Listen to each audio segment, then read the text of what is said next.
I do recommend Meetup to a lot of my friends that are looking for different things. Wine tasting, movies, book club, meet a lot of new people, a lot of new friends, and it will make you more social.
What is a chess dynasty?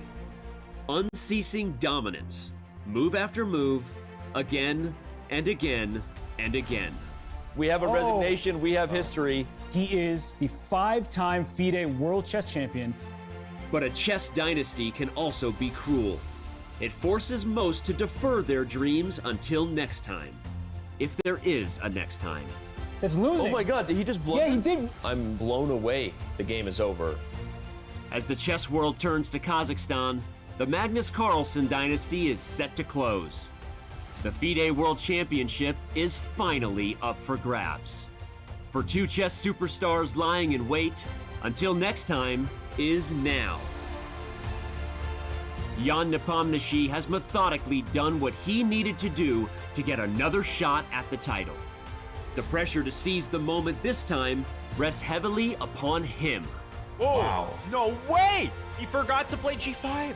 Oh, gosh. Once that white knight comes in, it's going to be game over. Ding Liren knows firsthand what the end of this dynasty means. An unexpected chance to make history. Can China's best turn his good fortune into eternal fame? Ding, he's on fire right now. He's back in the zone, and there we go. Ding wins. Wow, wow, wow. Ding has leveled the score. The legacy of this championship spans across centuries. It reads from the names of chess giants. For the first time in a decade, a new name will raise the trophy and be etched into chess history. It's the 2023 FIDE World Championship. Whose name will next be called champion?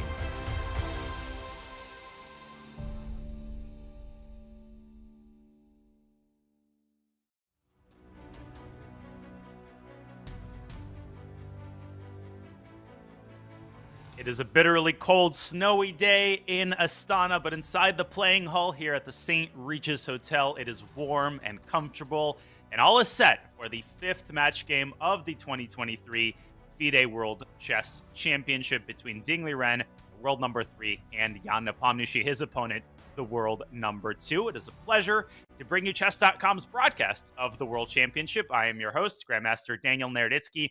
Alongside me today is, of course, world number 6, Grandmaster Anish Giri. Anish, good morning to you. This is a huge game. Good morning. Another day for us here and another exciting round coming up as the players have warmed up, traded some blows, and are back to even. They are indeed. Traded blows is a good way to describe it as we look at the scoreboard. The current score is 2-2, but it wasn't always like that. Nepo struck first, but Ding struck most recently. The first game ended in a topsy-turvy draw. Then a very confident victory by Jan Nepomniachtchi. That was followed by a confident draw by Ding. Recovered all of the momentum in Game 4 with a stunning exchange sacrifice. Rook takes d4 and a clean conversion. Anish, both victories, both Nepo and by Jan and by Ding, involved an exchange sacrifice. What do you make of that? I didn't think of it actually, but indeed it's a very common motif, sacrificing an exchange. That's the smallest material sacrifice you can make almost after sacrificing a pawn, and it's very common, and especially at the high level nowadays, it's become a thematic thing. Earlier it was much more surprising when Petrosian, introduced this motif on a large scale. People were in awe, and then Topalov brought it to a whole different level, also a big exchange sacrifice guy. And nowadays, it's just a matter of culture to sacrifice and exchange, often to convert things. And as we had seen in both games, sacrifice of the exchange was the decisive blow indeed, and it hadn't occurred to me until you mentioned it. A good point, actually. Well, Ding played so confidently in the last game. It was a very different Ding than the one that we saw in Game 2, nervously getting up all the time, going to the rest area, and playing the kind of chess that we're just not used to seeing him playing. He is back on track, and now the ball is very much in Nepo's court. Well, FIDE Master Mike Klein has been doing yeoman's work over in Astana, bringing us behind-the-scenes coverage of the player's mindset. Now more than ever, we need Mike's wisdom to know what the players are thinking and how they are feeling going into Game 5. Mike Klein, the floor is yours. Thanks, guys. So far in the World Championship, we've seen everything come down to 2 words: comfort and momentum. And right now, Ding Liren has both on his side. He's more comfortable at the board. He's more comfortable at the press conferences, even according to his own words. And he's clearly even more comfortable with his surprise second Richard Rapport. We definitely have a tale of shifting momentum. Jan Nepomniachtchi was better in round 1. He made his breakthrough in round 2. But in the next couple of games, it's been all China, because Ding was better in round 3, at least nominally. But now we have a back-and-forth affair. Will Jan Nepomniachtchi quiet the nerves and play solidly, or will he get back to what he did in his one win, play aggressively, use one of his remaining whites, and try to retake the lead in the match? We will see. For Chess.com, this is Mike Klein in Astana. Now back to you guys. Thank you, Mike. Excellent insights as usual. Well, here are some more insights for you. Ding and Nepo's matchup card, which we have discussed really since the start of the match, how evenly matched they are. Only 7 FIDE points between them, and 1 win for Nepo, 1 win for Ding.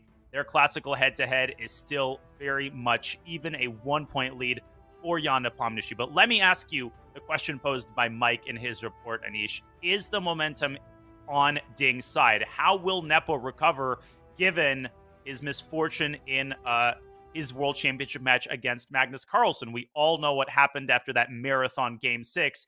Is the memory of that game and of his response to that game going to haunt him? To an extent, definitely. As I told you at the start, I think as soon as Jan would lose a game, he could get all these flashbacks. But the situation is different. There, he was facing Magnus Carlsen, first of all, in a mountain of a challenge. Well, not to say that Ding isn't, but Magnus, of course, is a special player dominating the chess world for a decade or more already at this point. And there, Jan was trailing after that loss. And that's a whole different situation. When the status quo is not on your side, it means you have to, you have to get some action going. You have to win the game. You have to take risks. Now Jan is in a much better situation.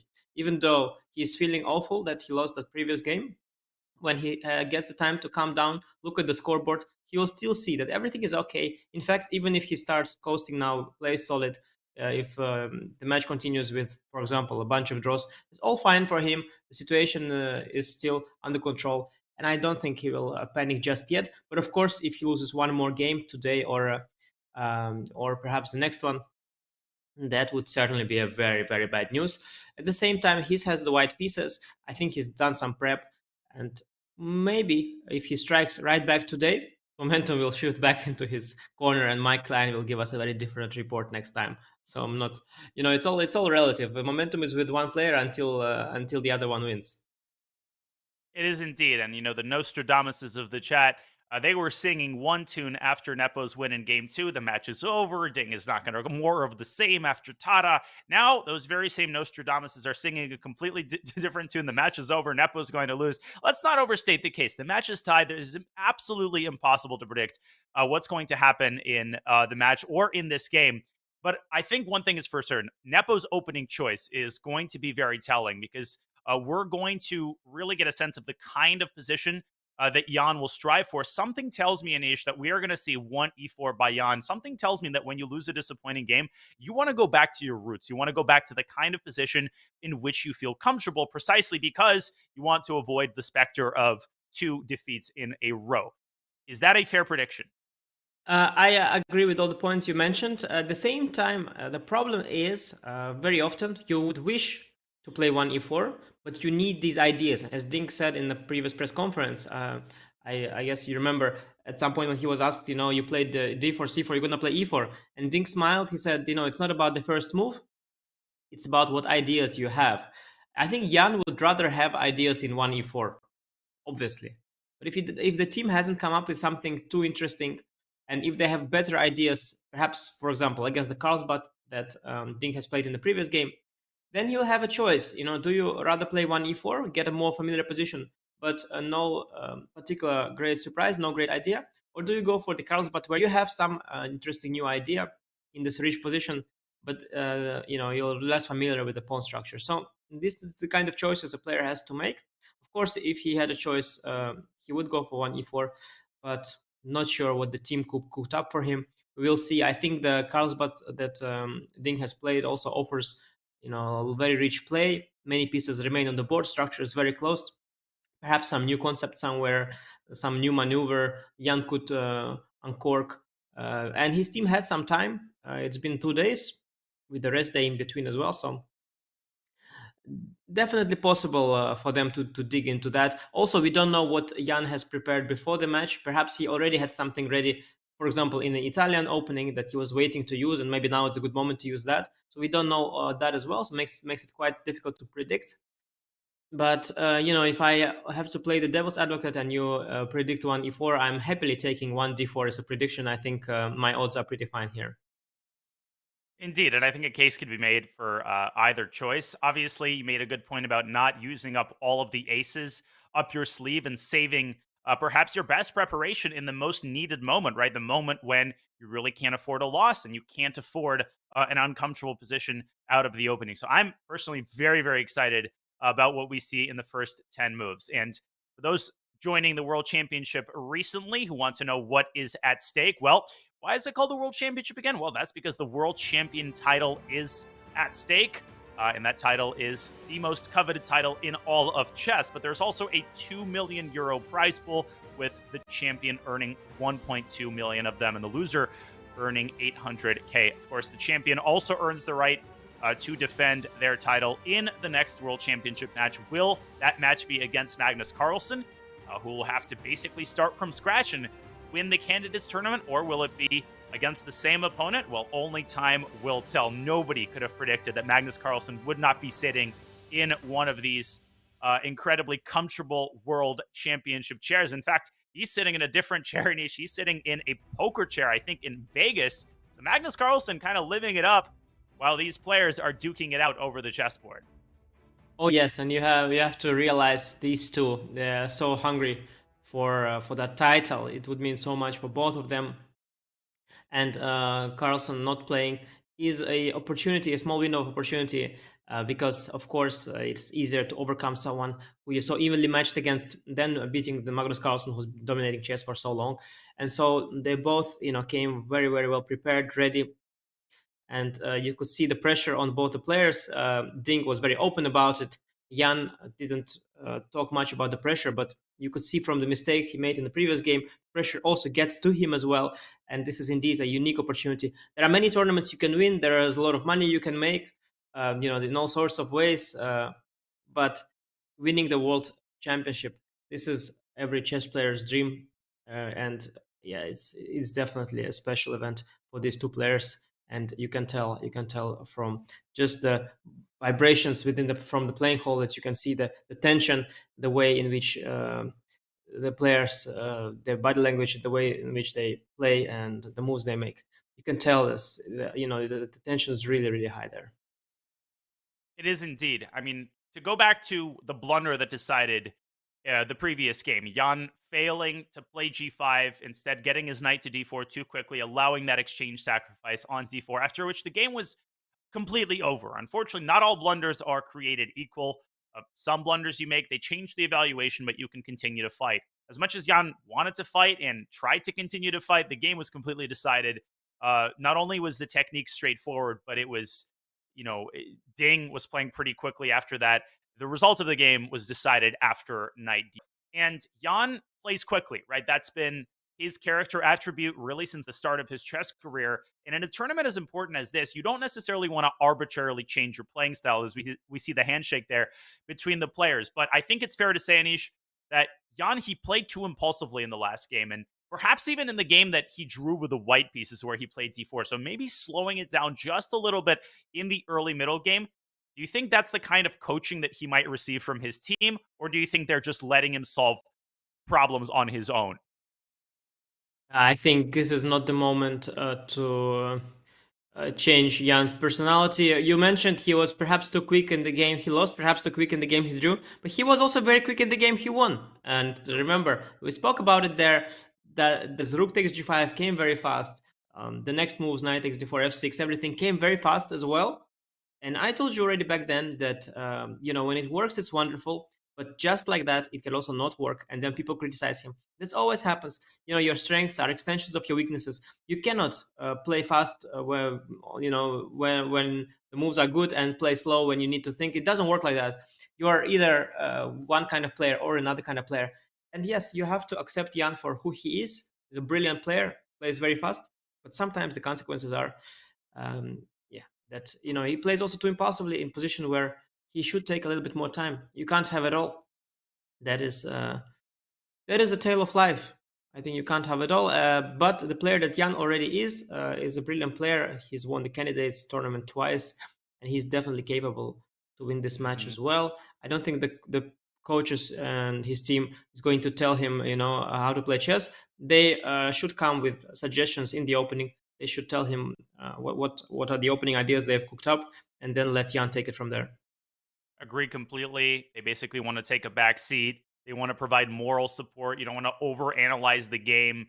You want to give the player the space that he needs in order to recover the way that he wants on his own terms. And Jan's conversion in game 2 was honestly one of the most brilliant stretches of chess that I had the honor of watching. The speed with which he was executing all of the top moves and sacrificing the exchange. That is the Jan which is going to have to show up in this game. Of course, the distinguished guest making the ceremonial first move this time. We'll see who it is. I think this individual just shook both players' hands, and the game is about to begin. It is 2:59 p.m. local time over in Astana as the players look at the cameras for one more photo shoot. And I believe that the e-pawn has been moved 2 squares forward. It will be retracted, and then Jan Nepomniachtchi will himself execute the first move. And here we go. The moment of truth, the first important moment. What will we see from the laboratory of Jan Nepomniachtchi and his team on the first move? This will decide a lot, Anish. It won't decide the result of the game, but it will decide the course of the game, at least in the beginning. Oh, yes, already the first move sets the course of the game, as you mentioned. From my angle here, I think I saw a d4, but I think that is not relevant to what the guest has executed, because I think he's done it without consulting Jan, and Jan has taken the move back. There was a symbolic first move. Now it's on Jan to decide whether it's e4 or d4. I don't expect another move, but anything is possible. Nowadays, players are also versatile. Can be anything. Let's see. And it is e4. Wow. Okay. I lost this one. Fair and square. You had the right to first to pick the move first, but I think I would have picked d4 anyway. So yeah, no, a good guess there.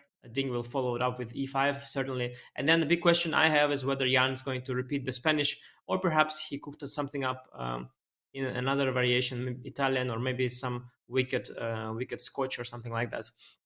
We'll see. Ding is taking his time, but I think it's more of a formality. He is just taking a moment to get into the game, but e5 of course happens. e5 happens. Knight f3 is immediately on the board.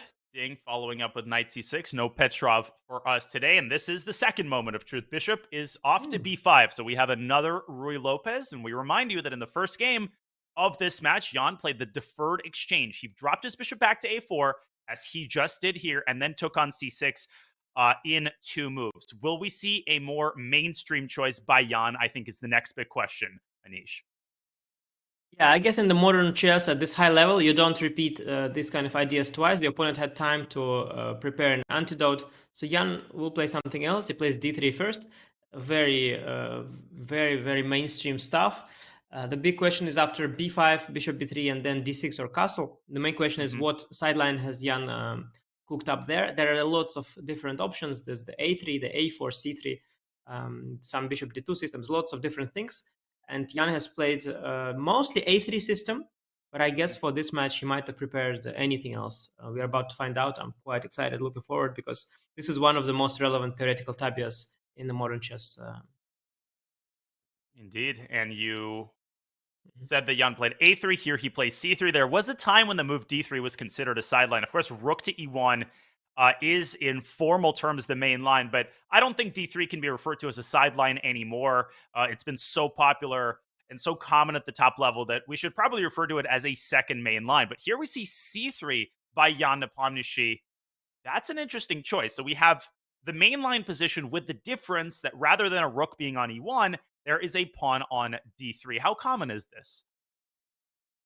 Yes, and indeed. So the maximalistic approach that white could take is to go rook e1 with the pawn still on d2. That would be here. And then go for the c3, d4 setup directly as we pull up the analysis board here. But as the theory has established, after rook e1, b5, bishop b3, short castle, Ding plays this opening called the Marshall, and before white gets a chance to go for d4, black strikes in the center with d5, and then the play involves pawn sacrifice. And as the analysis have shown that this is not so simple for white. The bishop comes out, the queen comes out. Black has lots of counterplay. In many of the variations, black regains the pawn or has excellent compensation. Very often, the bishop gets traded for the knight, and then black gets the bishop pair advantage and simply plays pawn down for a long time, but without any trouble, just manages to hold up the game, because the bishop pair in an open position could be often worth almost as much as a pawn. So all this big theory here basically is the reason why the players realize that, okay, playing c3 is not so simple, so maybe let's go for lines where you go d3, like d3 here, or h3 first, or a4 first, and then let's say d3 after bishop b7. And then at some point the questions become, okay, but if we play d3 here, why don't we play d3 instead of rook e1, and don't pretend like we want to go d4 in one go? So this is all common knowledge by now at the top, and that's why d3 is a big system. It turned out you don't need necessarily to go for c3, d4 to fight for the advantage. You can also maneuver first and go for d4 later, or not even go for d4. There are also plans where, for example, bishop retracts and you go for b4 and a4, keeping the pawn structure as is and in the center. But what Jan has played, the system with c3 and h3, it's an interesting system, and you will tell us a lot about it, because after knight to a5, bishop c2 followed by c5, the standard way to fight for the center even more. What white often does is going for d4, and that is one of your favorite openings, I believe, the Chigor in Spanish, with the tempo up for black. So you will certainly take this, but the players who play the Marshall, they're not so comfortable in these close positions after, let's say, queen c7 and d5, that they choose to often to avoid it. And so Ding played bishop b7 instead,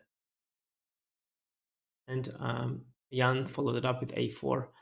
I think this is my game against Alireza Firouzja, who played this rare combination of moves against me in an important game, which was not online, but it was on the screen in like it was in real life, but on the screen in one of those Champions Tour events. I think it was in the US, in Miami, and very confusing system. I think after knight a5, which is the standard way to play, Alireza retracted the bishop to a2. Ooh. So yeah, very funky stuff. Ding should still be prepared, but he has to try to remember, because it's very confusing. You can play a4 already here. You can also play, maybe you can play a4 also here. It's all very confusing. You can just always have these different d3, c3, a4 moves in different order, and you have to with black, try to remember what is exactly your prep, what setup you go for. Yeah, just like in the Italian and in the Carlsbad, Nepo has chosen a couple of systems where it's just immensely hard to remember the right setup to play with black. And we've talked a lot about the fact that these players are not immune to human influences, like forgetting your line or forgetting what's in your file. And we've seen both players essentially mix up their prep. Most recently, Jan mixing up his prep in the last game very confidently, putting his knight on f4 in the English. And then it turned out that would have been the correct move if Ding had chosen a different system. So we're still well within theory. It's just that Ding has to remember which move he prepared against this particular combination of moves. So a2, a4 is a very typical move in the Ruy Lopez. This is an idea that is applied essentially across all of these lines, whether your pawn is on d3 or d4. You often see white playing the move a4 and really highlighting, emphasizing the weakness of the b5 pawn. I think a lot of people would be tempted to play b5, b4 with black. But if you do that too quickly, you weaken the whole complex of squares. On the queen side, white's knight can go from d2 to c4. Typically in the Ruy Lopez, white's knight goes from d2 to f1. That's partially why you play rook e1, and we might see white play it anyway. And then the knight maneuvers to g3, and in the ideal scenario, often jumps to f5, engineering counterplay and an attack on the king side. So I would say that white's setup preserves maximum developmental flexibility. White's knight could even come out to a3. White's rook could sit on f1. It could move to e1. And Anish, I think that's what makes black's position tough to play. You just don't know exactly where Nepo is going to develop his pieces just yet. Yes, indeed, white is trying to retain maximum flexibility.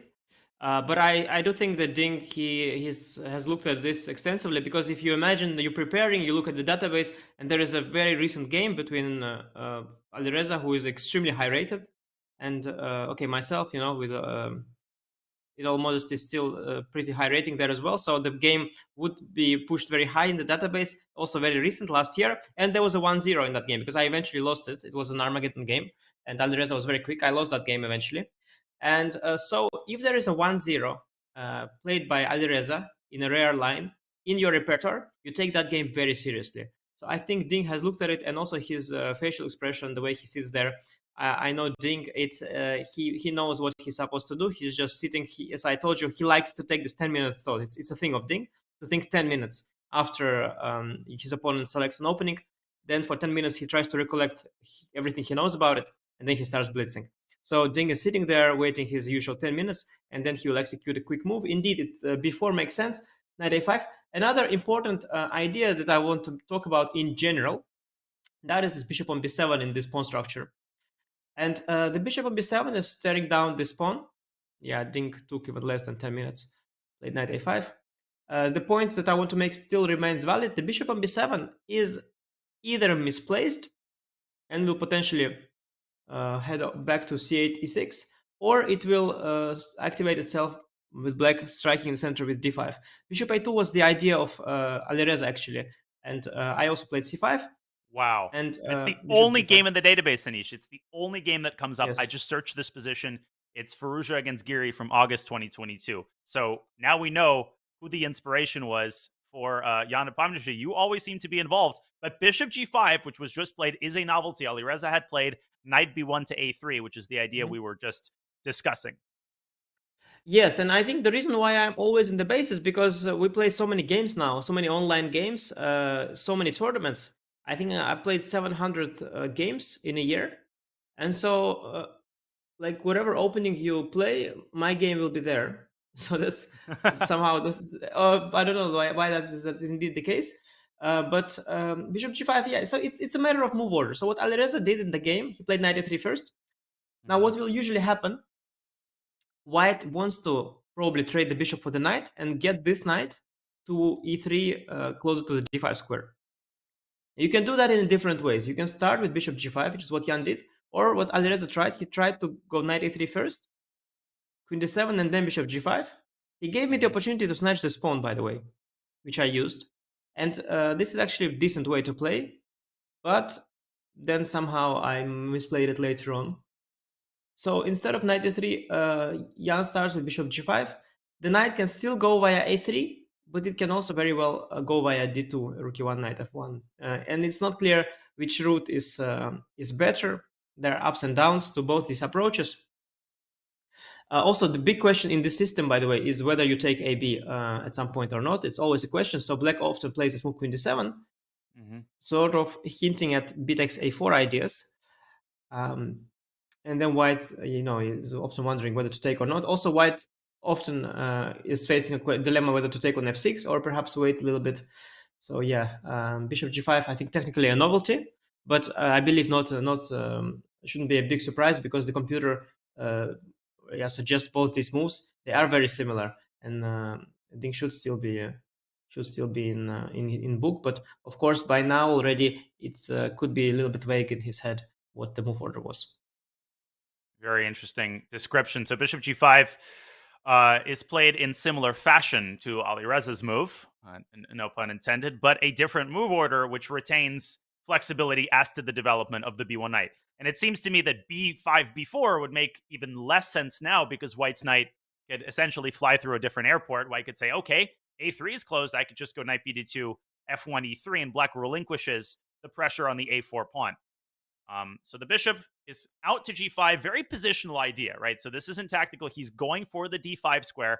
And if he establishes control of that square, we know this from openings like the Najdorf, where black often has a weakness on d5. The last thing you want is for white to attain complete control of the d5 square, trade the light squared bishops, and then put a knight on d5. That would be essentially a nightmare scenario. But the other thing that I noticed when you said white doesn't want to take on f6 too early, if white does that, then you allow black the option to eradicate the weakness of that square entirely by playing the move d6, d5.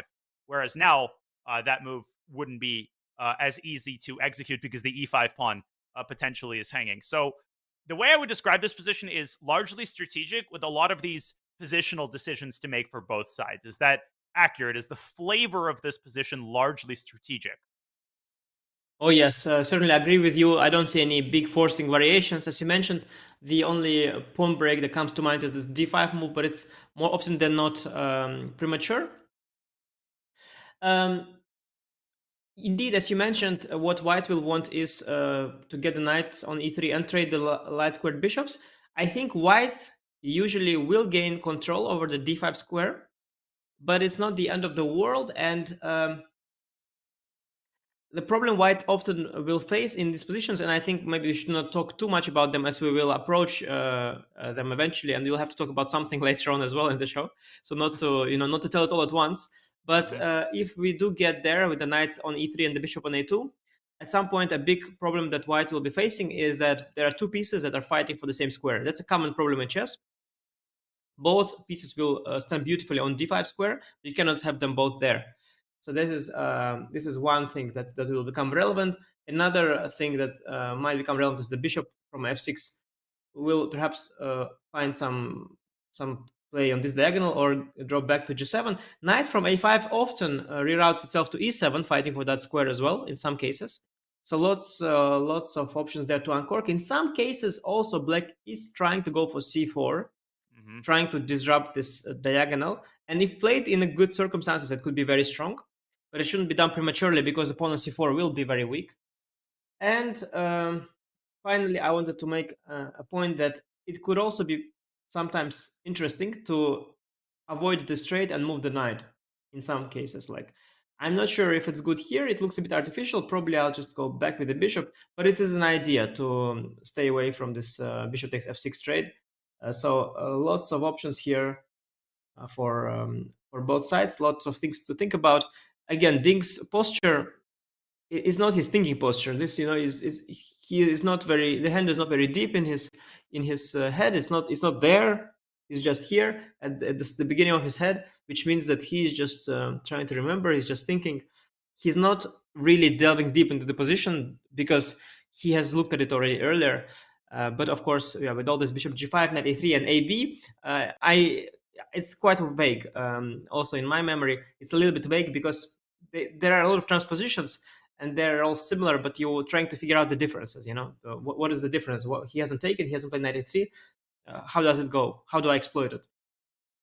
Right, and just like regular players, GMs need memory markers. They're not just going to remember loads of moves without fully understanding why they're played. And in which position do you play b takes a4? In which position do you play knight f6 to d7? And in openings like the Ruy Lopez and the Italian, it's harder to establish memory markers because you have 10 or 15 positions that all look the same, and yet the moves that you play in them are different. So again and again, just because you just spent a year preparing for the World Championship match doesn't mean that suddenly you're going to remember all of the details of every file, as we've seen thus far. I had a concrete question for you, Anish, and we can continue discussing this conceptually, but you mentioned c5, c4. I'm struggling to puzzle out what happens if black tries c4 in this position, trying to aim at the e4 pawn before white gets a chance to develop the knight. Well, you put me on the spot there. These are the kind of questions I like to answer with lots of time on the clock. So one thing that I'm seeing, if I look at it very quickly, so if I play knight a3, let's say, putting pressure on both these pawns, my idea is that if you take on d3, perhaps I can take on f6, diffuse the pressure on the e4 pawn and take with the queen. And now I have a decent control of this square. I could also try to include AB, maybe. But then I was a little bit concerned. You have this bishop a6 option, but it's probably strange. So maybe this is the best way. I just take knight a3, and if cd I take queen d3. This pawn is weak. This square is still controlled. Looks good for white. Yeah, b5 is hanging. d5, white can now put a bishop on d5. And you mentioned the problem of two pieces contesting the same square. When white controls d5 with the queen and the bishop, that problem is largely eliminated because bishop d5 looks so nice. It forces the trade of bishops, and then white will have the outpost all to the queen. The knight on a3 has a different job. For the time being, it's attacking the b5 pawn. Yeah, that makes a lot of sense. So the concrete attempt to solve black's problems raises more questions than it answers, which means that black's move is probably going to be on the slower side. Of course, knight to d7 is the only other way to do something concrete and to offer a trade of bishops. You mentioned that that's likely premature. So you're pointing out queen to d7. Perhaps black should also consider throwing in h6, although trading the bishop for the knight is something that white might want to do anyway. So that could potentially be a loss of a tempo. But it's not like there's one candidate move here or one clear correct move. Yeah, I mean, it's not a position where you cannot you cannot afford a misstep. I think h6, as you mentioned, I would be very careful about doing that. It could be extremely, it could make white extremely happy, because imagine if white wants to take on f6 anyway, and you lose the whole tempo. Also with h6, you potentially slightly soften up your structure, because in case of an eventual trade, maybe you want to put the pawn on g6 and then drop the bishop back to g7. And now with the pawn on h6, well, this, okay, it's very hard to say if it's useful or harmful, but it's early to tell. And I'm very skeptical about a move like h6. I would think twice before making it, as you had mentioned. Also, I want to take a brief a brief moment to go back and to talk about this move bishop b7, which was not a given at all, of course, because the bishop is well, very often well placed on c8, and here black had lots of options. Dink played bishop b7 very quickly because it's his prep. But if you study this variation with both colors, you have to be aware of all other options. Black can also wait with some waiting move like h6 or rook e8. Black can also go for knight a5. I think you, Danya, I've seen you play lots of Spanishes. I've seen you play move like bishop e6 in positions like that. I've seen you play knight to a5 a lot. So I think, yeah, it's not at all a given that bishop b7, is such a natural move. It's, if anything, is actually a very double-edged move, because the bishop, as I mentioned, often is not ideally placed here. So yeah, there was a moment that we kind of skipped because it was played quickly, but Jan has definitely looked at alternatives here as well, and so did Dink. So there was an important big moment that players just hopped over. And now we are here, and Ding is still trying to remember. Takes already quite some time. Maybe actually it's his thinking pose, his new thinking pose, who knows, because yeah, he takes a lot of time. I think it's the queen d7 that is very tempting move, but after queen d7 with knight still on b1, I am wondering if knight d2 is not possible, because if you go b takes a4, with the knight on a3, I was really in control of this pawn, but with knight on d2, white has bishop b1 followed by bishop c2. Wow. It's a way to regain. Also, there is also this idea of and bishop taking d5. and bishop d5. Yeah, this is also an idea I've seen, where you regain this pawn, maybe even better here. So yeah, ba very risky with the knight on d2. Knight on a3 was blocking the rook from the a4 pawn. So in my game against Alireza, I had this position and I took on a4. Yeah, this was actually quite juicy for me. But I made a big mistake later somewhere, more like immediately on the next move. He went for some knight h4 business, and I did something terrible there. But yeah, this is no longer relevant, as Jan started with bishop g5. Queen d7, knight d2. Yeah, it's a question how black should proceed, and then also why exactly if he played queen d7. So Ding is trying to think. I mean, if you look at the position from from a human perspective, and you try to fight with the d5 square, this move knight d7 makes a lot of sense. Now, if we trade, positionally I'm kind of happy with this trade. I would think I'm happy because I traded a pair of bishops. My pawns are on the dark squares.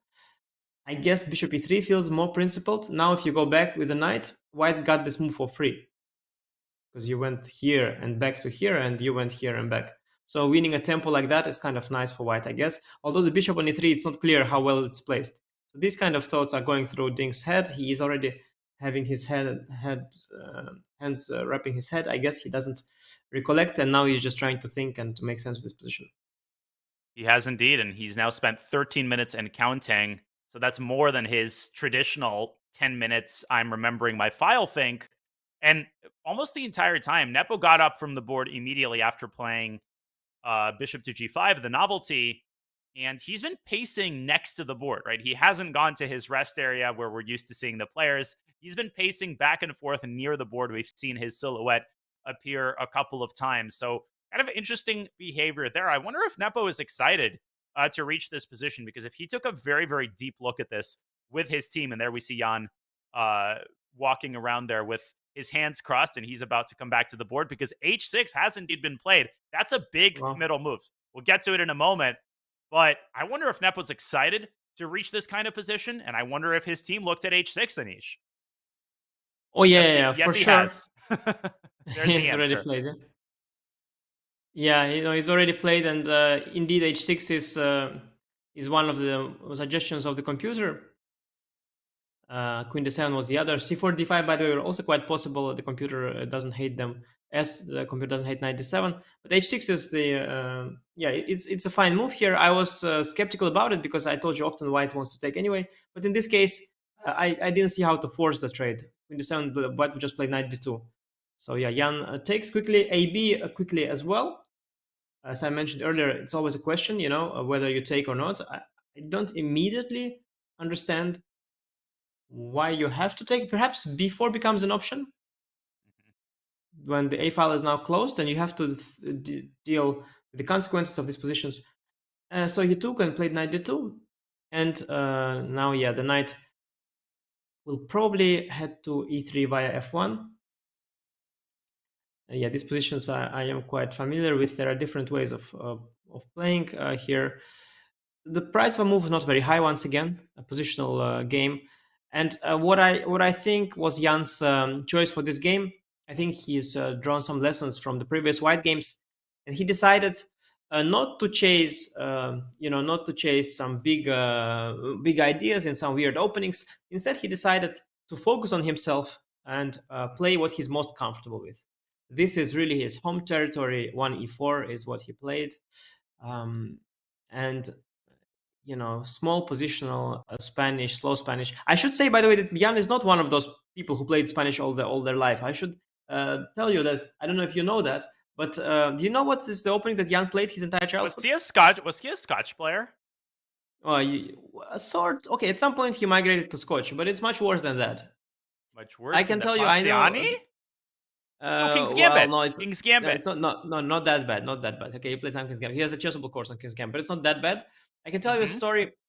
When I was it was the match Topalov against Kramnik played at the time. So we speak 2006. I was 12 years old. I was at a training camp, and then Jan, who was 16 years old, he came to that camp, and he gave a lecture on the opening that he always played.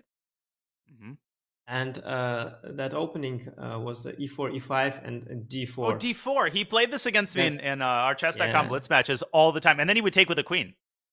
Yes. This is a central opening or something it's called. He plays this all his childhood, this ridiculous system, which is why he's extremely good in positions with more space, in this kind of positions. The Marcoussis binds, the Philidors. He's extremely good and comfortable in these positions. And here the line goes something like that, some old line. Yep. I think he used to play some queen g3, some rook e4. I don't know, they play some nonsense f4, whatever. I don't know. I don't even know what they play. It's some old stuff that Jan was showing us. The knight sometimes goes to h3, all kinds of nonsenses basically here. So this is what Jan has played his entire childhood. So it's not like Jan is like super big Spanish guy. Yeah, it was much later. Already when he has matured, he switched to the mainstream Spanish, and of course now he's experienced there by now. Yeah, it's not entirely his comfort zone in his home territory. Wow. His home territory is this kind of nonsense. But the Spanish now we have a very standard Spanish, and Jan should be feeling very comfortable. He looked at these positions in depth. I have also looked at them. I can say that even though Black has a weak d5 square, they're not so bad for Black. Magnus Carlsen has played these type of positions a lot. He gets them from a different move order. He was getting them from the Sicilians. You can see it appear in a different order, something like that. Yeah, a lot of games by Magnus in these pawn structures, where you have this whole on d5, and Magnus has shown in many of his games, starting from 2019, from this match against Fabi in 2018, and in the next years that he played these pawn structures, he plays it here. He can also play it through from this order, and this d5 square, it doesn't win you the game. That square alone. Black has plenty of play. Even very often, if nothing happens, that d5 square you just cannot win because of just one weakness. So not the end of the world for Black, but of course Ding is taking his time. I think Knight at some point should retract back to c6. Its job on a5 is done. It allowed c5 to be pushed forward. It's time to bring the knight back. But also sometimes you want to bring the bishop back to g7, and it's important, to decide in which order you want to do that. And, the Sveshnikov Sicilian, which I see some people mentioning in the chat, another opening where you weaken the d5 square, you violate all common positional wisdom. Someone like Capablanca would have probably looked at the opening and cringed, although maybe I'm not giving him enough credit. But this idea with g6 and then dropping the bishop back in f7, f5 can be incredibly dangerous. And, the Sveshnikov is an opening that has withstood the test of time. So the rule is often, like you say, one weakness, even if it's a glaring weakness like the d5 square, one outpost, it rarely decides the game. Of course, one could argue that the b5 pawn is another weakness that could eventually make its presence felt. If the knight retreats from a5, white could have queen d1 to b3 at some point to tickle the pawn. And of course, you don't want to play b4 prematurely and weaken the c4 square. You don't want to make too many weaknesses on the light squares in the queen side because you might not be able to handle all of them. So knight bd2, Nepo going for a position that makes him more comfortable. He's up now 26 minutes on the clock. So while we've been talking, Ding has been taking another pretty deep think. It's now up to 6 minutes as he decides whether to coordinate his rooks with queen d7, whether to work on his king side with g6. And to my uninitiated eye, Anish, d6, d5 is a move that has to be calculated. I'm assuming that there's something wrong with it concretely, or maybe it's just that white trades everything on d5 and plays knight e4. But I would bet a silver dollar that Ding is at least partially considering the move d5, assuming that he's out of his preparation, which I think, given his thinking patterns, he is. Yeah, certainly. If you haven't, if you have never seen the position, d5 is the first thing that comes to mind. You want to solve the problems immediately. Although we already mentioned that these problems are not so severe, and I think one of the main reasons why this d5 square is not such a big problem is because we have two pieces that we'll want to get there. So after knight f1, knight e3, we have to choose either the bishop or the knight. I think if you do get to trade the bishops and establish knight on d5, you will be definitely much better. You can sit on that position for a while. But what often will happen is knight comes to e3, you go bishop d5, the bishop will hide from the trade.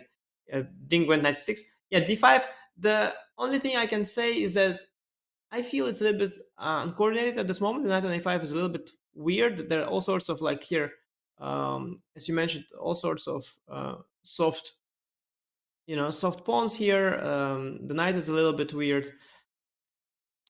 Bishop also not very pretty. I don't see what's wrong with this immediately, but I can imagine that there are some tactical flaws with that. Also, it doesn't solve your problems entirely. You still have a weak d5 square, even if you trade this pawn, for example, and you still have a bad bishop. Let's say here you still have the bad bishop staring at this pawn. These pawns become soft. With d5, you've weakened the e5 and c5 pawns as well, right? So it has some downsides as well. Ding meanwhile played knight c6. Jan played bishop d5 very quickly. So bishop d5 before rerouting the knight. Maybe the rook will not go to e1. Maybe it will right away go to a1 at some point. Maybe this is the idea sometimes. And well, Ding taking his time, but I don't think Ding is entirely out of prep. But he didn't really expect this for this game, so he is trying to carefully, slowly play. He did the same in the last black game, if you remember, in the Carlsbad. He also didn't rush it, and he reached a position that he already knew. He already played against me actually almost an hour later. And it was fine. He had enough time. Eventually, Jan caught up with him on the clock. So Ding not rushing it, just trying to spend his time. That was also Carlsen's approach in the match, if you remember. Carlsen was never chasing Jan's clock. He was just spreading his 2 hours evenly across 40 moves, just playing his own game, ignoring Jan, who has his own pace. And this is a smart approach, because when you're playing someone like Jan, who is so fast, keeping up with him is, first of all, difficult. Secondly, it's unnecessary. Sometimes his quick pace backfires. So you just have to spread out your own time. You have your own game to play. Just make sure you don't end up in crazy time trouble. What is Jan's situation? If Jan still has 2 hours on his clock or not, it's none of your problems. So Ding is just taking his time, and I think he's pacing it out decently right now. And here he has a choice to make once again. Yeah, and I mean, the time control is pretty vast. You have 2 hours for the first 40 moves, and there's a classic FIDE time control that's 90 minutes with a 30-second increment, and that's it. You don't get any additional time. So it's almost as if he's thought for 30-plus minutes, and he still has an amount of time that you sometimes start with in a classical game. Of course, after move 40, you get an hour added to your clock as we pull up the time control there, and then another 15 minutes after move 60. But the flip side is that there is no 30-second increment until move 60. Once move 60 is carried out, a 30-second increment is added. So you don't want to bring yourself down to your last seconds because you absolutely could get flagged with no increment. But I think you're absolutely right. Right now, the most important thing for Ding is to make sure that he solves his opening problems, not to keep up with Jan on the clock. And the move bishop d5, I think, has revealed and put in stark contrast the problem of the pawn on b5, because queen d1 at b3, I think, is more than a one move threat. I think it's a serious problem for black to deal with, because if it's met with queen b6, then for the first time this game, tactics start to appear with a knight coming to c4. That's possible with the queen on b6 being x-rayed and undefended. So if black is forced to play the move b4, white's knight sinks its teeth into c4, and then both white's bishop and white's knight have found ideal posts. So would it be too much to say that queen b3 is a threat in this position, at the very least positionally? I don't think it's too much. I think it's a perfect point. And I think it's a big threat. That said, it's black to move. Mm-hmm. So I'm sure you can deal with it in multiple ways. The first, the easiest is to just take on a1. Then queen will be deflected from that square. And then after you trade, you can move the queen to d7 or b6 and then take the a file back with rook a8. That seems the most tempting here. You could also start with queen d7. After queen b3, maybe I have knight a5. Mm-hmm. And then where do you move the queen? Then if you move it to a2, I think I have knight c6 back. Also knight c4 is there. Oh, okay, you don't want to have the queen here x-rayed by the rook. So knight Maybe a5, queen yeah, I don't c2. know. Yeah, okay, yeah. You claim that you improved your queen a notch. Yeah, you can claim that. And then you can bring this rook somewhere and bring the knight here and the queen back and fight for the a file eventually. You can certainly try to do that. I think, yeah, both are possible. I think it's up to Ding to decide whether he wants to bring the queen out. I think also to b6 probably possible, no? b3, knight a5. Mm-hmm. Wait, is there Knights. rook a5? Oh, Bishop you're d5? considering the exchange stack. Rook takes a5. Yeah, And I was Ding on the has side, made a but move. yeah, Ding has solved this problem of queen b3 in the most direct fashion. He just traded on a1, and after takes, he just plays queen d7. Yeah, now you don't have the queen b3 move, and rook a8 is coming. I think so far Ding has played in the most natural way. I think this is also what the computer was suggesting as its first choice. So Ding kind of prepared, and now Jan will continue blitzing, I suspect. Yes, he will. Yeah, And rook Rookie e1. One is already on the board. Jan playing the World Blitz Championship here in the regular World Championship. Now, all of Jan's moves have been pretty natural too. Both players have, picked off the low-hanging fruit. In this case, we've talked about this maneuver from the start. Rookie One, Knight F1, Knight E3, and of course, the Knight ultimately would like to sit on the D5 square. But from E3, the Knight could also access F5 or G4. So it's not like D5 is the only post for the Knight. And the most natural move by far, I think, for Ding would be Rook F8 to A8, sending the queen off of the A file. That's why, ideally, you want to occupy open files with the rook, not with the queen, because the queen is very easy to chase away. And the next choice for Jan would be where to put the queen in the event of Rook A8. And maybe you don't want to play Rook A8 because maybe you decide the queen isn't all that good on A1. What do you think? Do we think, are you expecting Rook A8 from Ding? Yeah, difficult to say. I do think when there's one open file and there's one rook, although we talked about it in one of our earlier broadcasts, in some cases you don't need to occupy that open file.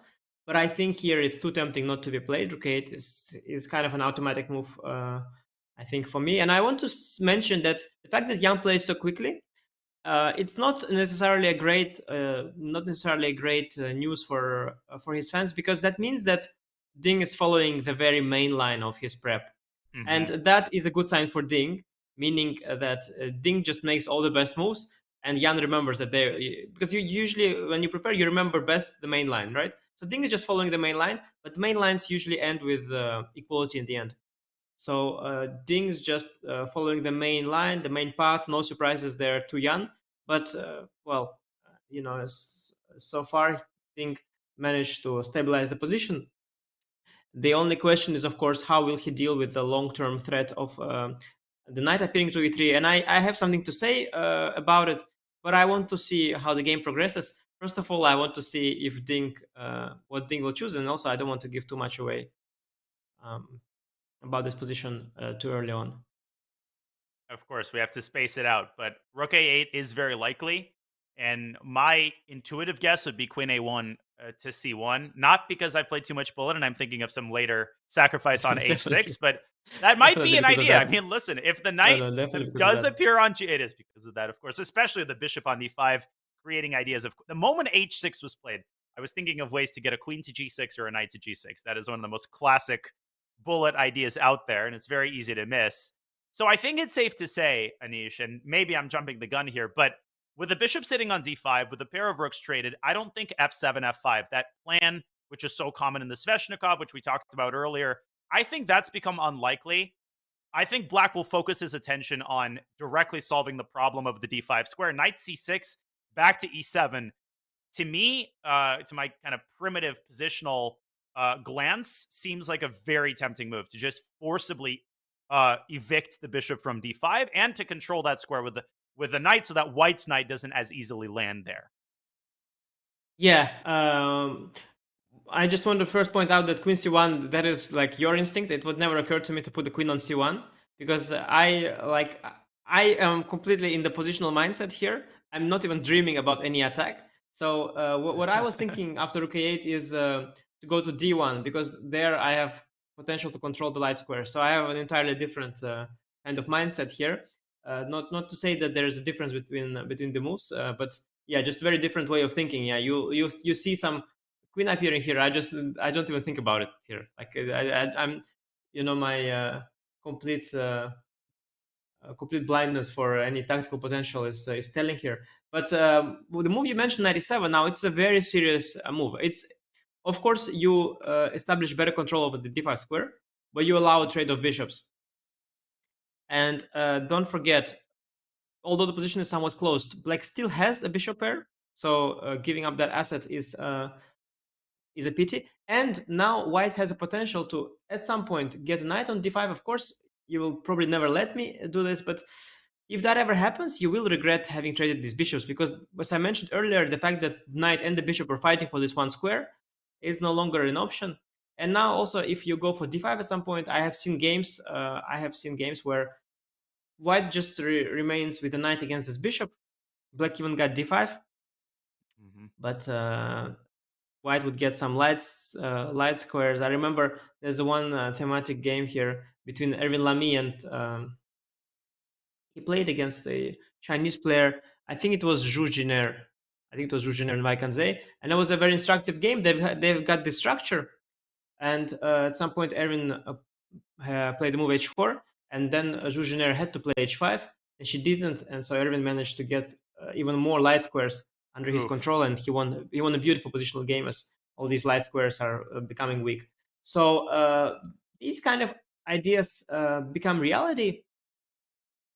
What you could also try doing is removing the bishop at some point and then going for 97, evicting the bishop this way, and only after the bishop leaves do you then potentially come back to control the d5 square, having avoided the trade of bishops. So this is also an idea that black has in these kind of positions, but it's all about execution here. So do you go for the a file first or do you not go for the a file? That's a big question. And then indeed, do you trade these bishops or do you not trade them? That's another big question that black's are going to answer. And all of these questions are largely conceptual. It may seem like a relief that the price of a move, as you've put it before, is not very high, right? If you play rook a, you don't play rook a, that's likely not going to decide the game in the next 5 moves. But there's the opposite side of the coin, which is that these types of positions are much harder to calculate. So it's like you don't have all that much to grab onto. You don't know if rook a8 is going to help you or hurt you because you don't know exactly how the game is going to continue. In some sharp Najdorf, the position might be a lot more complex. The price of a move might be higher, but the lines can be easier to calculate because there's more tactics, there's more stuff to grab onto. And as I say that, rook a8 has been played. In the moment of truth, Nepo has indeed refrained from queen c1 and instead shifted the queen back to its initial square on d1. I will say in my defense, Anish, that perhaps the queen could make its way to h5 later on, so I wouldn't abandon entirely the idea of a kingside attack. But I would say it's remote. Of course.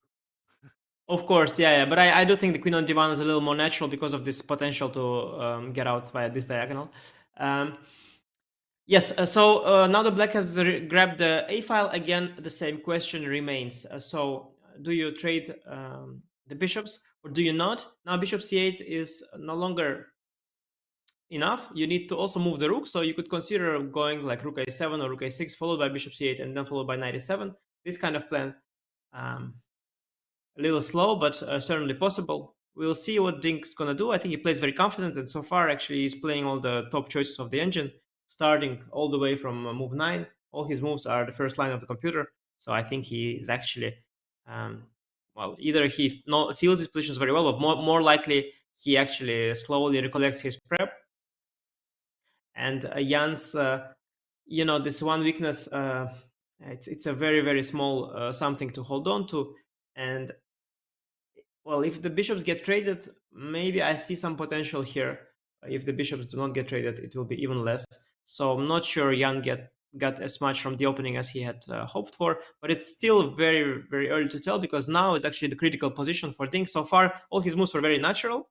It is actually here that he has to take a decision or show what he knows because, yeah, this is the moment of truth. Do you trade bishops? Do you not trade bishops? And if not, then how? So I would say that so far it was all kind of a preface, and now it's time to start the game. And if you are trading bishops, apart from knight e7, there is something to be said for knight c6 to d8, trying to get the knight around to e6. Of course, without the supervision of black's knight, the d5 square becomes even more of a problem, and knight f1, e3, d5 could really make black pay. And then the second question, if you aren't moving your knight from c6, then what are you doing? How are you improving your position? Of course, g6 and bishop g7, I think, has to be considered. For one thing, it moves the bishop away from f6, which means that if white's knight ever does land on d5 or on g4, it won't do so with tempo.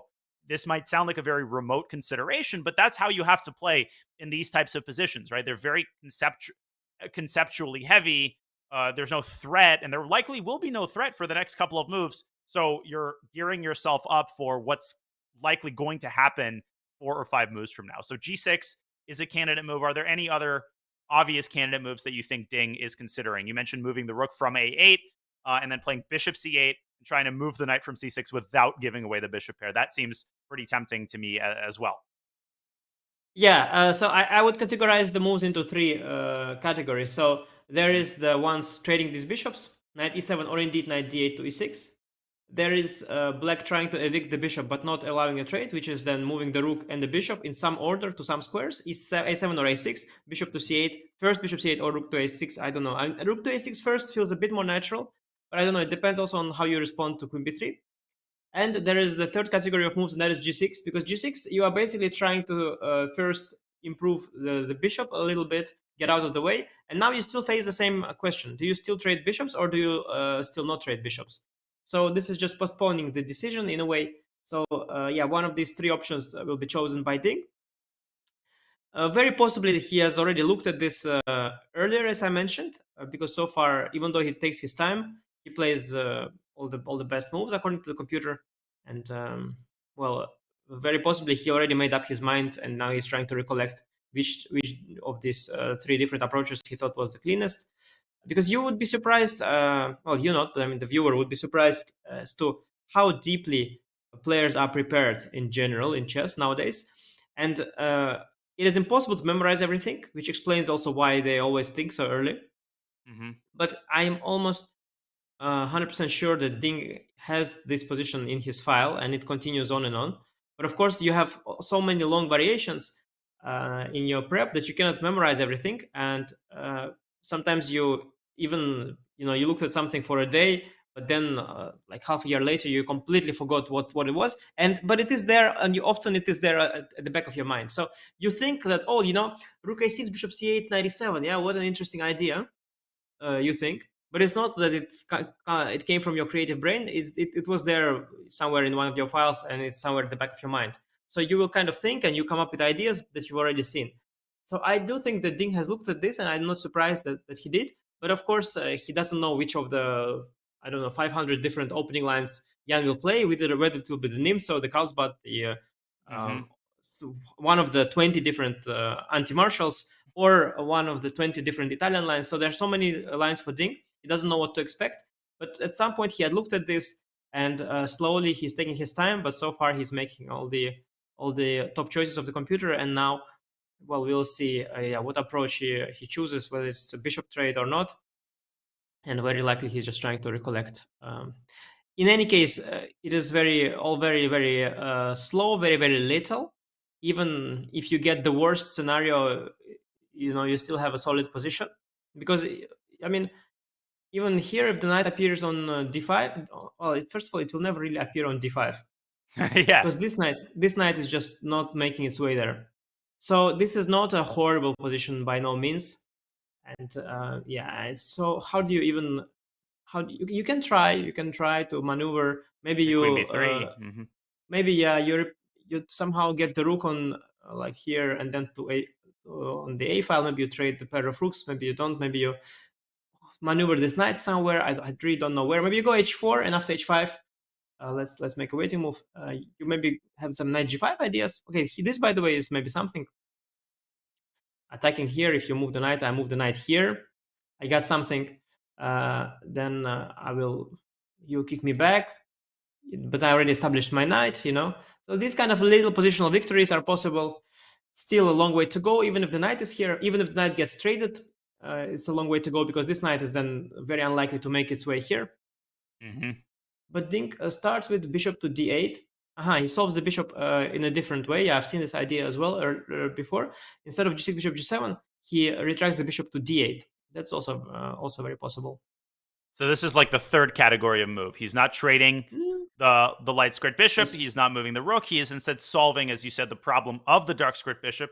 The benefit of this move is that it opens the path for the f pawn, not suggesting he's going to go king h8 and f5, but he's taking that vulnerable piece off of f6. So now knight g4, knight e3 to g4 potentially wouldn't come with tempo. And as you're indicating, the bishop could swing its way over to b6 and aim at the f2 pawn. Again, all of these are remote possibilities. He's not playing c5, c4 anytime soon, but he's gearing himself up for potential scenarios. So do you think that bishop is going to make its way to b6? If it was black to move in this position, what would be your subsequent step toward improving your position? So how I would see the bishop ending up there, I mean, I don't think it will land there immediately. But what I could see happen is, let's say I play knight f1, which is probably what Jan will play. Knight should eventually get rerouted. Then let's say I will try to do this ambitious plan of keeping the bishops away from a trade. And now I'm trying to engineer it somehow. Well, let me do it in some weird order. Let's say I go here, yeah? Knight comes here, and after d4 at some point, maybe not here because the pawn's hanging, but somewhere here the bishop could suddenly play a role on the diagonal, as you can see, in some of these positions. So let's say like here, bishop is quite active, even though this pawn is hanging, but it could work in this kind of position. And Jan played already knight f1, right? And did Ding already reply? Yes, knight f1 has been played once again instantly. Jan continuing to blitz out his moves, and knight c6 to e7. So category 1, category 3 move followed by category 1 move, offering the trade of bishops, which is very likely going to be accepted by Jan, although I wouldn't rule out bishop d5 back to b3. I mean, you could say, listen, my bishop is aiming at f7. That pawn is particularly vulnerable because it's not protected by a rook. But the likeliest is bishop takes b7, followed by knight e3. And Jan's play is really easy. I think that's another appeal of this position. Jan is saving some energy by playing quickly. Of course, this is also in his prep, but even if it wasn't, I don't think he would be spending, 30 minutes on each move, because there's essentially only one button that you can press, right? Which is to improve the placement of your knight. And there's the whole point of going for this opening and going for this very small idea, very little plus, this slight weakness of the d5 square, because the play is very easy. Jan and his team know that not little can go wrong. When it's easy to play, it's hard to make a mistake. And of course, Jan trades the bishops. I think it's an achievement for White. I think it would be outrageous to not trade them. I think White's really happy to trade them, and I think Black could have gone out of their way, removing the rook and the bishop from the diagonal, as you remember here, as I proposed, to remove the rook and the bishop from diagonal to then chase the bishop away. And if Black allows White to trade, I think White's very happy to trade. I think it's the first step to improvement for White.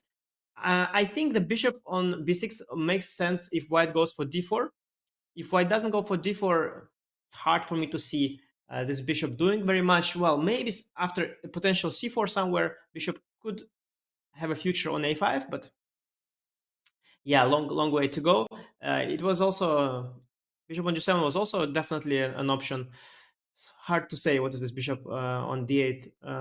Yeah, it's also subtle, and but I have to say the trade of bishops I think is an improvement for Jan's position, and I am kind of optimistic for him. And now also the clock is in his favor. Yeah, I think a little something there to work with. Also, Yeah. you know, on the king side, so I think g6 bishop g7 was safer. Now the reason I say it is that, okay, let's say already I have an idea of knight h4. So let's say you make a waiting move. I can play knight h4, and I want to trade this knight, which would be huge. That would be huge if I get to trade the knight and establish knight on d5. But if you now go g6, preventing knight d5, then the bishop looks really awkward, yeah, with the pawn already on g6. So I'm not so sure whether Ding's bishop d8 97 plan is so accurate. To me, it looks a little unnatural, but let's see how the game will proceed. Yeah, it's important to see how Ding is going to follow this up, but things looking pretty comfortable for Jan as bishop to b6 is indeed played. Ding completes his maneuver. He's now down 45 minutes on the clock, so he still has plenty of time, over an hour, but you know, Nepo getting everything that he wanted out of this opening, almost all of his time still left, virtually no risk. There's never absolutely zero risk, but he gets to play and squeeze this tiny advantage out potentially for the next 40 moves. So buckle your seatbelts, folks. We are in for a really interesting middle game as Jan tries to justify his opening choice and reach the ideal scenario of good knight versus bad bishop. But we will take this opportunity as Jan returns to his board, and he will presumably ponder his next move to take our first break of the day, folks. This is going to be a long, interesting, and very important game. The match is tied 2-2. The momentum currently on Ding's side, and Nepo trying to reclaim that momentum with a vintage positional win. You're watching the FIDE World Championship 2023. This is Game 5, and we'll be back with more Nepo positional squeezing on the other side of this short break.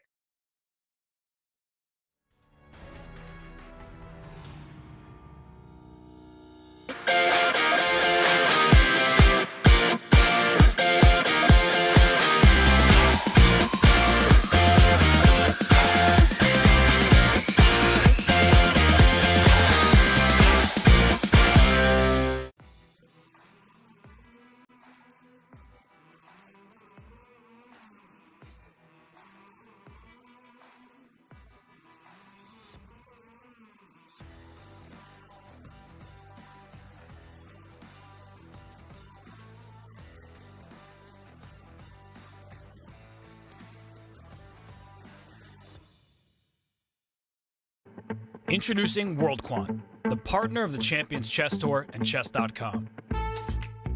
WorldQuant is a global firm in the field of quantitative asset management.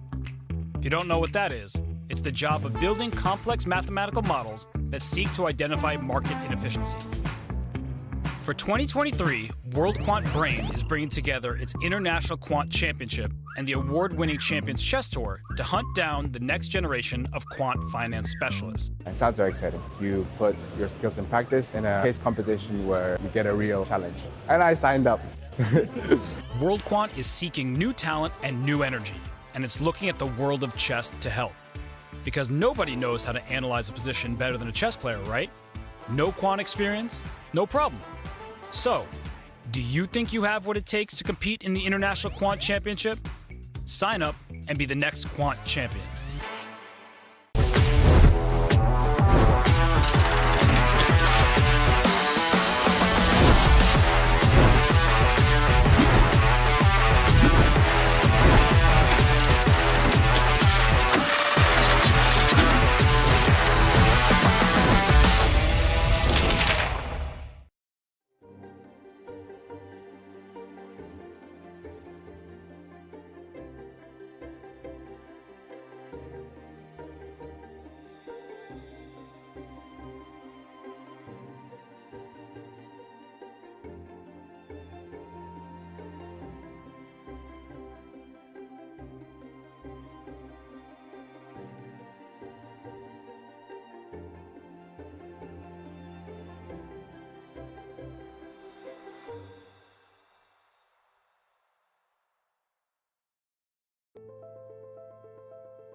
Welcome back to the FIDE World Championship. World Quant is an official partner of the Chess.com broadcast of the FIDE World Championship.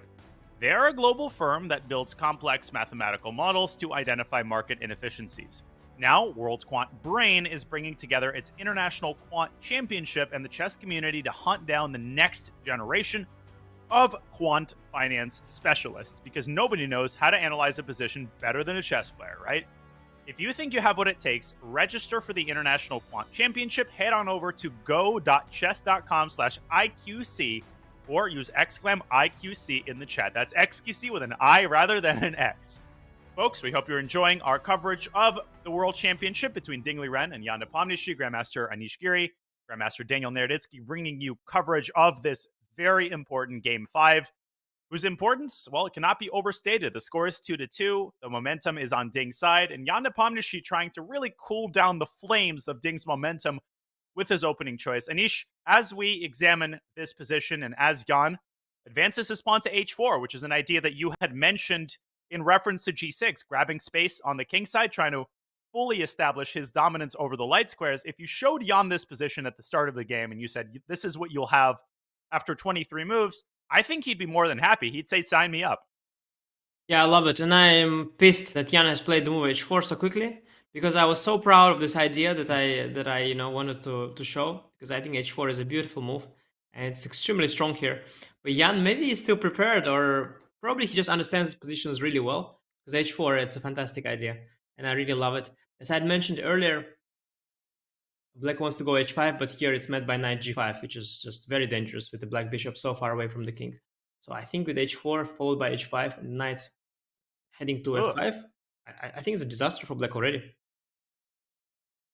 This could get incredibly unpleasant. This is the first time when, if you say, what are white's next 3 moves? If you give white 3 moves, the game is over. Like, if the knight appears on f5 and the queen on g4, the mate threats on the king side are totally insurmountable, because that's the downside of black transferring his bishop over to b6, his queen on b7, his rook on a8, all of the pieces clustered on the queen side like that.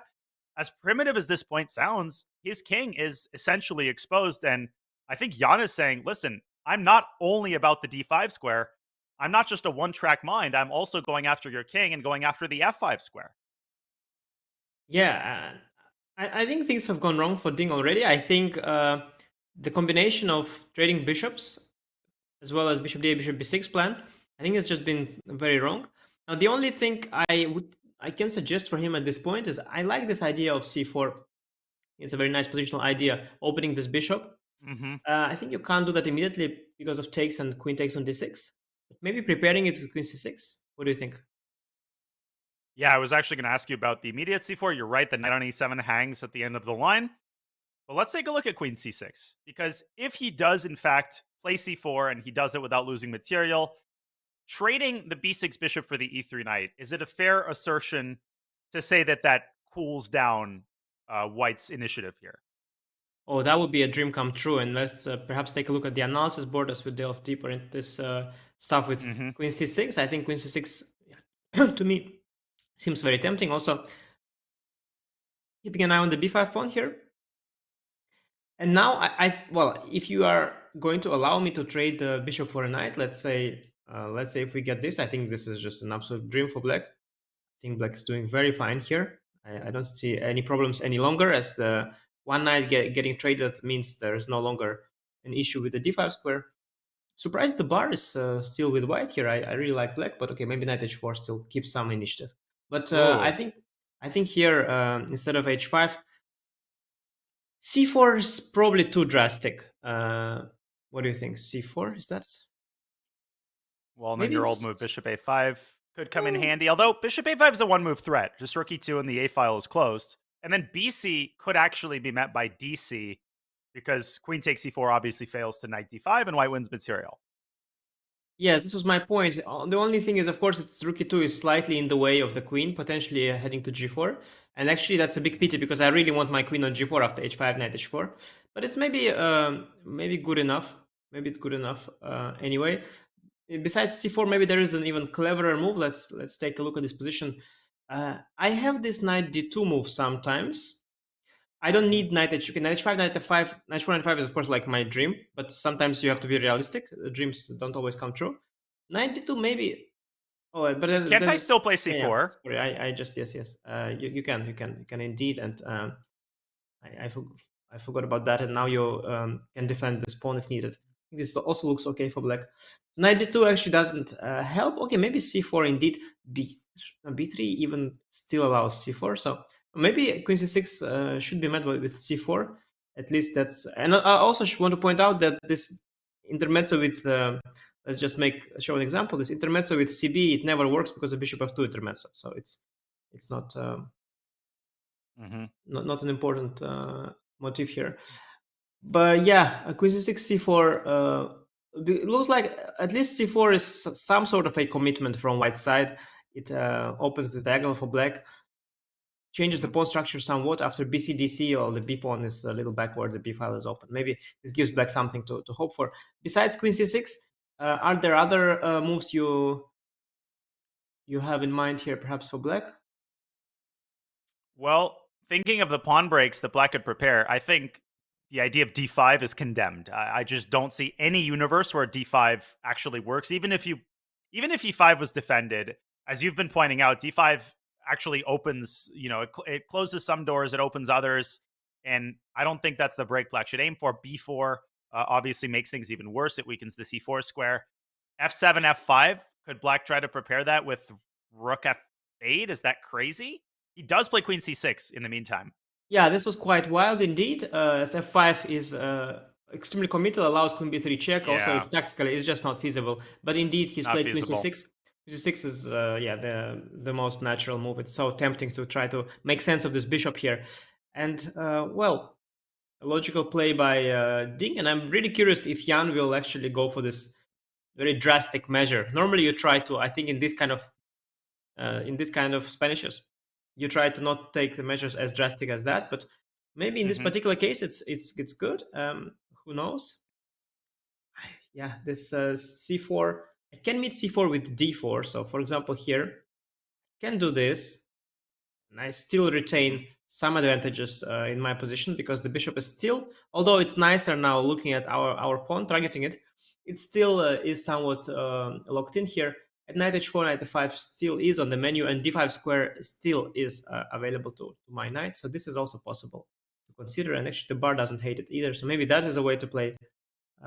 Yeah, and it's crazy to me. It's crazy to me that the bar was giving 0.2 there, and it was giving 0.2 after black plays c4 and trades on e3. That's why you can't, with small advantages, you have to be really careful because not all small advantages are the same. I think the advantage white has after c4 d4 is just so much more actionable than the one that white has after pawn takes c4 and after black takes on e3, because this just seems like a much easier position to play for black. Now maybe knight h4 and queen g4 and rook g3 comes really fast, but I'm skeptical. I mean, even first of all, black can drop the queen back to d7, and black's pawn structure isn't visually appealing, but how are you really going to attack the d6 pawn? So this is, I think, the quote-unquote worst case scenario for Jan, which actually tells you how good his position is, that even if black achieves everything that he wants, white's position is still a little bit preferable. So c3, c4 is one option. I was also thinking about queen to e2, trying to stop c4 directly, but maybe that doesn't stop c4.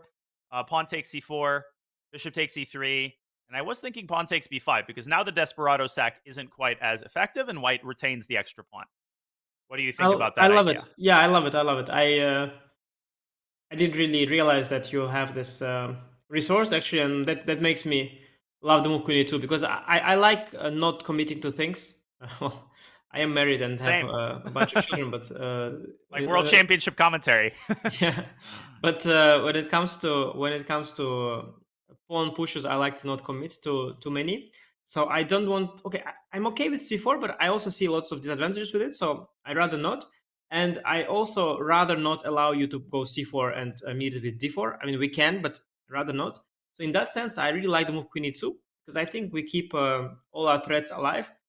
While black can insist on preparing c4 somehow, but rook c8 is that's a huge bummer, because now I can grab the a file, which is huge. Wouldn't do that. And otherwise, Hard to say. There's always this move rook a2 there somehow, trying to put some pressure, but it could also be just a waste of a move, frankly. So you don't know if you want to play rook a2 in many of these positions. Yeah, very pleasant choice for Jan here. I think he will be salivating at the prospects of choosing here. He played very fast so far, so I expect him to still be in the mood to play fast. Though, having said that, he looks very focused, and I think he might as well take some time, as this is a very, very crucial moment. He has lots of options, and he doesn't want to sell his position. His advantage also too short. My favorite so Right. far is Queen e2, but we'll let Jan take his moment there. And it's probably the case that Jan is not only deciding on a move to keep his advantage. He probably knows that he's better after c4 and better after queen e2. He wants to figure out what type of advantage he wants to have, what exact type of position he's aiming for.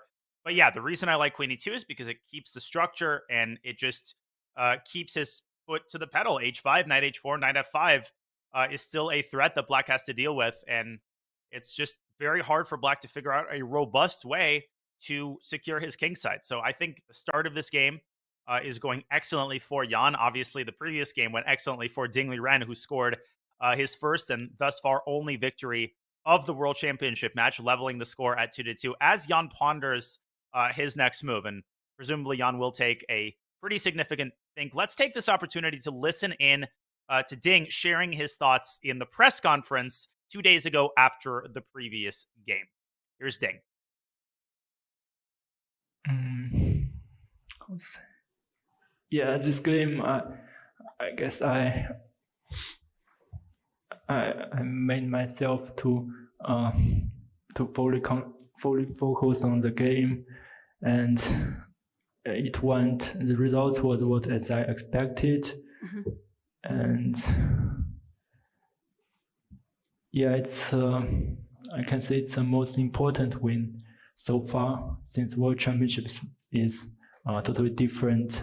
For example, let's say candidates.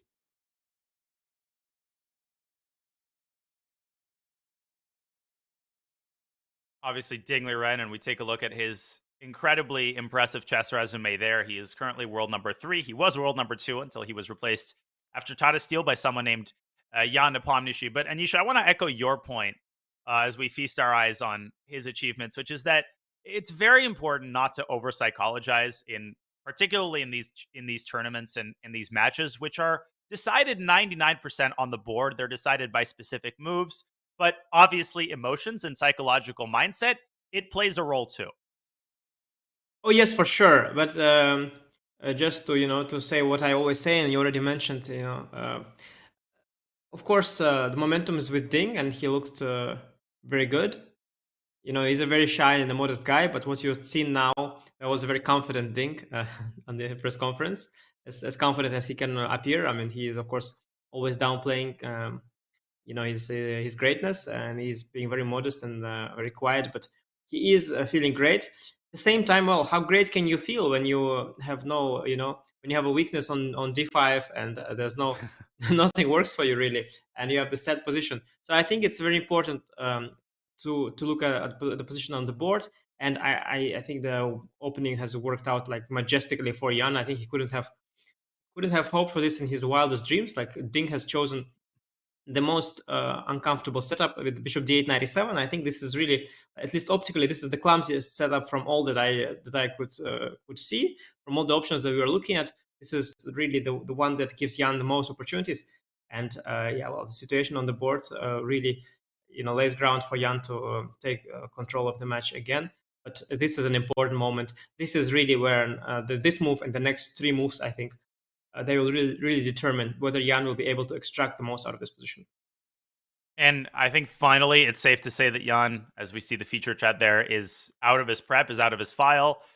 You mentioned that this position may still appear in his file. These files go incredibly deep at oftentimes to move 30, move 40. So you never know when you're actually out of the file. I would also add that not only do humans have a tendency to forget, but at least in my case, we have a tendency to convince ourselves that we remember. I read an interesting study recently that so-called flashbulb memories, when you think you remember where you were when something important happened. For example, 9/11, right? You think you remember that day. That's actually a lie. You don't actually remember where you were 15 years ago, but you convince yourself you remember. I've had so many games where I'm absolutely positive that this is in my file and that I had just looked at it. I come home and I had invented something completely new. And in fact, I had confused the file 10 moves ago.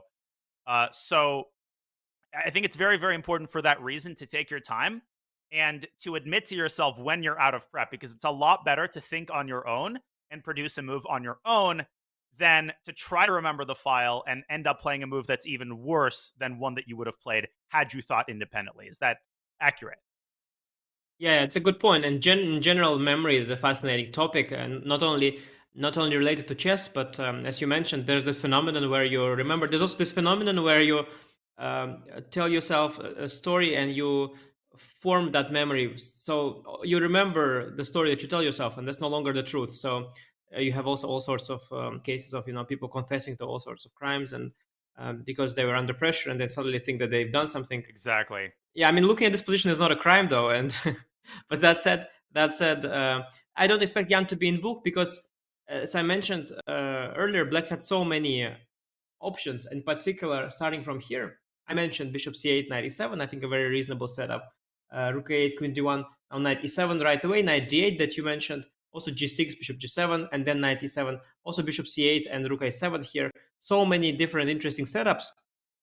We can see here on the analysis board. And the one that Ding has gone for, which is Bishop D8, and then Knight E7 in this version. Here also Bishop C8, Rook A6, Knight E7 was a plan. So all these different options that Ding could play, I think he chose just one of them, and very likely this was one that Jan didn't prepare deeply. Maybe he still knew the move H4, but maybe his prep ended here. He could have come up with the move H4 on his own. It's a very tempting move. I also thought about it myself, but yeah, well, by now he's certainly out of book, and this is his moment to deliver. His team is waiting with with the bated breath. They've done their job. They've given him that wonderful position, and not only is the position nice and pleasant, it also fits his style. It's played in the arisen from the 1e4 Spanish variation that he's so familiar with, that he's played in the recent years a lot. So they've done their job, and now they're there in front of their screens, waiting for Jan to build up on that and actually build an advantage and get something tangible. And yeah, it's now is the moment of truth in a way. Has Jan recovered actually from his loss? Is it the usual Jan? Because so far, following prep and bringing knight from f1 to e3, anybody can do that. People that studying our chessable courses, they also can follow on the arrows. You don't have to be Jan kind of player. But now it's really the moment to show the world that Jan is a great player. It's his moment to shine, and whether he will find and make something of this position, that is the big question. Yeah, so right now our big candidate moves are c4. That might be White's most committal move because it actually changes the pawn structure. And then there's, of course, you could ignore the possibility of c4, and that is the least appealing, at least to us. You could play h5, and you keep a tiny edge, but it seems like Black's position is much easier to play. And I think the move that we're probably leaning toward is queen to e2. I saw some people in the chat also suggesting queen to b3, which is more, I think, appealing to some people visually because the queen controls more squares on b3. On the other hand, after queen b3, the move c4 comes with tempo, and it might still actually be possible. Definitely would have to be calculated. Yeah, and that same variation after queen b3, c4, dc4, bishop e3, cb, bishop f2, king f2. I'd rather have my queen closer to my king here, I feel, because there, queen c5 check is... and we could make the moves on the board, I think, because it is a likely line. Let's take a look. So queen b3. I'm not sure, of course. The pawn sacrifices are very difficult to estimate, yeah? But I don't like unsafe kings. And here, I don't know, b6 or c5. Let's say b6. Where do you go to g3, maybe? Maybe you go to or f1, but wherever you go, of course, maybe White is probably I was, because I was kind of hoping for some f5, but b5 I cannot play because it's pinned. d5 is also maybe not it, although maybe I can go d5. But yeah, well, I would rather have the queen on e2 in this position. But maybe that one is also good.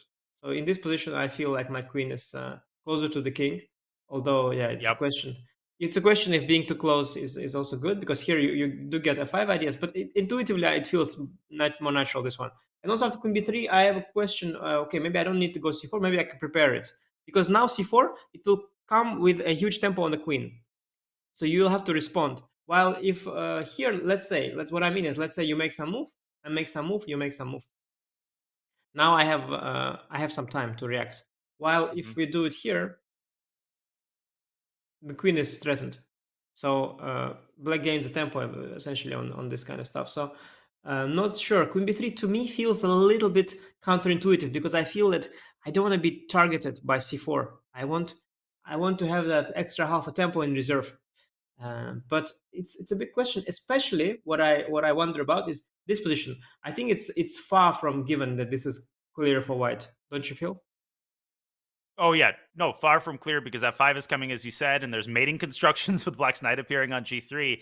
And it's one of those things, when you have a decision like this, and you know that you're better to begin with. We talked about this in a previous game. I always feel like whatever decision I make, doesn't matter which one, I'm always going to regret not making the other decision. So I could totally see myself going for this position, saying, man, I didn't have to have a situation with an unsafe king where my opponent has counterplay. I could have played c4 on move 1 and be chilling with a slightly better position. But then you play c4 on move 1, you lose your advantage, and you say, man, I could have had an extra pawn, and I was afraid of phantom threats against my king. So, these decisions are always so hard to make and to not regret. And in the meantime, h5 has been played, Anish. Whoa. Yeah, and when you said, Daniel, that we like it the least, I wanted to respond there that, okay, we don't hate that either. Because it's d4. Mm-hmm. Yeah, likely. I think d4 is the follow-up. Yeah, at least with h5, mm-hmm. you're playing in the most principled way. Like, you don't want to waste time. Queen e2, you say what you want, it's a waste of time. Let's be frank there. It's a waste of time, and I'm really not sure Jan is salivating at the prospect of this position. He thinks he's better, like you said. He is indeed better, and now he's better, but he has to deal with the weak king. Why? What for? After h5, c4, d4. Well, there's no question of weak king. Knight h4 still coming. The fact that the bishop is looking now at our pawn, it's a very abstract thing, and I'm not sure black can exploit it actually. So I don't dislike h5 at all. I wouldn't say that I dislike it. We have to see how this plays out, but so far definitely an interesting choice there by Jan, and we'll see if also we have to see if d4 is it. Maybe he actually wants to go dc, and maybe he sees why the computer also likes it for white. I mean, maybe it's this position, for example. Yeah, Ding plays c4. Maybe he wants knight to d2, and wow. And Ding ran back to the board, like literally ran, and he's already played c4. So we're about to find out whether Nepo wants d takes c4 with an ultra simple position. We'll only have one pair of knights on the board, or whether he wants to keep some spice alive with d4. It would be more in Nepo's style, I think, to play d4.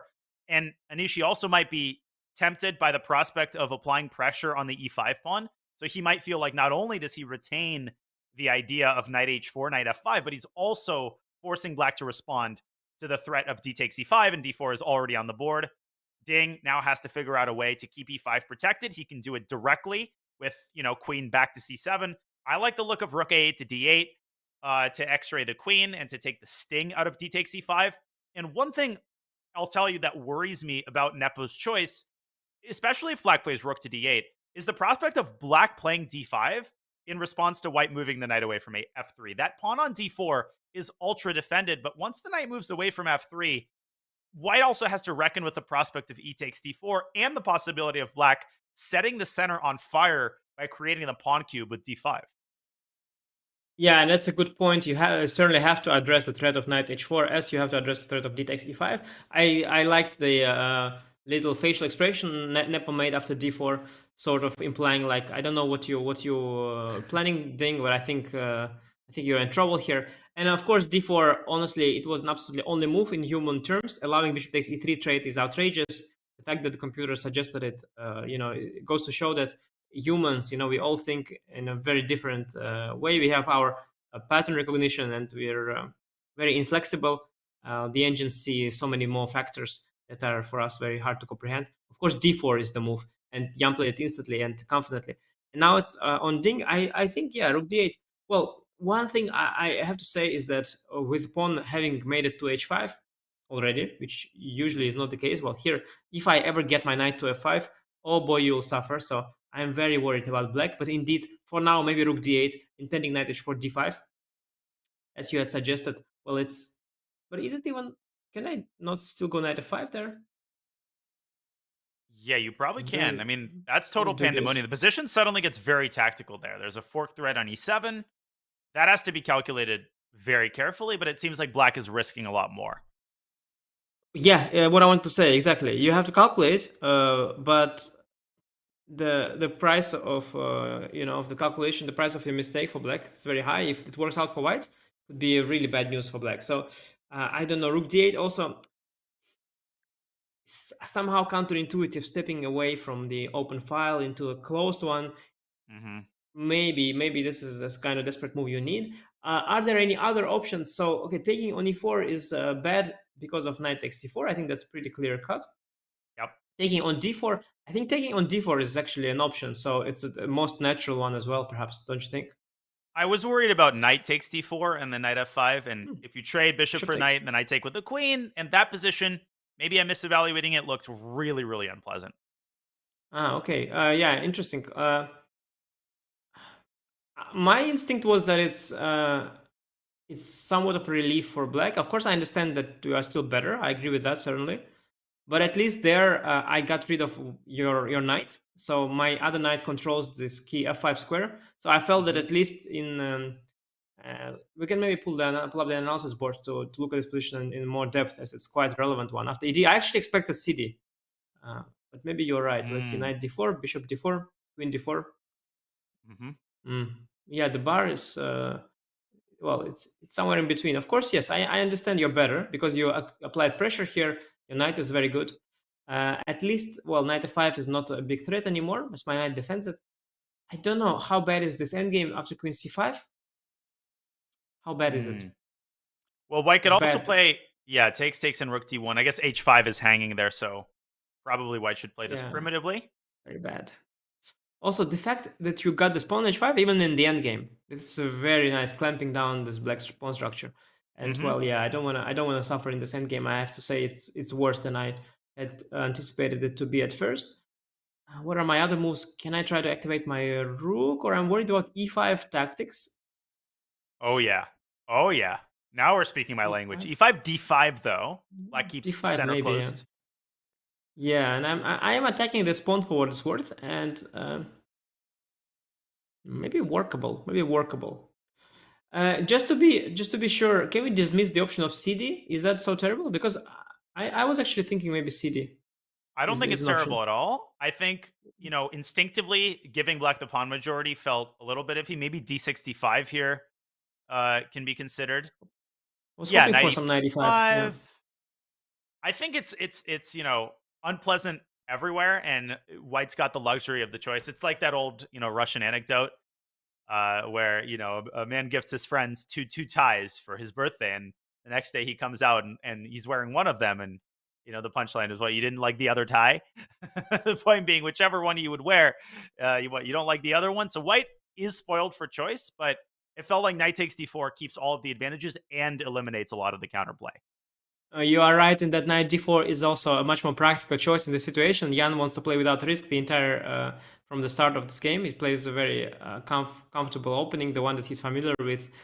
He wants to stay in his comfort zone after a difficult previous game, which is also the understandable and probably the correct way to go. And here, a CD, you create an imbalance. For all you know, things can backfire. One day the c-pawn can queen or whatever.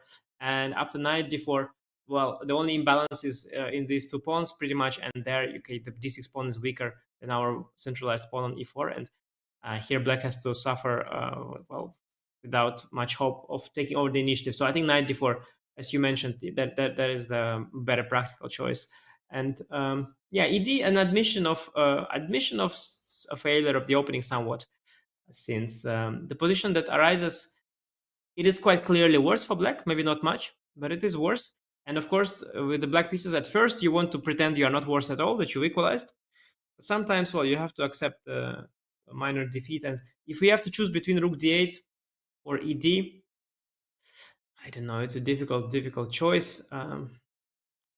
Yeah, I don't know what else. What other moves are there? I think de is actually is simply a threat. Actually, the pawn is just hanging. And well, what else? Your knight has no moves. Let's be clear about that. This bishop shouldn't move either. The queen, you don't want to bring it back. It's on c7 at least covers the d5 square somewhat. It's not in the hits the e4 pawn somewhat. No. Yeah, no. The f6, yeah. No way. Weakens everything even further. So by process of elimination, you either go ed4 or you make a move with the rook. Maybe you make rook a2, but here probably is just queen b1. So I guess rook d8 or ed are simply the two only moves. This move b4 is not really a move, is it?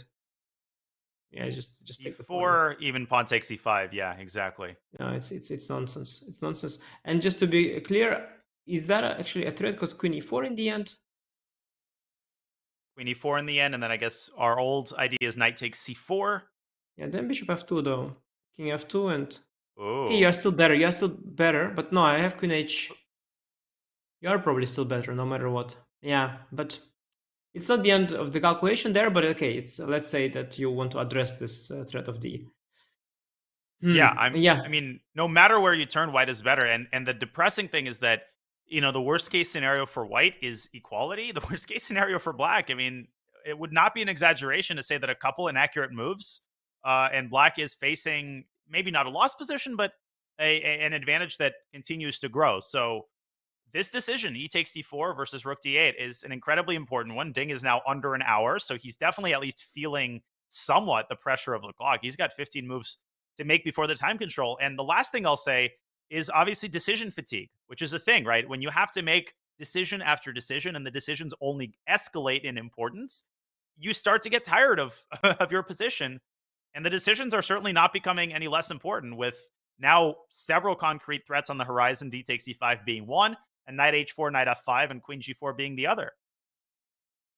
Yeah. No, good point. What is your instinct? So, what if you had to take a decision now? Which move would you make? Rook d8, without question. E takes d4, knight takes d4. Maybe I'm not giving it a chance, but that position just looks sad to me. Interesting. Yeah. Now let's take a look at rook d8 in a little more detail as Ding is pondering. By the way, he is dropping further down on the clock, and 54 minutes. It is, of course, a lot of time, but you have to realize that it's move 24, and the next few moves are very, very difficult. And potentially he's going to face an unpleasant position, similar to the one he faced in the first round. Their time might be crucial, so I'm not optimistic for Ding, but let's take a look at rook d8 on the analysis board, perhaps, as we can delve deeper into what are the thoughts Ding is having after this. So is it knight h4 that we are looking at? Yeah, we are looking at knight h4, right? We were looking at knight h4. And you also have maybe e takes d4 first. You mean in this position? Mm-hmm. Yeah, followed by d5 maybe. But we're looking at d5, right? That was the line, and then we said knight f5 is possible. Wow, what a position!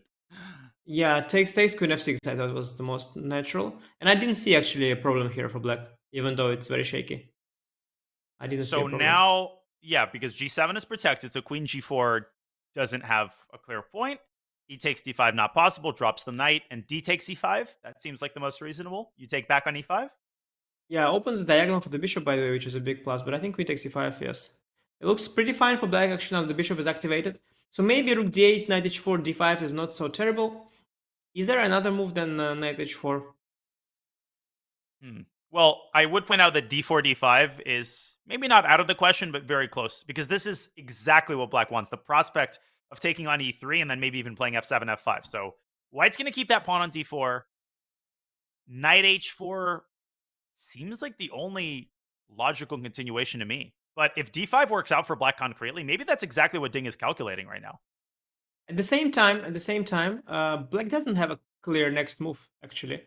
So maybe you can do something slow, maybe queen to c2, perhaps renewing the threat of d takes e5 is an option. But now e d4 is much more tempting because you no longer can recapture with the queen. This position becomes very attractive for black. Even queen d5 c2 here. Yeah, absolutely. So even d5, no, it just was not the idea. So yeah, rook d8 becomes a big favorite in my mind. After knight h4, d5. Here I had some options. I could also start with ed, and maybe something, maybe queen something f3 else. or something, trying to pin the Yeah. queen. There's tricky moves here, but I don't know, Now the is eval a- bar that's- seems to. Oh yeah. Yeah, but it's different. It's because it's different. Now after knight f5, if you go queen f6, no, but it's just a different position. And you just take rook queen f3, and I mean somehow it's not the same. It's just not the same. Oh, Well, sorry, here e4. I here's blundered. e4, Yeah, but let's not instead blunder. maybe yeah, queen g4 looks tempting. Knight e3, maybe just knight 3, knight g4. Simply just pick up. Let's just collect. Oh, Just collect. beautiful Yeah. idea. Knight g4 forks the queen and the pawn on e5. Yes. So okay. So knight h4 is a thing. ed4, of course, is a question here as well. And I was hoping some knight f5 business. Very tempting. Oh, this looks tempting now. Queen g4 coming. Extremely. And you look at the eval bar, it says zeros. Well, imagine having this position with the twin threats of knight e7 and queen g4. You know, good luck figuring this out. Maybe takes in like queen e8 or something, but it looks kind of lost to me, to be honest. Like I mean, I'm same equal, okay, but I would think with black that I could just be lost here, or close to, like a huge Totally. trouble. Maybe something. Okay, no, king h8, queen g4, rook g8, knight e7 was a thing. Ugh, with a fork. So maybe what you mentioned is queen e8 move, but okay, I mean, well, queen e8, no, but this so dubious. Queen g4, oh, not, yeah, wow. E5, Knight h6, and you don't then care. king f8. Wow. Okay, wow, very impressive, very brave. Typical, right? Where the engine just gives zeros, and Ding has no idea if this is lost or equal or what. So we always have to remember this, right? He doesn't have that starting reference point. We know that this is almost equal to begin with. So likely, if the eval bar doesn't change, we're going down the right path. Ding has no idea if he's going down the right path or if he's blundering. So it's totally understandable that he's investing time. He's got 50 minutes on the clock, and he's about to make a very important decision. So you folks do not want to go anywhere, because this is a decisive game. The score is 2-2. The stakes could not be higher, and this decision on move 25 for Ding Liren could not be more important, as he attempts to, at the very least, draw the game and maintain his momentum. We're going to take this opportunity to go on another break. When we come back, hopefully we will have some clarity on Ding's choice.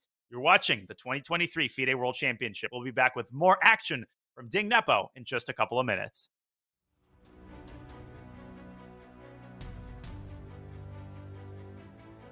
Today we're going to go down into the New York City subway, set up a table on the subway platform, and see if we can get some strangers waiting for their trains to play chess with us. All right, now I'm going to see if I can get anybody. Hey. I'll be Wyatt. Wyatt. Yeah, 'cause I don't do magic yet. Sounds like he knows what he's doing a little bit. Don't worry, I'm not that good. Yeah? You're just out here playing chess, not that good. Got the chess.com app. You ever play on your phone? Oh, yeah. He said he barely played. I'm a teacher. What do you teach? Chess. I'm just kidding. Self-defense. How do you stay sane? I used to do a lot of meditation, take medication. What's like lesson 101 of self-defense? Run. What are you listening to right now? Train, Sean Paul, Ed Sheeran. What is the meaning of life? It's funny because like what I'm doing I feel like doesn't align with my philosophy on what the meaning of life is, but it's like obviously spend as much time with family as possible. Be the best person you can be, get closer to God, not to be evil to each other. There you go. Good game, thanks for playing. Good game, thanks for playing. Appreciate it. I'll see you in a self-defense class. Enjoy Harry Styles.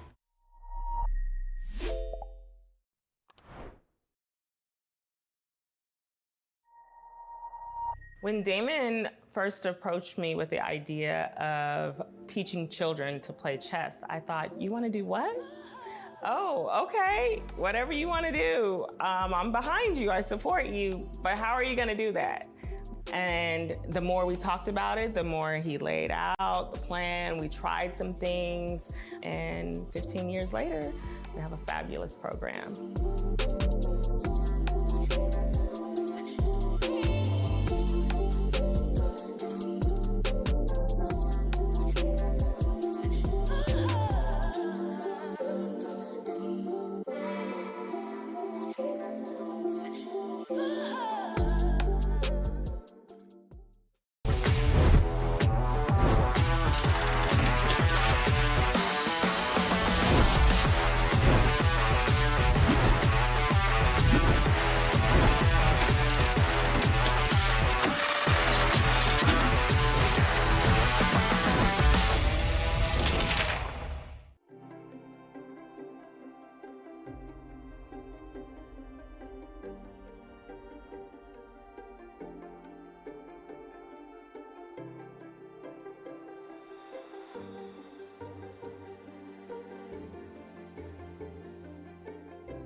We are back at the FIDE World Championship where Jan Nepomniachtchi is pondering this very important moment. A couple of moves have been played since we went to break. Ding has made the very important decision to take on d4. Nepo has indeed recaptured with the knight. Anish. Now, we have not debated for a while the evaluation of the position. Clearly, Nepo has been in the driver's seat really ever since the opening.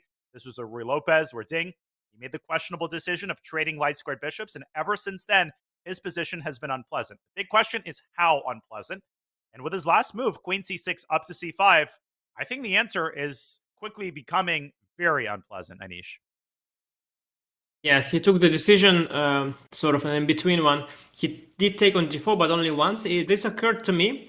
Actually, I wanted to discuss it at some point, and I expected him to bring the queen to d7, keeping the bishop more active with the sight on this diagonal. Now the queen kind of blocks the bishop, but I guess what he wants is to keep an eye on this pawn, to keep an eye on the fifth rank. Certainly a sensible attempt, although very dubious one. I mean, if you imagine that I will get the opportunity to go knight f5, not only do I get a monstrous knight, which is like positionally an achievement because I can reroute it back to d5, but also there might be some direct threats against the king. Now, what Ding is hoping for is that after knight f5 takes, knight takes, there is queen takes f2. For now, that is true. But since the bishop is blocked, and Jan can, well, he can make a move with the queen first, maybe queen to f3. I think f3 is the most tempting square, protecting the f2 pawn, introducing the idea of knight f5. I don't know. I think it looks really nice for white. And I want to just make, before we continue looking at chess, just a small note, just a small side note, because I've been watching a lot of World Championship matches in the past few years, and I have to say that so far this match is really quite remarkable because in every game so far we have a full-fledged game, and both players, especially the white players playing with the white pieces, they managed to get quite something going from the opening, and that is what I find remarkable because the narrative has always been that, the theory gets more and more dried out, and the Carlsen, was telling, I'm so good, I'm so strong, but the theory I cannot play. But, I'm really the better than all of them. You can see it, because I'm so good in the chess. But yes, in matches it's so hard because they're so well prepared. Now you see that's well prepared, but every day there is a game. Mm-hmm. And we've talked about this in previous rounds, the fact that there's a different narrative that states, well, openings aren't as interesting anymore because a lot of doors have been shut. You can't play the King's Gambit. And true, some doors have been closed. But guess what? You have a game like this in the Rui Lopez where engines, I think, helped Jan find a very interesting idea. And the Rui Lopez as a whole has been completely reignited, right? The flame has been enlivened in the Rui Lopez and the Italian, not only because of computers, but also because of the creativity and the innovation of top GMs, but also because computers have shown completely new ways to play old openings. The Rui Lopez used to be played in exactly one way, right? C3, D4, you would get the knight to G3. Now you have all sorts of different ideas. Sometimes the dark squared bishop comes out to D2. So, there's different sides, as you're saying, to this narrative. But let's try to figure out how objectively bad this position is for black. We are aware that the engine assigns a relatively modest edge to white, and one part of that is that knight f5 isn't possible immediately. Queen f3, Anish, I think without any question is the most natural move, not just because it reinforces the possibility of knight f5, but also creates the rather tempting possibility of e5 with a discovered attack against that rook in the corner. Yeah, I mean, it has everything going for it. And the question in this position is basically, if you are looking at it, I guess, at least that's my impression. If I was looking at this position, the only question I would have is why not queen f3? And that's what I would be thinking about. And probably there would be no reason not to play it. I am thinking maybe rook a2 would be quite bold, but actually possible because rook on a2, well, it's contributing here on the second rank, applying pressure on the f2 potentially. So I'm thinking of a variation. Queen f3, maybe it's time for us to pull up the analysis board because we've been staring at the position for quite a while. And so if I play queen f3, rook a2, if I'm going to go for knight f5 move, after takes, rook b2, suddenly rook is really contributing. So this is not so stupid at all. And what about that said, rook a2 feels very dubious. In worst case, I can protect the pawn with the rook, but maybe there is a tactic here or something direct we can go for. You know me too well. I'm thinking of knight Knight f5 d5? takes. I was thinking of taking on f5 with a pawn in order to potentially be able to play f6 and shatter black's king position. So, like, let's say knight. I'm not sure which knight off the top of my head. Let's say knight ef5. Knight takes f5. And the eval bar believes that white is winning in that position. So I wonder if there's maybe knight to Knight d5. I think knight d5. To open the f5 score for the queen, we should show, I think, the line knight takes, pawn takes. What happens if black takes on b2? Now, with the f5 square unoccupied, it's made into queen f5, inducing g6, and queen takes f7 is made. And black is just way too slow, right? Even after black takes b2, it's not like black creates any threats against white's king. So white just comes a lot faster here. Yes, I mean, the idea you mentioned with EF was very strong, but with ED is just a better execution of that, and this is even more, yeah. So, no, Rook A2 is indeed as outrageous as it feels. I am briefly wondering if he's able to swing the queen across here or here, and then try to trade the bishop for one of the knights. This is also why I moved earlier. Like, my instinct would be to try and get rid of a knight and suffer, but or at least keep an eye on the knight. So queen d7 would keep an eye on the knight. Queen c5 is very risky move. After queen f3, I don't know, queen e5 or queen g5, do they work? Not sure at all. Feels very, very dubious for black. Yeah, I mean, there's so many options here. Knight f5 is still possible. Knight g4 and e5. That knight g4 also. Superficial, but could be very strong. You hit the rook on a8, you hit the pawn on d6, and man, white's knights have so much potential here, so much attacking potential.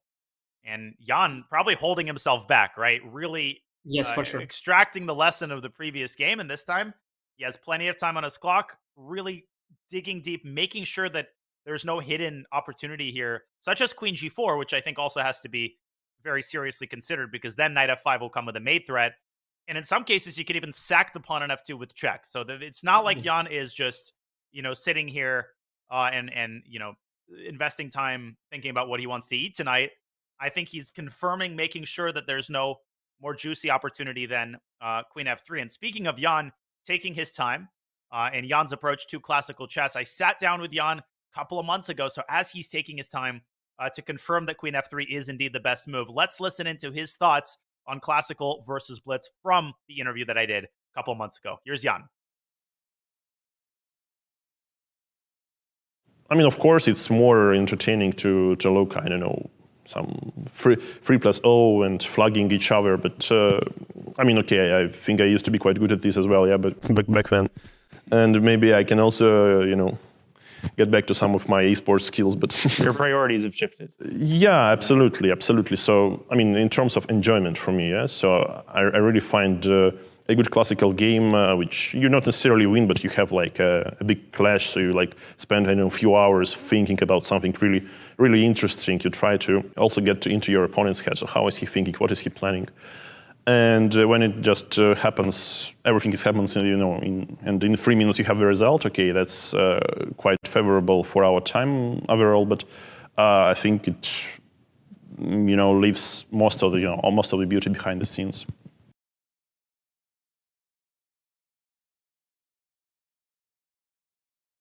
Jan is obviously an incredible blitz player and incredible rapid player. He's played Ding in rapid so many times, and sometimes when you watch Jan play classical, it is like watching him play rapid.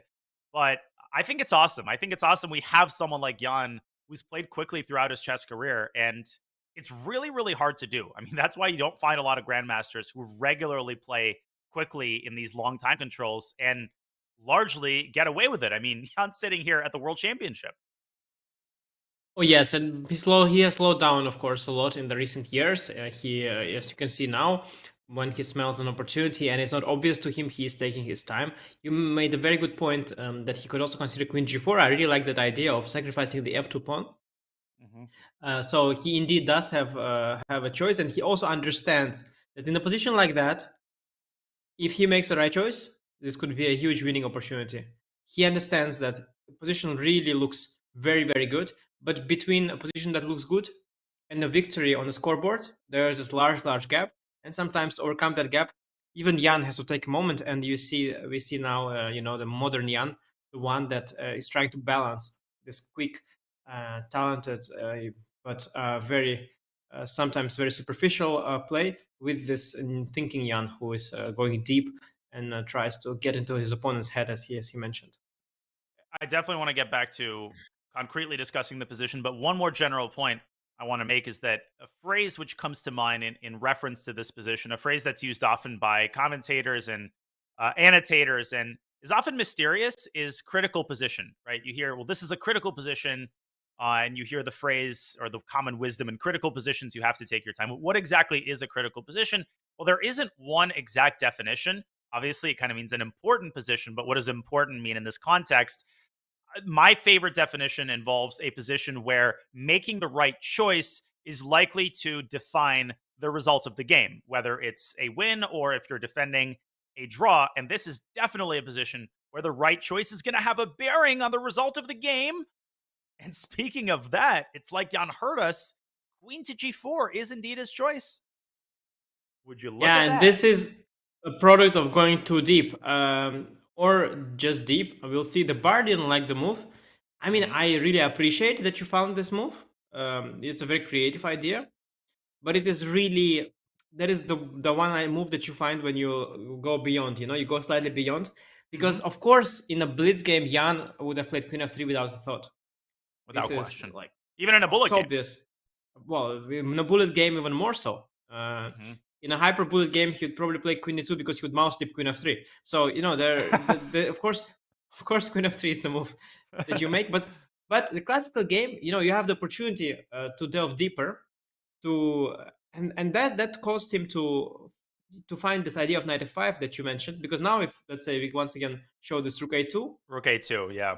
Knight f5, maybe we can pull up the analysis board quickly because this line is a little bit long. And this is what attracted Nepo to this line, because people might be thinking, oh, Queen g4 is a mistake. What was he possibly thinking?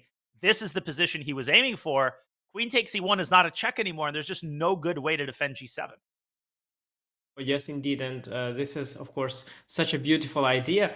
And in general, of course, Queen on g4 is more threatening, because after Knight f5, you have a threat of checkmate, while after Queen f3, you don't have a threat of checkmate after Knight f5. So Queen g4, it's sort of a more aggressive move, and if it has a tactical justification, then it also seems to be better. So I can totally understand Jan thinking this is a better move. I would guess the defense would have something to do with would just be Queen e5, which is also very natural. Now, the other advantage of Queen f3, in fact, is that besides preparing Knight f5, it also prepares e5, and after Queen e5, maybe this Knight g4 idea was quite strong, because now e5 is there, opening up the view on the rook, but also the knight on g4, has yes, and indeed, Dink used the opportunity and goes for Queen e5. And that's another downside of Queen g4, which is that Queen e5 is ultra natural. It protects the g7 pawn, takes the sting out of Knight f5, and this is what I'm most curious about. What on earth is Jan's intention after Queen e5? Because he must have seen this move. This must have been the main move he considered. And there must be some concept, some creative idea that Jan has in mind. I was thinking Queen g4 to d7 could be a thought to target the pawn and the knight, but it doesn't even really threaten anything. And I think concretely after Queen to d7, Black could play Bishop takes d4 cd, and then Queen takes e4. And because the rook on e1 is undefended, the knight on e3 has nowhere to drop back to and open up a discovery against the queen. So does he still want knight f5 Anish maybe? And is he tempted by knight takes h6 threats? That doesn't seem dangerous either, because Black could just move his king. What gives? Sometimes you miss a move. He could have just missed Queen e5 altogether. But maybe he has a certain idea in mind. Maybe it's... Well, Knight f3, I thought, but the Knight on d4 is doing such a good job. Even Queen e6 actually becomes viable. Maybe then Knight f5, but well, it's no longer so clear. I don't think Knight f3 is tempting. F4 doesn't work, I assume. Yeah, Queen takes e4. Simply there. Yep. Right? Yeah, I think so. Knight c2, Queen takes c2. Yeah, ugh. Yeah. Knight c2, Queen takes c2 is also what I thought. So I think even Queen b7, by the way, in the worst case. So I think this is just not working. I don't see it. Sometimes it can be simpler than, it can be as simple as he just missed Queen e5. That could also be. I don't know. The fact that he's taking his time.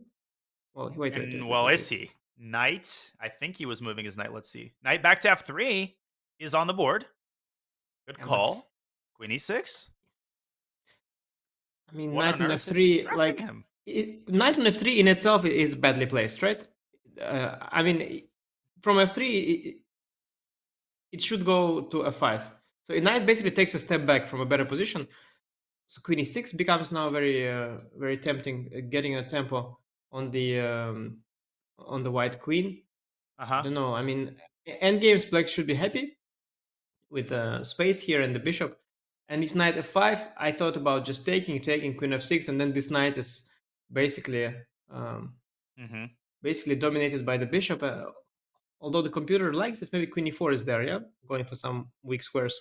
Yeah, and maybe knight f5 can be met with the immediate queen f6. It's scary, but I just think white is out of ideas. Like queen f6 here maybe keeps the structure the way it is.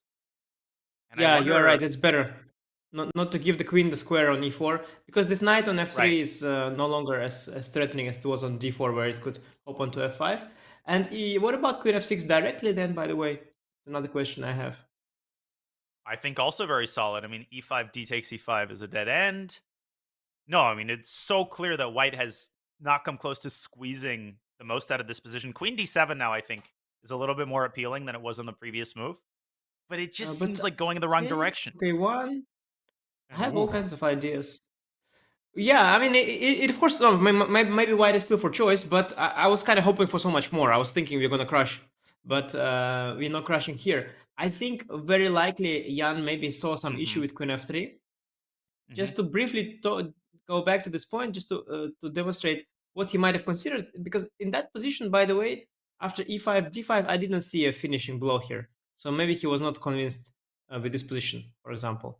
Well, knight f6 check has to be calculated, but it just I would play devil's advocate and say just intuitively this just seems so much more juicy than, let's say, the position after knight f5, queen f6, which could arise in the game.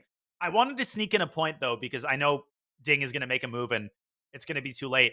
Is it possible that Nepo did indeed miss queen e5, maybe because he was so fixated on the battery that black built on f2 that he forgot to consider queen moves?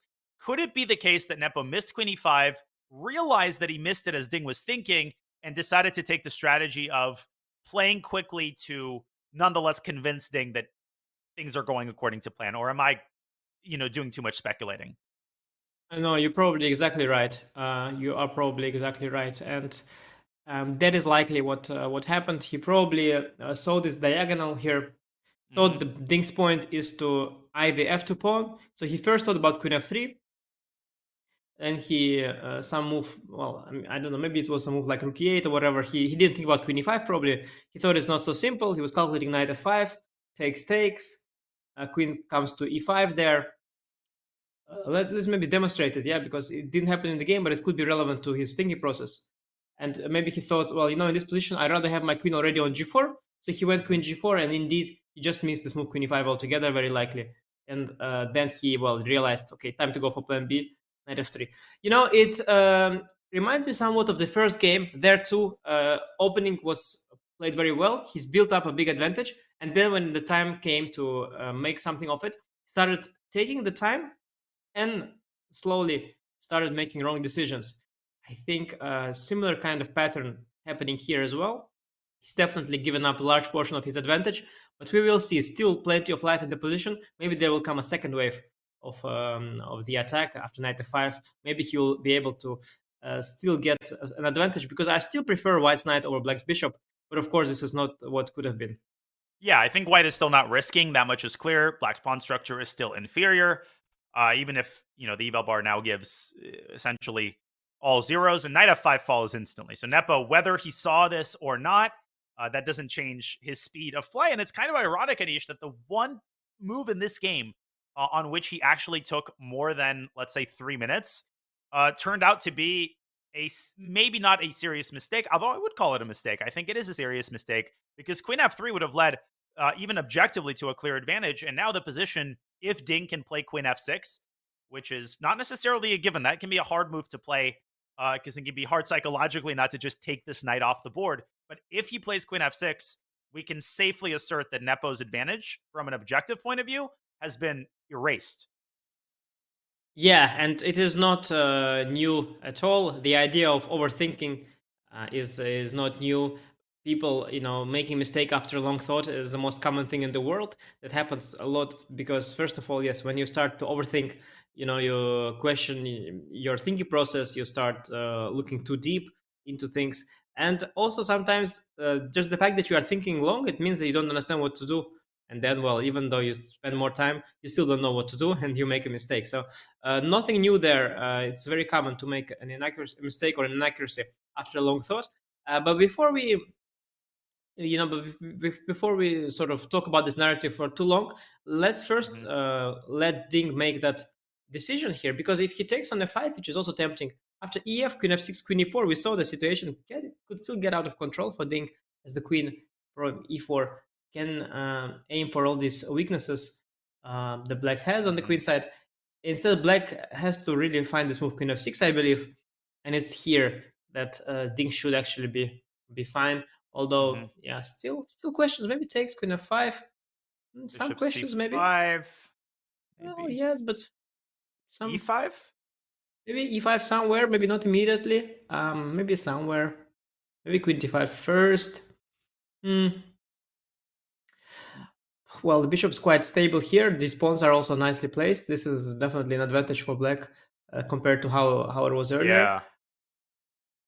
But maybe, we still have a nice light square play here with the knight on the king side, this pawn h5. There is some aesthetic value in white's position as well. So maybe still some advantage, some small edges there. But after queen f6, which I think Ding will find, yeah, very little will be left from Jan's advantage. That's for certain. And with the king a lot safer, right? A pair of knights is gone. Black doesn't have to worry about getting checkmated.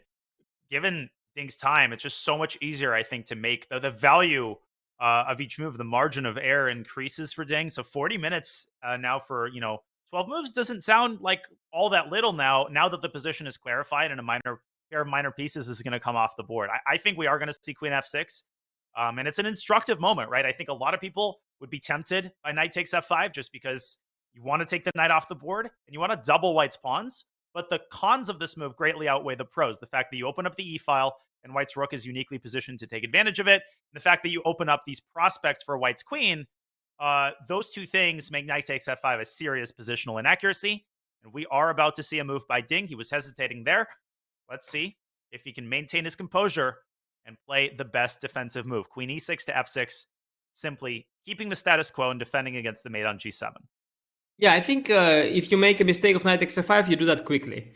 Because superficially, that was like my first thought. I just thought, I take, and bring the queen here, and knight is dominated. And then I realized, oh, wait a second, queen e4 is there. So you can sort of make this mistake quickly, but once you already think, for as long as Ding thinks, you notice queen e4. And then I think you realize that, okay, whatever the issues after queen f6 are, they are not as big as the ones after knight takes f5 first. So I think Ding will, after some time, play queen f6. Although I have to say, also knight f5, ef, queen f6, queen e4, it doesn't look lost for black either. No. And you have some potential for eventual d5, d4. So maybe you'll then think I'll go rook b8, bishop c5. Try to stabilize, then maybe have some before ideas. Doesn't look terrible, actually, frankly. And when you trade on f5, you also diffuse potential e5 ideas, because after queen f6, you have some e5 ideas somewhere after takes, and queen to f5 and to d5. So not an obvious choice here, by no means, I have to say. For example, so let's make this on the board just to see what Ding is calculating through here. Knight f5, ef, queen f6, queen e4, so rook b8. I guess queen to where even? Queen, what is exactly the problem? Well, queen d5 and then maybe knight d2, knight e4 seems like an option. That's maybe indeed. Yeah, he takes. Taking it. Not shocked. Not shocked. I mean, I'm not shocked. It doesn't look so bad to me, to be very honest. I agree, and I think people in the chat should realize, like, we're not talking here about the difference between a winning advantage and an equal position. This is gradations of an advantage. White is better everywhere, but after queen f6, white's advantage we thought was minuscule. Here, maybe Nepo has somewhat more practical chances. One question, though, Nepo's going to take back with the pawn as soon as he comes back to the board. Is queen f6 forced? Like, queen d5 runs into f6, and that's game over. Queen d7 looks really awkward as well. I think Ding might play queen f6 right away. Yeah. I think queen f6 is essentially forced. Although, as you mentioned, queen d7, I realize it's a possibility too, but it's like it's an alternative. Basically, sometimes you look for an alternative for the sake of looking for an alternative. This is one of those moments.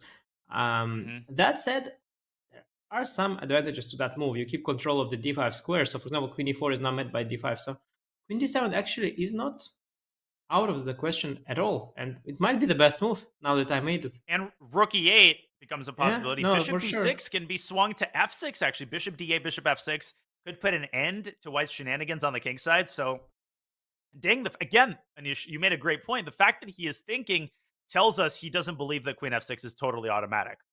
No, but you are actually right. I didn't see queen d7 as a possibility, and in fact, if he plays queen d7, it could even be that taking on f5 was the more accurate of the two. The gradation between all this 0.2, 0.4. Oh, okay, no, he went for queen f6, the more natural one, of course, the more natural, yeah. Queen d7 was the top engine move, actually. It was the only way to keep a position close to equality. Now, I think, once again, the size of Nepo's advantage is comparable to what it would have been if he played queen f3 instead of queen g4. Of course, the nature of his advantage is now a lot more positional, whereas after queen f3 there, he would have been tactically better. But, I mean, this has got to be a relief for Jan. Do you think he realized that black comes close to equalizing after queen f6 immediately? I think to be honest, from a human perspective, and I'm looking at this position, I don't have the engine moves, let's say. I see the evaluation, but from a human perspective, I feel that queen f3 was the most scary. Like, I think I could be on the verge of losing there. Like, maybe I exaggerated danger, but I would be like, queen f3 would be like a huge issue. After queen g4, I would think that after knight f5, queen f6, I'm slightly worse. After knight takes f5, ef, queen d7, I'm slightly worse. And after knight f5, ef, queen f6, I'm slightly worse. Now, I would have to try to compare which of these slightly worses are more slightly, and which of them are more worse. But I'm not an engine. I don't know what's 0.2, what's 0.7, what's 0.4. Like, it's hard to say. I see that there are advantages and disadvantages to all of these. Like here, the advantage is I keep your pawn in full control and in check. Yeah, you don't have any dynamic possibilities. You don't have e5, you don't have f6. I control your pawn completely. Your knight is kind of controlled as well. My bishop controls the d4 square. Knight d2, knight e4 is a very long route, and also an abstract one that for now with the queen on e4. So I think what Ding did is the most stable way to play. So I think I could even see myself do the same thing. To be very honest, I could see myself making the same mistake. So I wouldn't be too harsh on Totally. him. Yeah, I think it's just very difficult. And well, I like with d5 and after bishop c5, you could start knight e2, knight e4. I also really like g3, king g2. I have this obsession with maybe even g4, by the way. Very nice. G4, right? If you're already, moving your king away from the diagonal, maybe g4 just captures more space and creates the later potential of g5. So I wouldn't abandon, given the fact of the presence of the knight, the idea of a kingside attack later down the line. Absolutely. And I think the main advantage of the move g4 over the move g3 that I see is that, for example, after queen d5, bishop c5, g4, b4, I can take queen takes c4. And after bc, my f5 pawn is protected. So it guards the f5 pawn as well, which is, I think, a very important thing. I think g5, let's say, is still early. G5 is a long way to go, but protecting the f5 pawn is nice. And after g4, I can also potentially go with my queen to c6. I really like this construction because, this move is weakening a bunch of squares, but all of these squares, they're protected by the knight. So after g4, I control all of these squares on the king side. And after king g2, even more.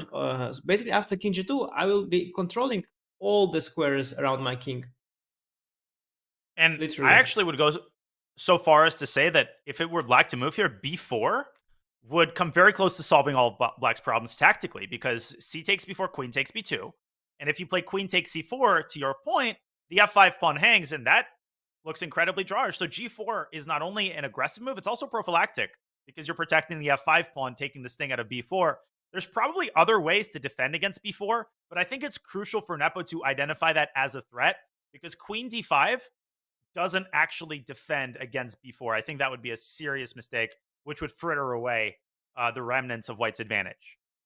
Yes, and exactly that's exactly the point. After Queen d5, Bishop c5 was a mistake. Indeed, b4 is actually the threat, and indeed g4 is right now immediately the best move, I think. At least, okay, we have to check with the computer later, but from what I see, I think g4 is the way to go here, and I think Ding has underestimated that, because after g4, I no longer see a move for him which is attractive, as b4 loses the pawn. And if you let me improve my position further, g4, king g2, I'll stabilize even further. I will find a way to improve it at some point. I will be penetrating with my queen. I can at some point try to enter with my rook. Very, very juicy position for Jan there. And okay, we have to say it anyway. It was nice for White, but this, yeah, now I can sort of sense why allowing EF was not the best of the ideas. And I'm looking forward to see Jan play g4, because I think from a human perspective, once you see g4, you cannot resist. Yeah, I mean, because it accomplishes so many things, and what makes Black's position hard is just there's no endpoint to the suffering. It's not like, okay, I need to make a couple of moves, and then I'll be able to trade off a bunch of pawns, and I can stabilize. And it's not even like White is attacking, and if Black defends accurately, he will be fine. Black's weaknesses are chronic. Black's pawn structure is inferior.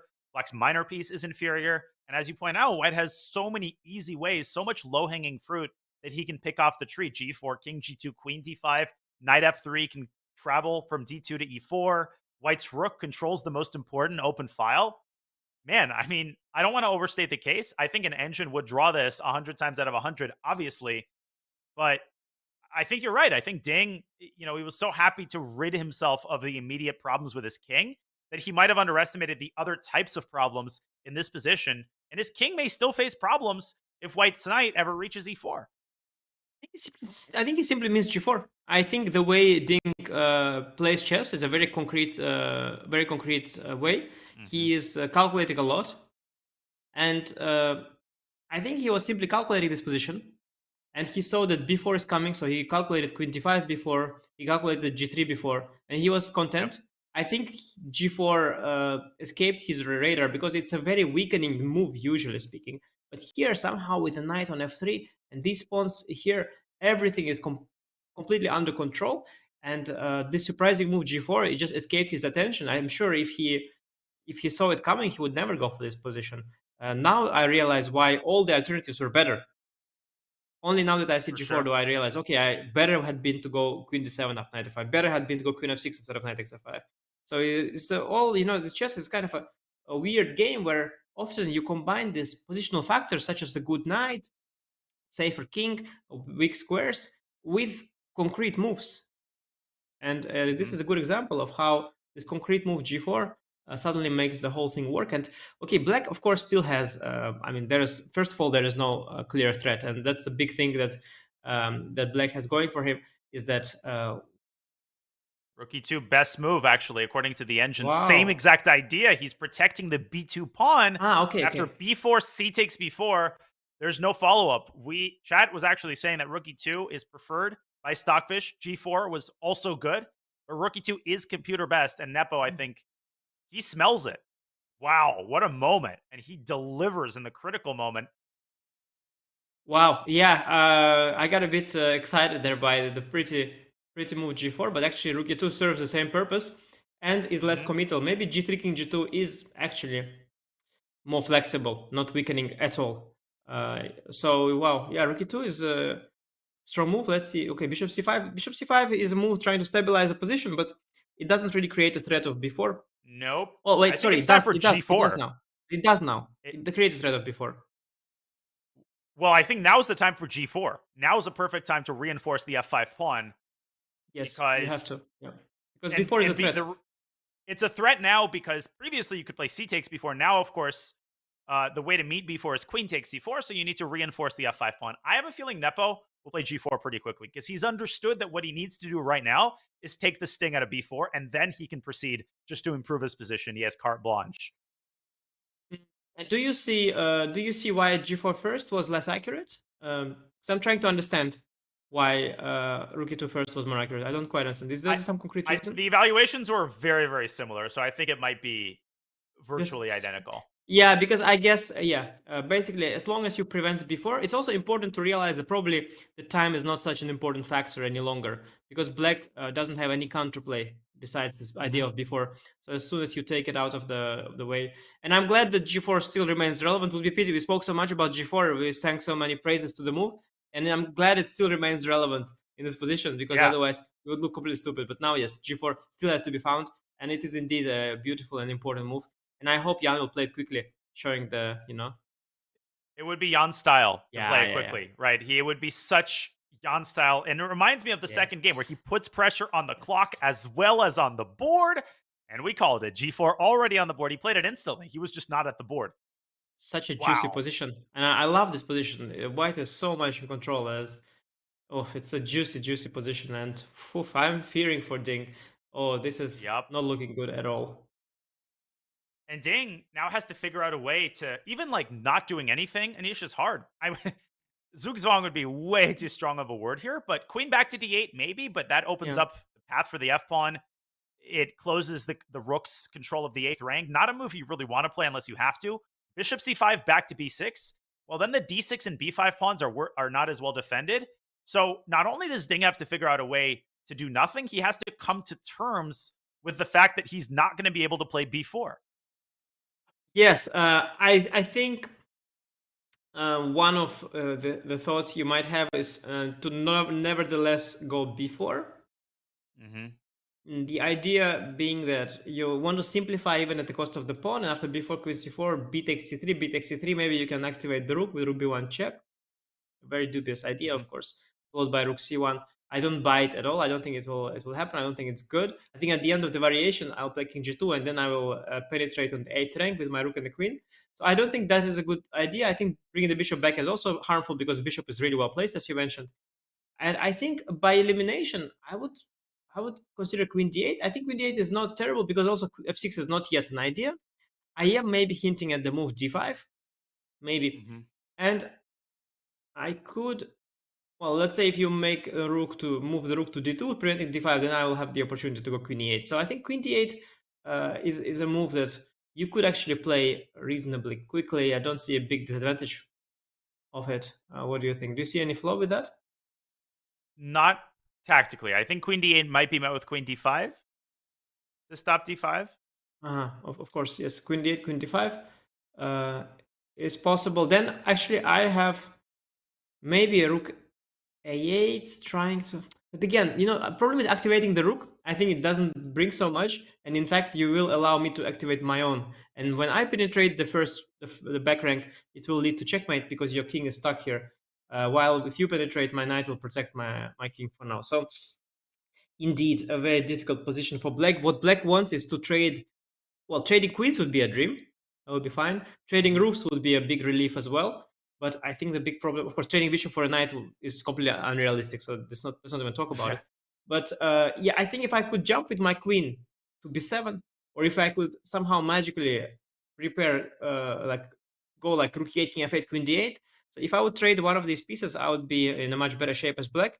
But I think somehow swapping the pieces around and trying to arrange for such a trade is difficult, especially because if you move the queen too far away from f6, then f6 or g5 or both will be on the radar. So yeah, a difficult situation for black.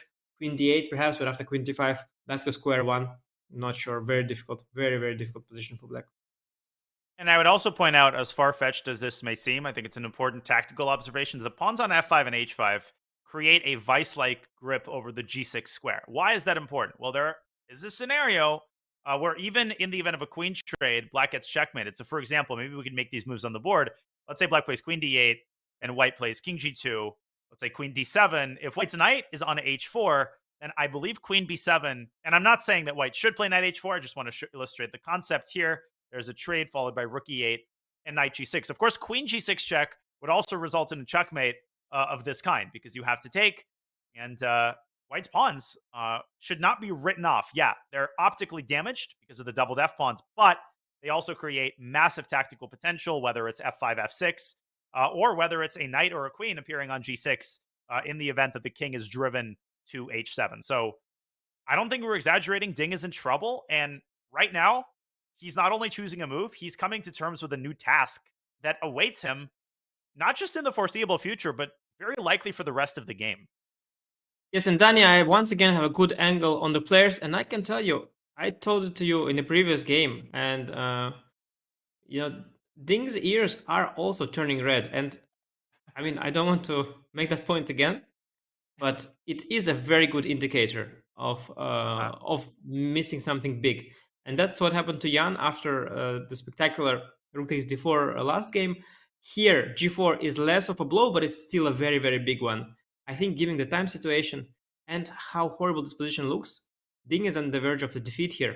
And if he escapes this position, that will be a tremendous achievement and tremendous accomplishment for him. I am very, very worried for him here. I think still the path to salvation begins with maybe.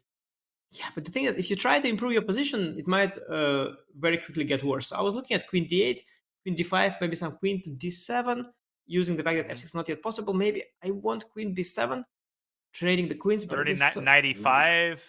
Yeah, it's but maybe it's okay. Maybe 95, queen e8 or queen e7 even. Maybe it's fine. Maybe it's fine. No tactics there, I guess. Just not. And yeah, black has to be very accurate. If that kind of operation works, by the way, I could escape potentially. So I have some potential there. Queen d8, I think, is the only chance to somehow solve the problems immediately. I don't see simply any other move that makes any sense to me. But well, it's difficult. It's a long shot. Queen d8, and also, yeah, long shot. This queen d7 can be 7 idea.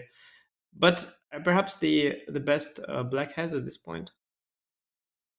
Yeah. Oh, no, sorry. It doesn't work. Like, just to finish, because you made a good point. This idea of queen d8 doesn't work because queen d8, queen d5, queen d7, queen b7 is not a threat because I can still take, and the point you made earlier, check and knight h4. That will just be made. Oh, wow. Even if it's down. black to move, you can't get the rook off of the 8th rank. So that's such a debilitating feeling, right? That even the best case scenario results in checkmate. So you hypothetically can't even get any of the heavy pieces off the board. My guess would be Ding's going to go for b4 at some point. I don't think he's going to have the, patience is the wrong word. Maybe he has to play b4 at some point, try to open up the queen side and deflect white's attention away from the e file and the king side. The question is when, now or maybe after queen d8, queen d5. But if I had to make a guess, I think Ding's going to go b4 at some point. Well, I'd be skeptical. I understand what you're trying to do, but you're basically just giving me a pawn, and yeah, I think that's not going to help very much. I think giving a pawn.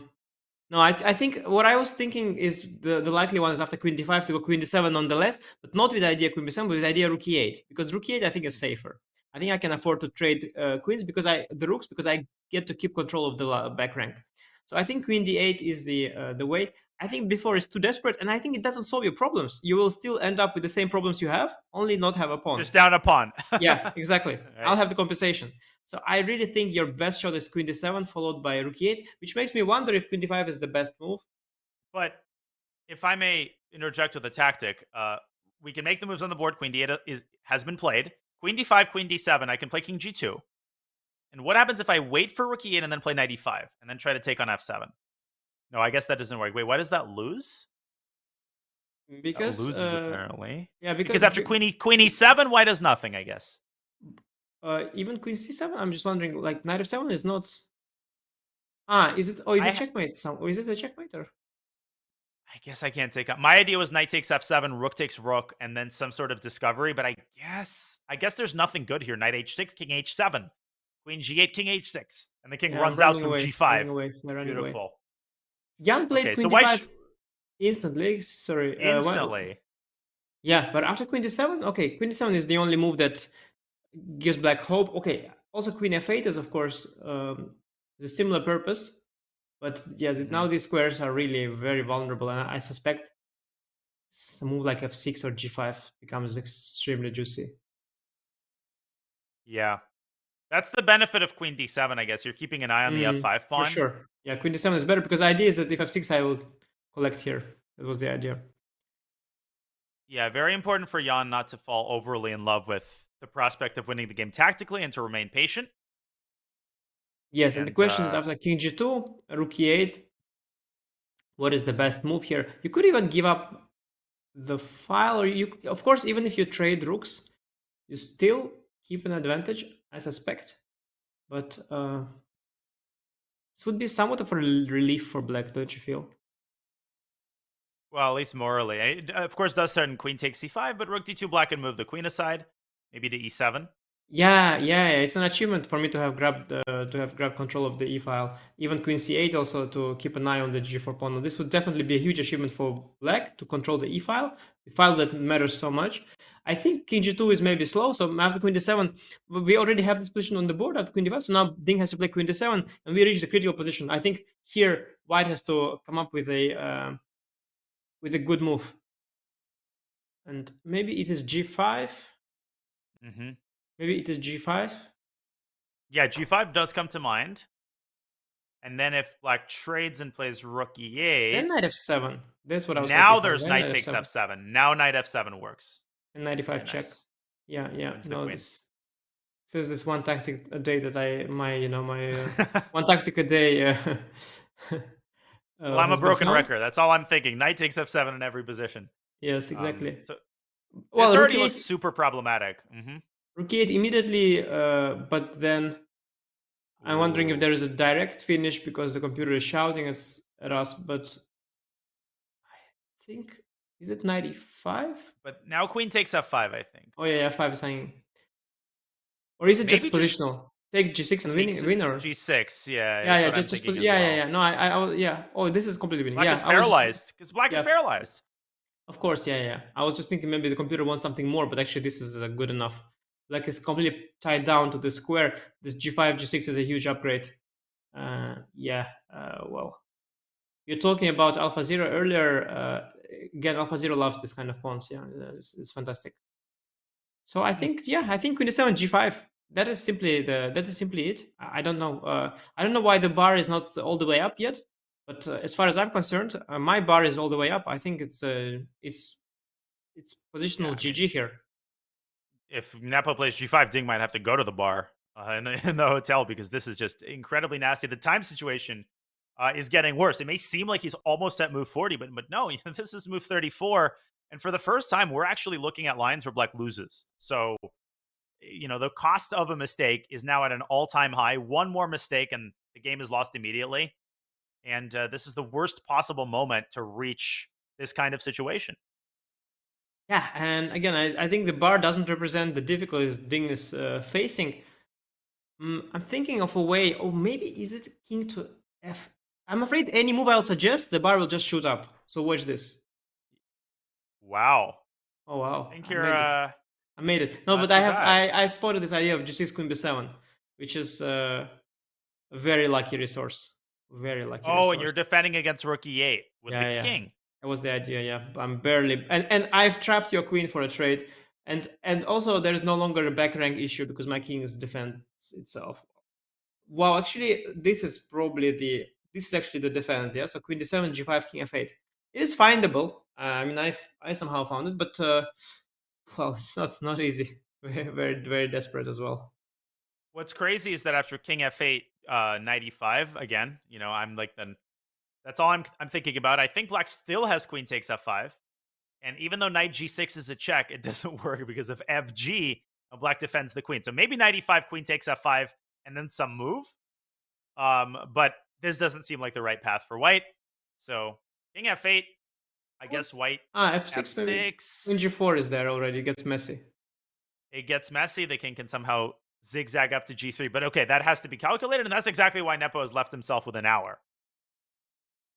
But yeah, gh, queen to d2 is also sort of a thing. But then maybe there's king g7. Maybe there's king g7. Maybe queen f5 also isn't losing. Wow. Very complicated lines, very dangerous for black. But at this point, if it works for black, it might be fine. So let's say now we are reaching the point, especially after queen d7, g5, king f8, where a couple of moves will happen, and either white will win or black will make a draw. We are reaching that decisive moment. We are indeed, and we have one more We have to take a break, so we will give Ding the opportunity to ponder his move, but we will bring you all of the action as it unfolds.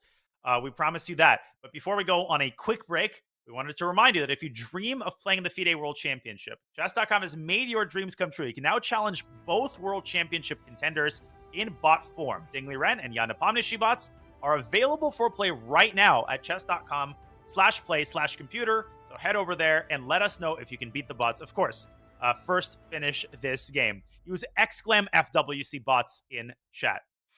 And challenge Nepo and Ding. While Ding Liren is pondering this incredibly important moment, he is in crisis mode. Nepomniachtchi is knocking on the door of what would be an absolutely huge World Championship victory that would send him back over the edge and give him that 1-point lead. We will be back with more FIDE World Championship action on the other side of this short break.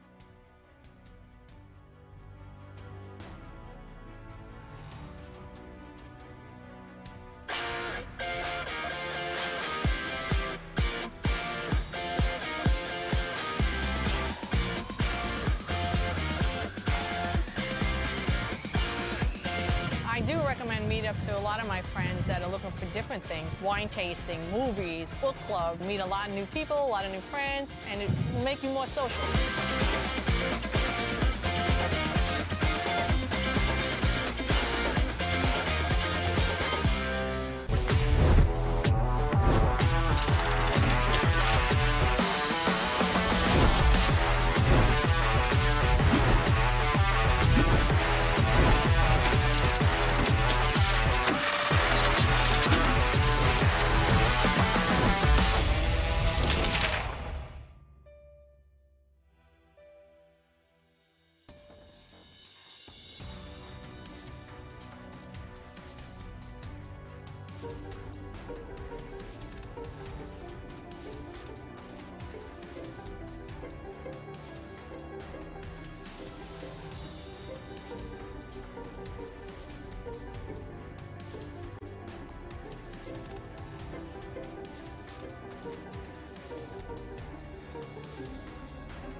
Welcome back to the FIDE World Championship, which is held in Astana, but the former world champion, Magnus Carlsen, weird to refer to him that way, is in Los Angeles, where he is playing a poker event, along with other streamers and influencers, such as Alexander Botes and Magnus Carlsen posting on Instagram there saying Astana is calling, so he is watching the match very carefully.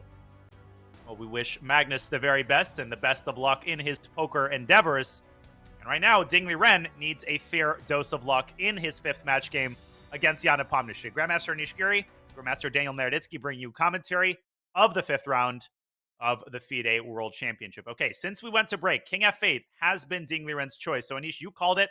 I think he is initiating a larger strategy in which he wants to bring his queen over to B7.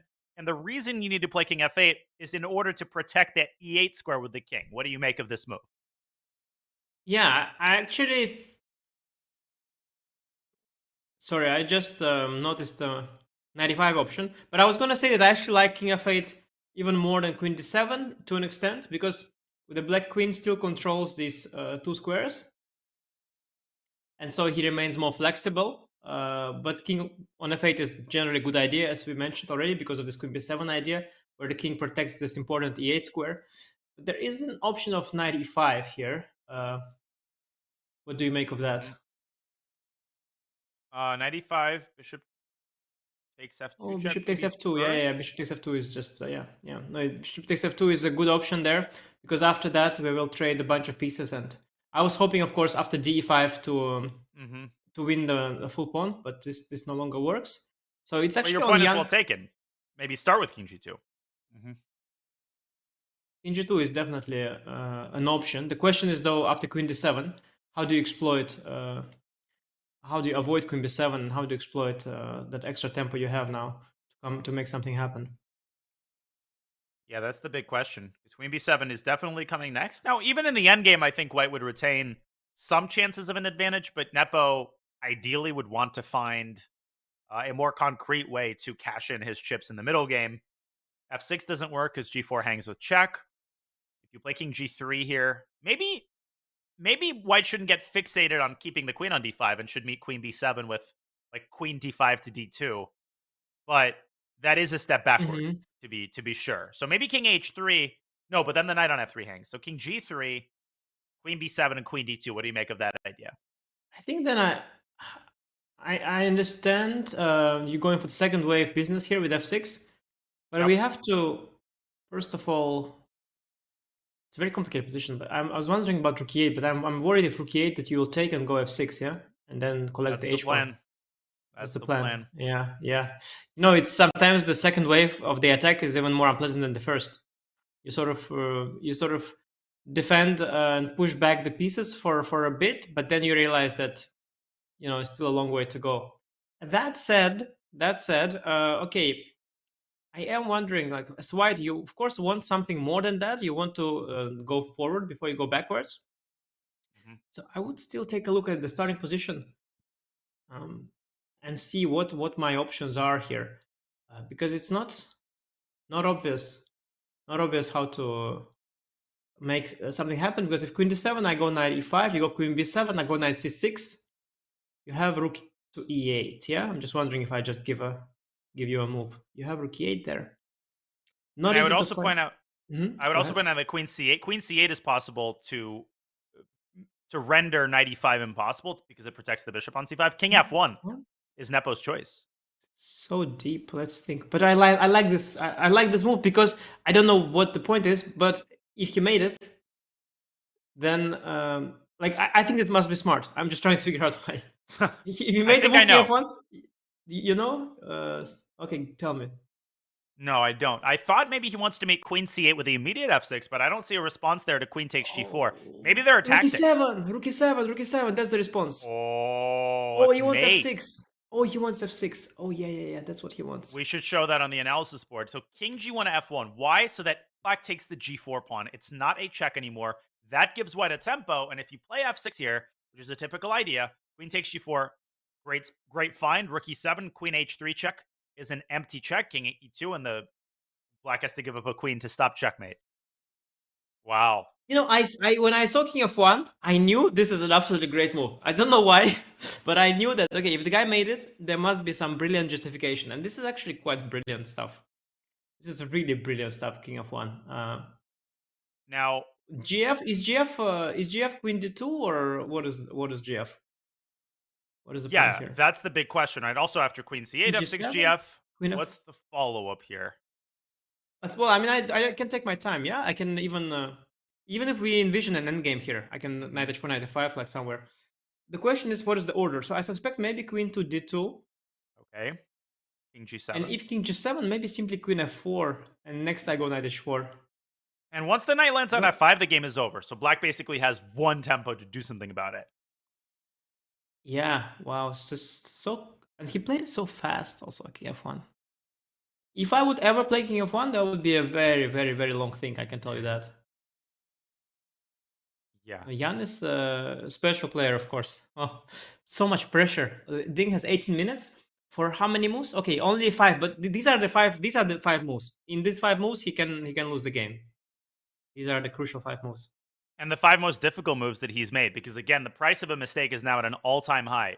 One mistake and you let the knight get into f5 and you lose the game. So the tactics are starting at the most inconvenient possible moment for Ding. He's most tired, and he has the least amount of time to make time control.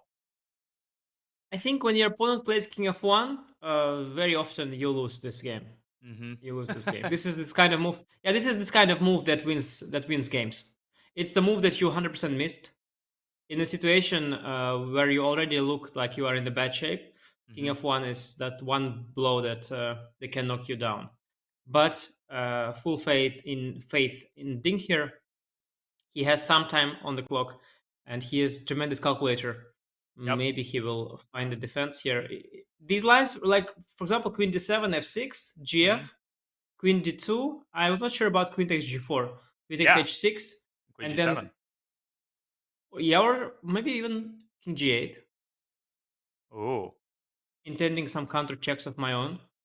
So I was not, or queen g7. Yeah, I don't know. I was not sure. Queen g7. Maybe I go back. I was not sure, but let's just say that it's not lost. Yeah, it's white gets something going. Some kind of play commences, some kind of checks appear, but it's not winning. And maybe if Ding just calls this what could be a bluff, it could work out. But for sure, the pressure is on. And Jan, you know, he doesn't always make the best moves, but he puts pressure. That's for sure.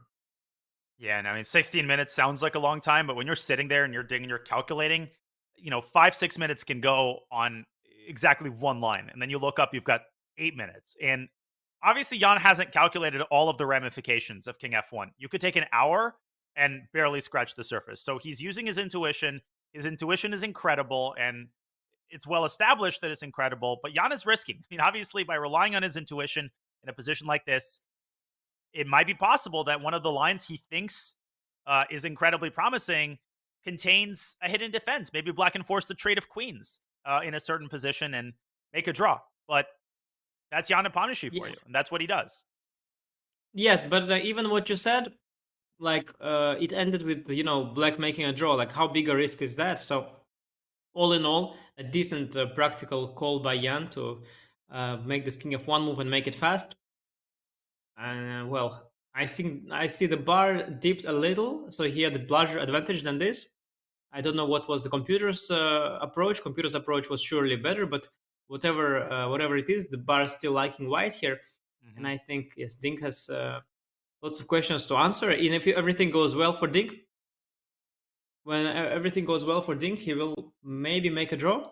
But yeah, the situation is looking good for Jan. I think a sort of a similar situation to the game one, except much better this time for Jan. Much better. I think Ding is under even more pressure than that time. Jan also has a lot of time. He has 58 minutes. If Ding makes a mistake, he has a lot of time to pound on it. And if Ding keeps responding well, Jan has time to recuperate and find another question. Now, that's a fantastic message by Slayer, by the way, that Ding is playing Minesweeper. One mistake, and the game is basically over. Not queen c8. He actually moved his rook to c8. Okay. I think it's a desperate move. I think he thought queen c8 and queen d7 lose to this f6 idea or something like that. I guess But it what was is- by the way. Maybe G5 also. Maybe Jan wanted to go G5. But Rook C8 is basically saying, I think the point is like this. He thinks Queen D7 or Queen C8 are losing because of F6 or G5. Mhm. Because I think G5 is also, by the way, an interesting idea. Now that I think about it again.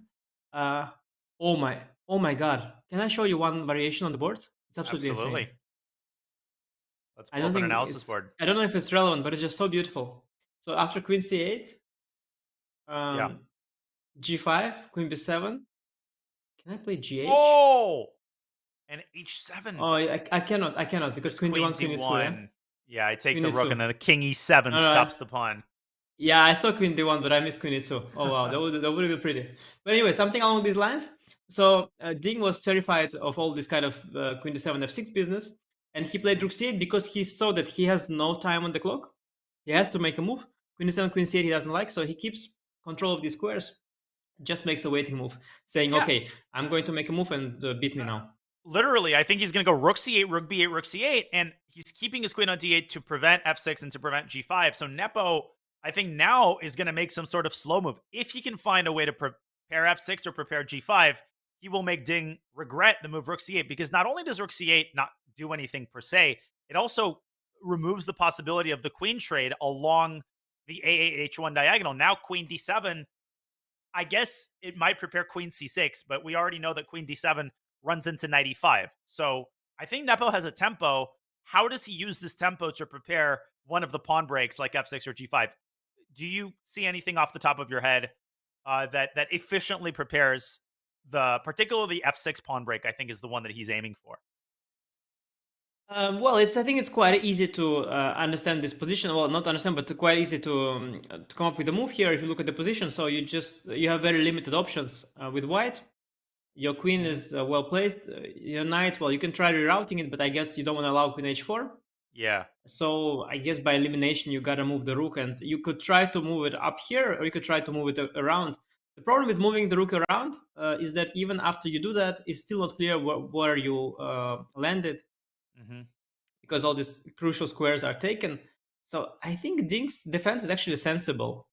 I think he's just standing and waiting for Jan to show us, and I don't see what Jan can show us, because rook e4, rook f4 prepares f6. That's very awkward, but very awkward.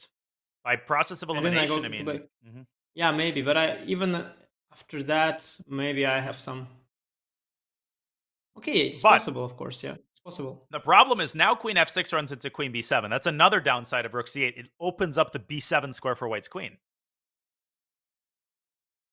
Yeah, yes, and Jan might well play rook e4. I like rook e4, yeah.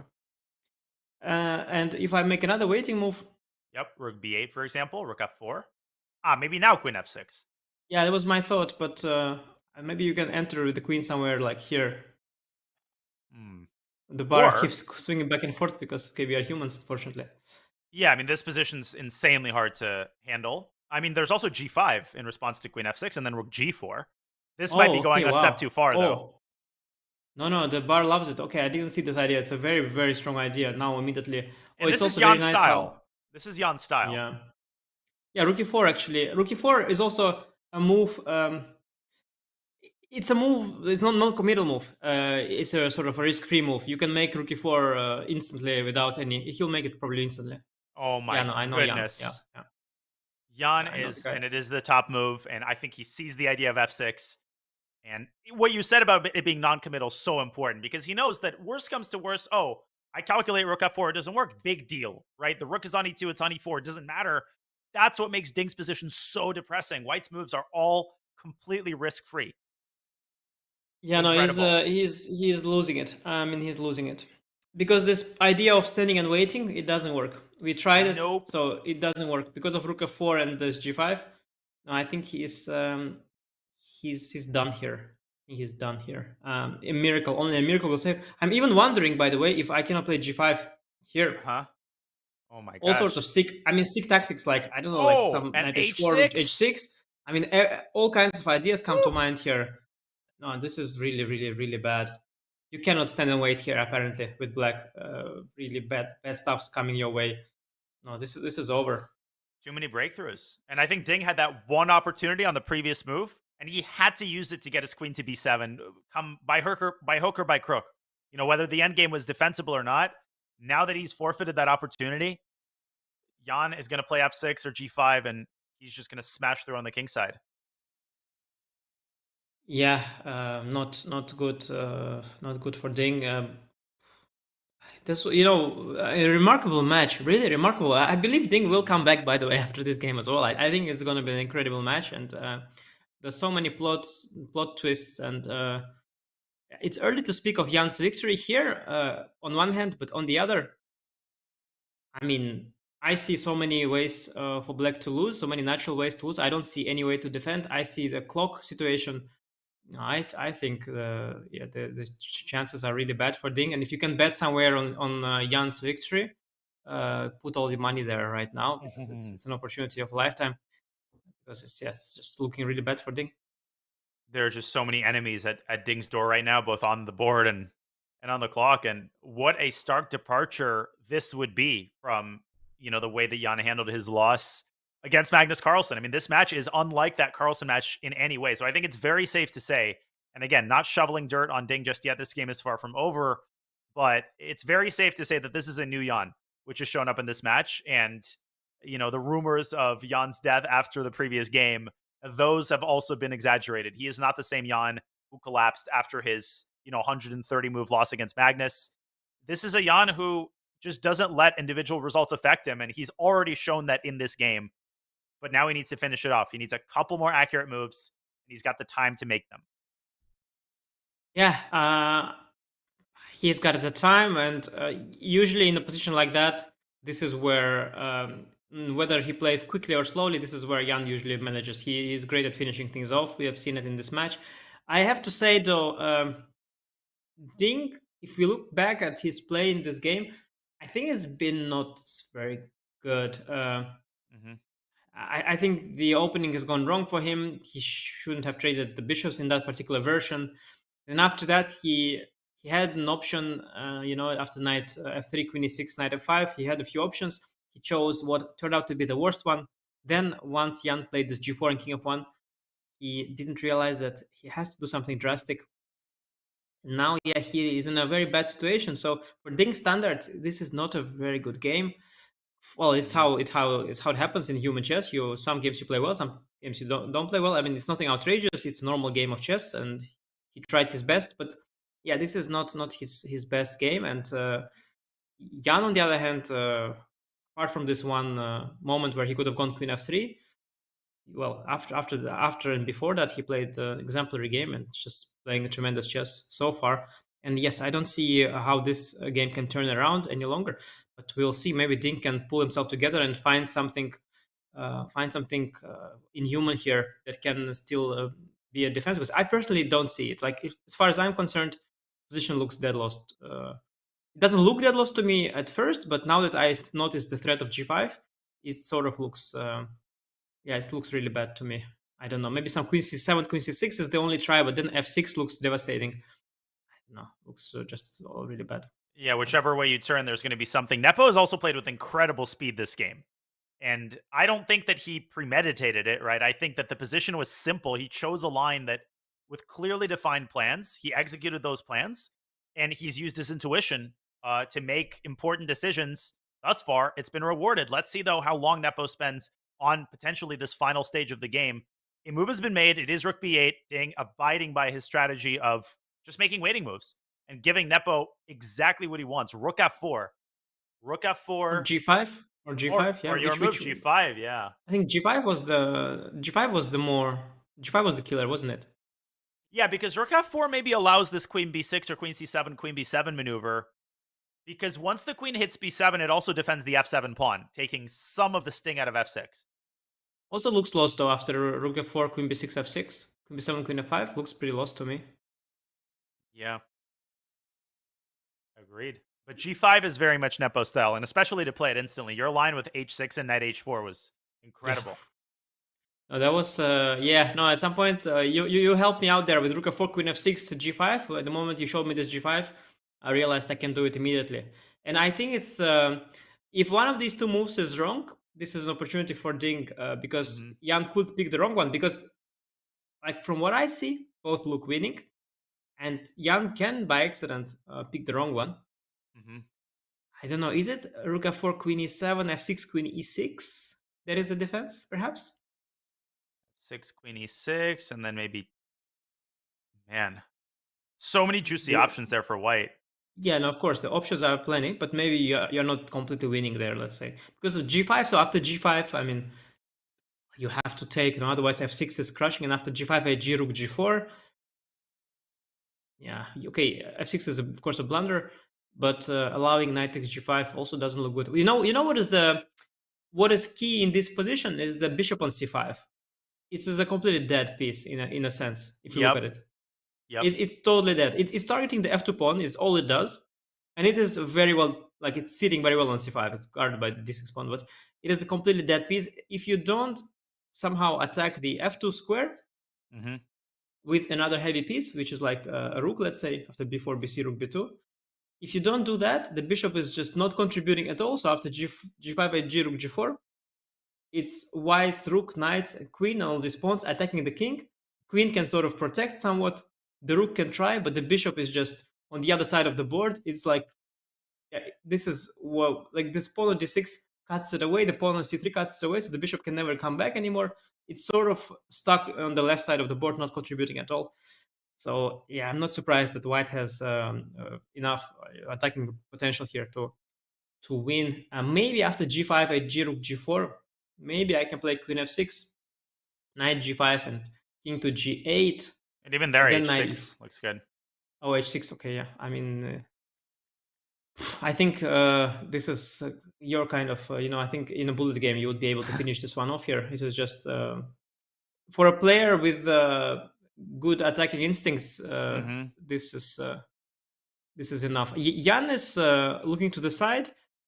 I think Jan has a difficult choice here because rook f4 and g5 both look very good, and I think he has to find the most accurate way because he knows that this could be the last important decision in this game. This could be really all you need to find. Yeah, and I mean g5 is less visually appealing as we see the visual contrast there. Nepo leaning back and now moving forward with Ding with his hands over his head. I mean, he has to take every single second here to calculate variations. He's under 10 minutes and still has 4 incredibly difficult moves to make until time control. G5 and rook g4 doesn't produce the same visual effect as rook f4 and f6, but you just have to appreciate that when the knight lands on g5, the combined attack of the queen and the knight on f7 is what absolutely kills black, coupled with the rook on g4, which supports the knight. And you're right, Anish. I think your point about the bishop on c5 is so important because you can't judge a piece by how many squares it controls, right? You can't just look at a piece and say, well, it's sitting on an open diagonal, it's good. You have to always ask, what role is a piece playing? What is it actually doing to contribute to the position? You could have a knight in the center of the board that's terrible because it's not contributing. Speaking of contributing, Nepo is contributing to Ding's downfall. G5 is on the board. Ignore that sign. That engine is superficial. G5, we believe, is the best move. And I think it's going to result in quick victory, possibly even before move 40. Oh, yes, and G5 indeed was the best move. It's also the most direct one. So when you mentioned that rook f4, f6 has a bigger appeal, I think that's sort of a stylistic thing, whichever you prefer, which pawn you prefer to push. But G5, I think, is the more direct move. And whenever you are about to finish off the game, you want to knock down your opponent, so you want to punch, and the punch is basically a move like g5 or f6. So rook f4 was a preparation for a punch, while g5 was the punch. And I think if you're choosing between the two, punch is the way to go. By the way, is a mistake, I think. I have to interrupt you, Anish, because a lot of people in the chat are seeing that sign which says g5 is a mistake. That is wrong. I checked with an engine of high depth. The engine takes about 30 seconds. But what you have to understand is that when it first sees a move, it evaluates it superficially. At first, it believes that g5 relinquishes some of white's advantage. When you let the engine sit, g5 is actually the best move at a high depth. So even according to the engine, which doesn't pull any punches, g5 is still the best move. You should ignore that question mark, which popped up on the screen, and it's going to lead to Nepo's quick victory. Please continue. Yes, and G5 is not like completely winning because of, I think, Queen D7, Queen B7, which looks totally lost somehow as well. But that is somehow only like somewhat winning. Instead, the most natural move, which you think is the only move, which Ding played, 8G, this move is, by the way, losing completely. And now Rook G4. So basically, in a practical sense, G5 is the killing blow. So in a practical sense, even the deep engine, not deep engine, whatever it is, besides the G5, as you mentioned, is the best move also objectively. Practically, it is the winning one. It is the winning move because after G5, the only move you consider is 8G, and then there is Rook G4, and now you realize that F6 is losing to this Knight H4, H6 business. Beautiful. We're going to have that on the game. I think Ding is going to play F6. Again, what else do? You don't allow Knight takes G5. I think we are going to have F6, Knight H4. Well, I think this Queen F6, King G8 might be a little more resilient because there after H6 I had some hope still. I think Ding sees Knight H4. I think Knight H4, H6 is kind of screaming at you. Even I saw it, and okay, if I see it, sure Ding will see it. Rook G4 is on the board.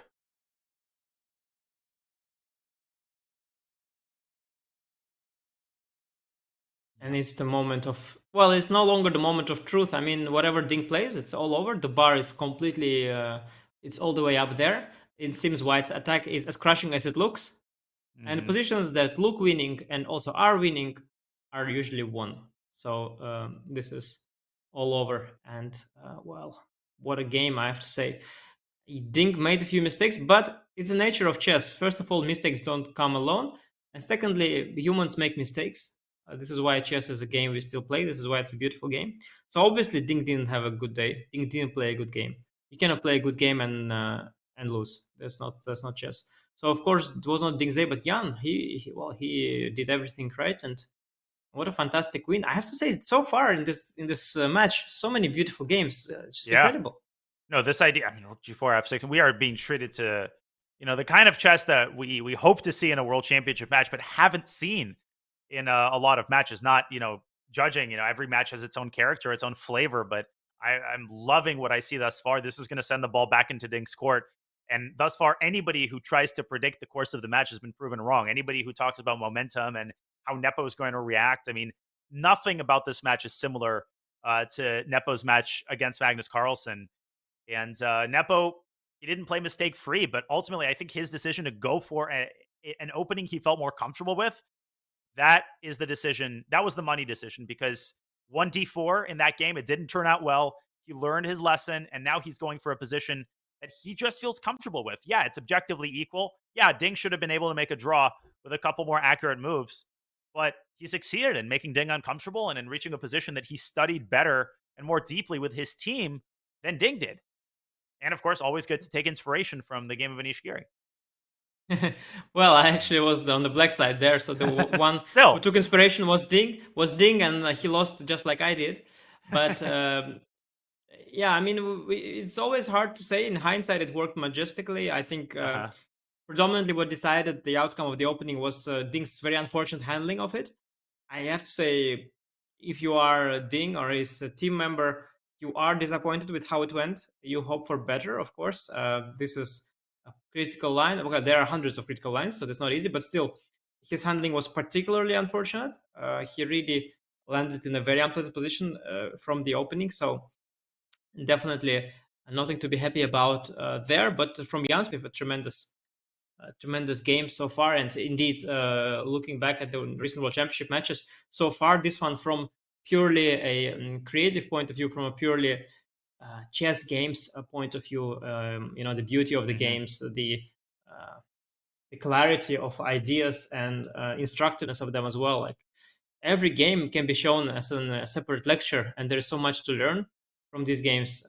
From a creative viewpoint, certainly one of the best World Championship matches we had seen in a long time, and I'm really honored actually to be commentating and having such a good time here, because not only are all these games ongoing, and the theory is far from theory killing these games, but also they're just so good and such high quality by the player that wins. And I think it will be Jan that will win this game. I don't see how it can finish differently. No, I don't either. And Ding, he's now at 5 minutes. We're not at a stage where, he has some chances or he can get into an endgame. He's literally getting mated. Knight takes G5 is coming. White's moves are playing themselves. Nepo has already seen f6, knight h4, so he's done all of the hard work. Now he just has to make the incredibly obvious moves. I think he would win this in a bullet game. And I just love the complexity of the positions that we're reaching. It's not a coincidence that someone like Ding failed to handle the position that we had today. It was just so strategically complex. There were so many different candidate moves and different options.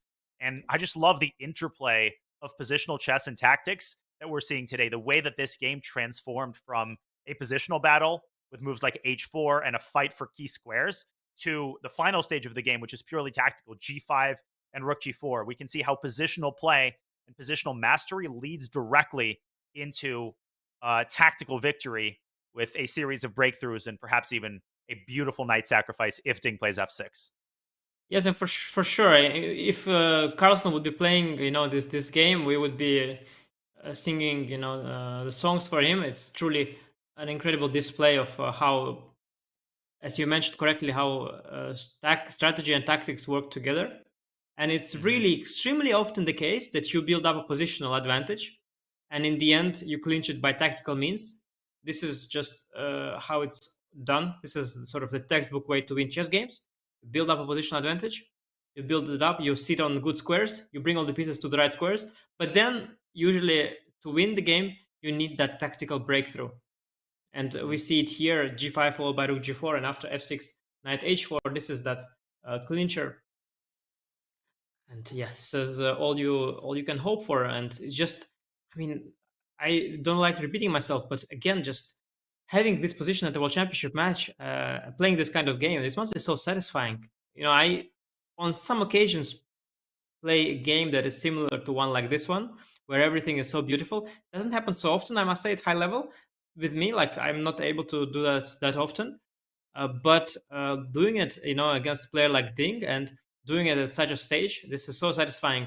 And we see that happen to Ding in the previous game. Ding managed to, completely outplay Jan. And here, Jan completely outplays Ding.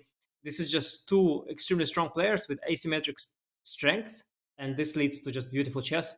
It's really, honestly, amazing what we are seeing. I've seen many of top level games, and there are plenty of wins and losses in top chess and other top tournaments. But we want number 2 and world number 3 beating each other, one beautiful game, one after the other. That's truly remarkable, and it's amazing that they've brought the best of themselves at this moment, at this stage. We've had 3 decisive games in the last 4 games, and now the ball is back into Ding's court, and again he's down a point, and again he's going to have to take some inspiration from the fact that he's already has a victory under his belt. He knows it's possible, but it's just amazing to see the momentum and the initiative of the match continue to change hands. Now, yeah, Ding is facing a deficit, but he has the white pieces tomorrow, so will he be able to recover? I think so. And contribute another incredible game. I mean, this match has been amazing, and I can't believe we're only, 4 games in. This is only game 5. This is a best of 14 match, so Nepo will have to continue performing at this level for many, many more days. And Ding is going to try to prevent that from happening. In the meantime, we've been talking. Ding has been thinking. He's now down to 90 seconds without increment. So this might be decided on the clock. But he finally moves. He plays rook to a8. And that is an indicator of how bad his position is. He has moved his rook in the last 5 out of 6 moves. And that simply allows White to do what? To play knight takes g5. I see the point. I see the point. I see his idea. Oh, so, rook a1, queen a8. Yes. His idea is that knight g5, rook a1. If you go to the most natural square g2, there's queen a8, offering a queen trade, which would be a huge relief for black. I'm wondering to what extent that is a relief, because even there I have some ideas. So, I have all these f6, knight h7 ideas. But that's probably somewhat of a relief. Let's see. I didn't see this idea at all. So maybe knight g5, rook a1, king e2 is cleaner. That's one question I have. That is probably also the way, by the way, because if you play queen e7 check though, now queen e7 check can bring the king. It's okay. Your idea though. Yeah, I feel like in that endgame, your idea, king g2, queen a8, like trade queens, go f6, gf, knight h7. I think White just promotes the h pawn there. King e7. If I'm calculating correctly.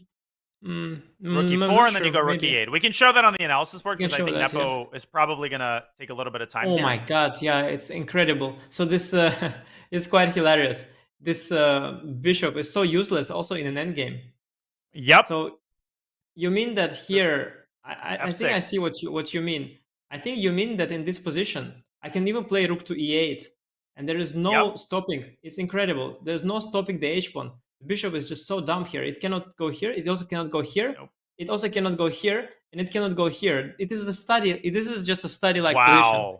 And b4 Incredible. doesn't do anything because white's b2 pawn, that pawn chain is what's holding the bishop back. King d7, we should show white just plays h6. White can pre-move h6, I guess bishop e3, but white can essentially pre-move. You would play it. You would play bishop e3. I know absolutely. you. You would play bishop e3. Absolutely. Or bishop d4 trying to get a pass pawn. But king d7, h6, king takes c8, h7 is perhaps the most fitting final position of this game because it ultimately shows the incompetence of black's bishop. And who could have predicted that this position would be decided by a passed h-pawn? And yet that's exactly what I think is likely to happen.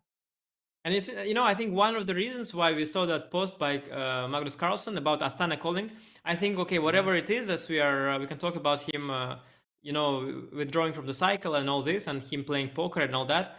He loves chess, and he must appreciate the games here. And I think one of the reasons he mentioned Astana is because he must have appreciated the games so far.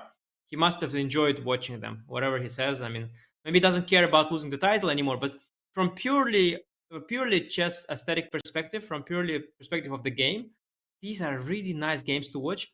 And I think this one as well is just it's a treat. And I think even Carlsen would agree that this is a masterpiece. And especially if it would follow this path that we just showed, this endgame, it's a very strange way to convert. Like, I think you should try to checkmate in a position like that. I'm all for endgames, but I would feel that there should be a knockout blow.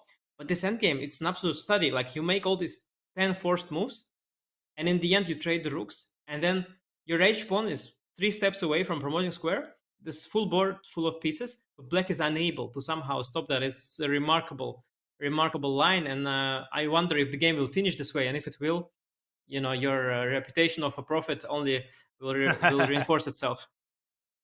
No, but this would be so fitting that black has been trying to trade queens all of this time. And finally, when he succeeds, it actually favors white because white creates, a passed h-pawn. Of all the ways that this game could finish, it would be almost impossible to predict that, a passed h-pawn. Think, how could you even create a passed h-pawn?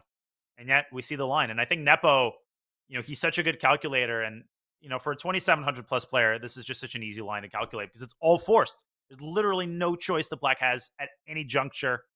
If he doesn't trade rooks, that doesn't help either. I don't think Nepo is going to take too long. I think he's going to take within a couple minutes at a maximum.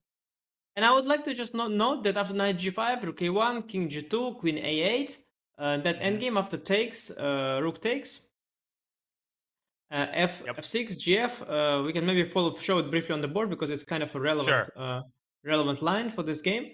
One extra reason why Jan will certainly see it is that and he's already played knight takes g5. Is that in this position, besides trading rooks, I think the simple h6, h7 also wins, as rook e8 is inevitable after that. So there's no need to be too pretty. You can just go simply h6 and only after d5 play rook e8, which is even easier. And so Jan is definitely heading for this after knight g5, rook a1. Yeah, I think it's pretty obvious that king g2, queen a8, yes, the line is absolutely forced. And a player like as gifted as Jan, when he smells blood, for him it's child's play. And I actually really like that Jan doesn't take all that long in these moments. Not, criticizing anybody for taking, especially in a moment as important as this, taking 10 minutes, whatever, to double, triple check the main lines. But I love Jan's confidence in his calculation. And we almost never see him take, 20 minutes to quintuple check a line. Once he calculates it, once he feels confident, he just goes for it. And he's got 42 minutes on the clock. He's not even going to use a 10th of them. Yeah, and as you mentioned, quintupling is not what he does. He probably does double, triple check it. But how many times can you double check a line? I mean, he sees it. I think he sees it in a flash. and then he spends a few seconds to double check it, a few more seconds to triple check it, and then people say he plays it fast, but he'll be like, "What do you mean fast? I triple quadruple checked it. At some point, I have to make a move, yeah, and already 30 seconds passed. I mean, let me make my move." But he has seen it all. Exactly. Yeah, he's seen it all. He's just making sure, because you don't want to allow an endgame that holds, but of course.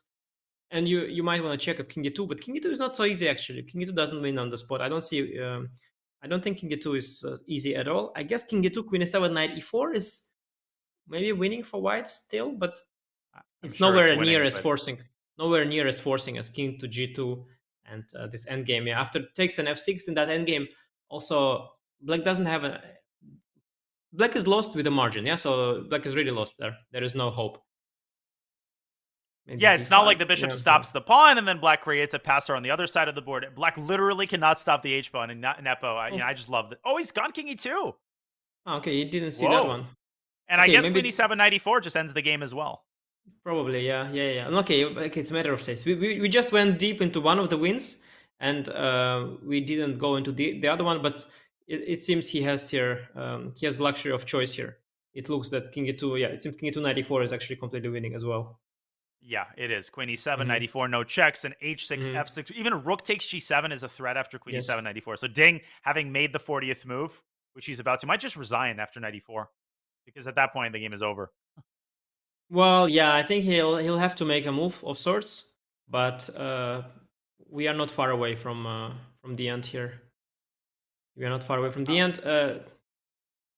It might be a little anticlimactic in the sense that after Queen E7, Knight E4, the players will take a moment because they'll reach the time control. But sooner or later, the handshake will come, because Black just doesn't have a defense. I guess he will try some move that doesn't lose on the spot, but I don't know. Maybe Queen E8. Queen E8 is Yeah, even Queen a bit E8, I more- was thinking too. Maybe Yeah. Queen E8, yeah, is a bit better. Trying to. Yeah, and with 3 seconds on the clock, move 40 has been executed. And Ding gets up, but Nepo's not going to take any time on 94. That move is virtually forced. Yeah. No, he's completely in control of it, and I think when he had this position, Queen E8. Mm-hmm. when he Sorry, had go that ahead. position, he saw King G2, Queen A8 very quickly, Mm-hmm. and then he started calculating King E2, and he realized that King E2 is winning, and so he didn't go back to King G2. I think that's just what happened. So he just he saw one, and then they say, you don't need to see 2 wins, you just need to see 1 win. And he just saw 1 win and stuck with it.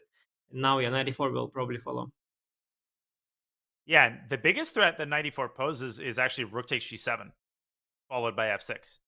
So that's the threat, which probably necessitates Queen E8, and then you could play F6 and H6. That's the secondary threat, because the pass pawn is just as strong, almost as strong in the middle game as it is in the end game. White preserves all of the mate threats, and the White's king is incredibly safe. That's the most depressing thing for Black, is White's king could even chill on F3. So 94 already on the board, and Ding has an hour, but he's got nothing to spend it on other than to come to terms with how lost his position is. Oh, yes, certainly yes. And I'm looking at different ways of trying to win this position. Mhm. I suspect Queen E8 is the must. I suspect it's a must. I don't. Only move, I think. Yeah, then at some point you can try also unpinning the king, maybe, because then you resume the F3? thread. King F3 or King D2 with the idea like Rook G8, King G8, Knight F6. This would be an idea. Oh, nice. I think Queen E8, King F3 might actually be the easiest win, even Mhm. before F6. Yeah, So you because after preserve all of F6, the ideas. yeah, after F6 GF there is Queen E5 idea. So if you start with King F3, then Queen E5 I can take, and Knight takes C5. So Mm-hmm. yeah, I can imagine the King F3 is the cleanest solution.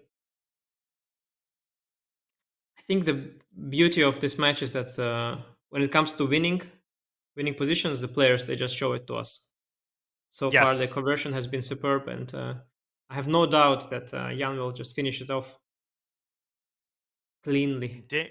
Ding is in the rest area. He's looking at the monitor, seeing that 94 has been played, and the process of coming to terms it takes a while. You know, he's going to exhaust all of the options, but the reason it's so one-sided is, again, because White's king is so safe. It's like, even if you gave Black 2 moves, even if Black could take the pawn on b2 with check, that would change exactly nothing because White's king would hide on f3.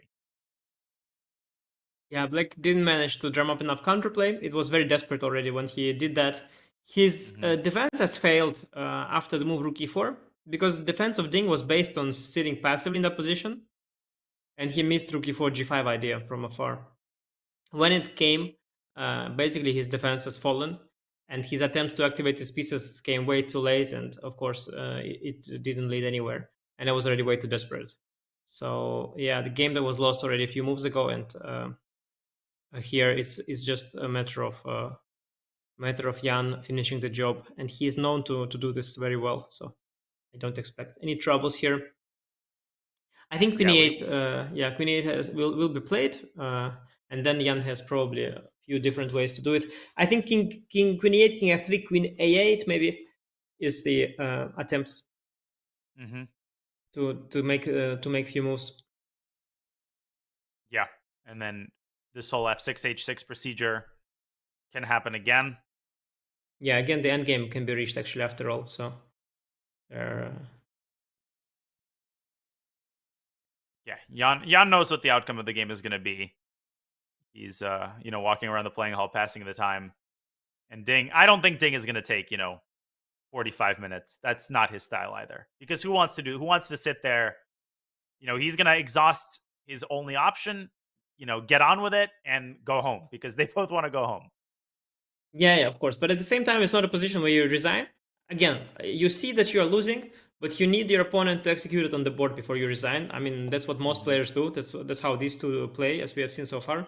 They don't resign once it's clear to them they're lost. They resign once the due course has been completed. And I think so. There is a move like Queen e8, so you make that move, and then Jan has to find the cleanest finish. Jan will take a bit of time because it's important not to botch this one up. And King f3, Queen a8, for example, is not so obvious. White loses. So I think it will still take some time, as neither Ding should resign nor should Jan, stop making moves. So I think this will all commence. But at the end of the day, yeah, the game is predetermined, as is visible from Ding's posture.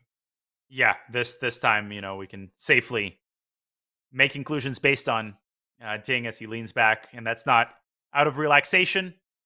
Nepo is also pacing the same route, from one side of the playing hall to the other. He has not visited his rest area. He has hung around the board really since the start of the game.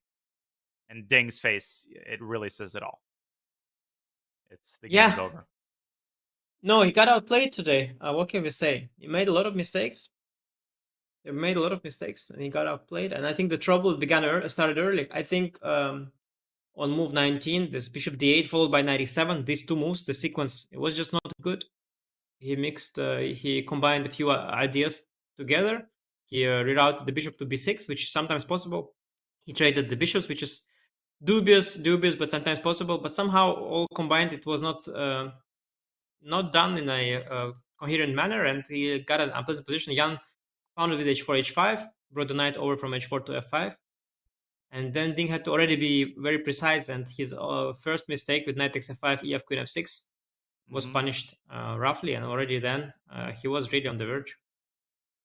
That was a huge turning point. And sometimes when you look at games with an engine, you don't get a good sense of exactly where the turning points were, because the engine's always optimistic on the defending side, right? And oftentimes the engine gives 0.6, but we already believe that the turning point has been reached. And I really, really think that knight takes f5, right? That impulsive decision to capture the knight, had he played queen f6, that was probably the closest that he had come to completely equalizing really since the start of the game. Is that a fair assertion? That if we had to name one moment, right, one critical turning point, it was when he played knight takes f5. Yeah, maybe. I tend to give more importance to the opening phase. So I would rate the bishop d8 97 moment in the opening as perhaps an even more important one, because that was what I believe put him on the defensive at all. That was the root of his problems. But of course, getting a worse position, it doesn't mean you have to lose.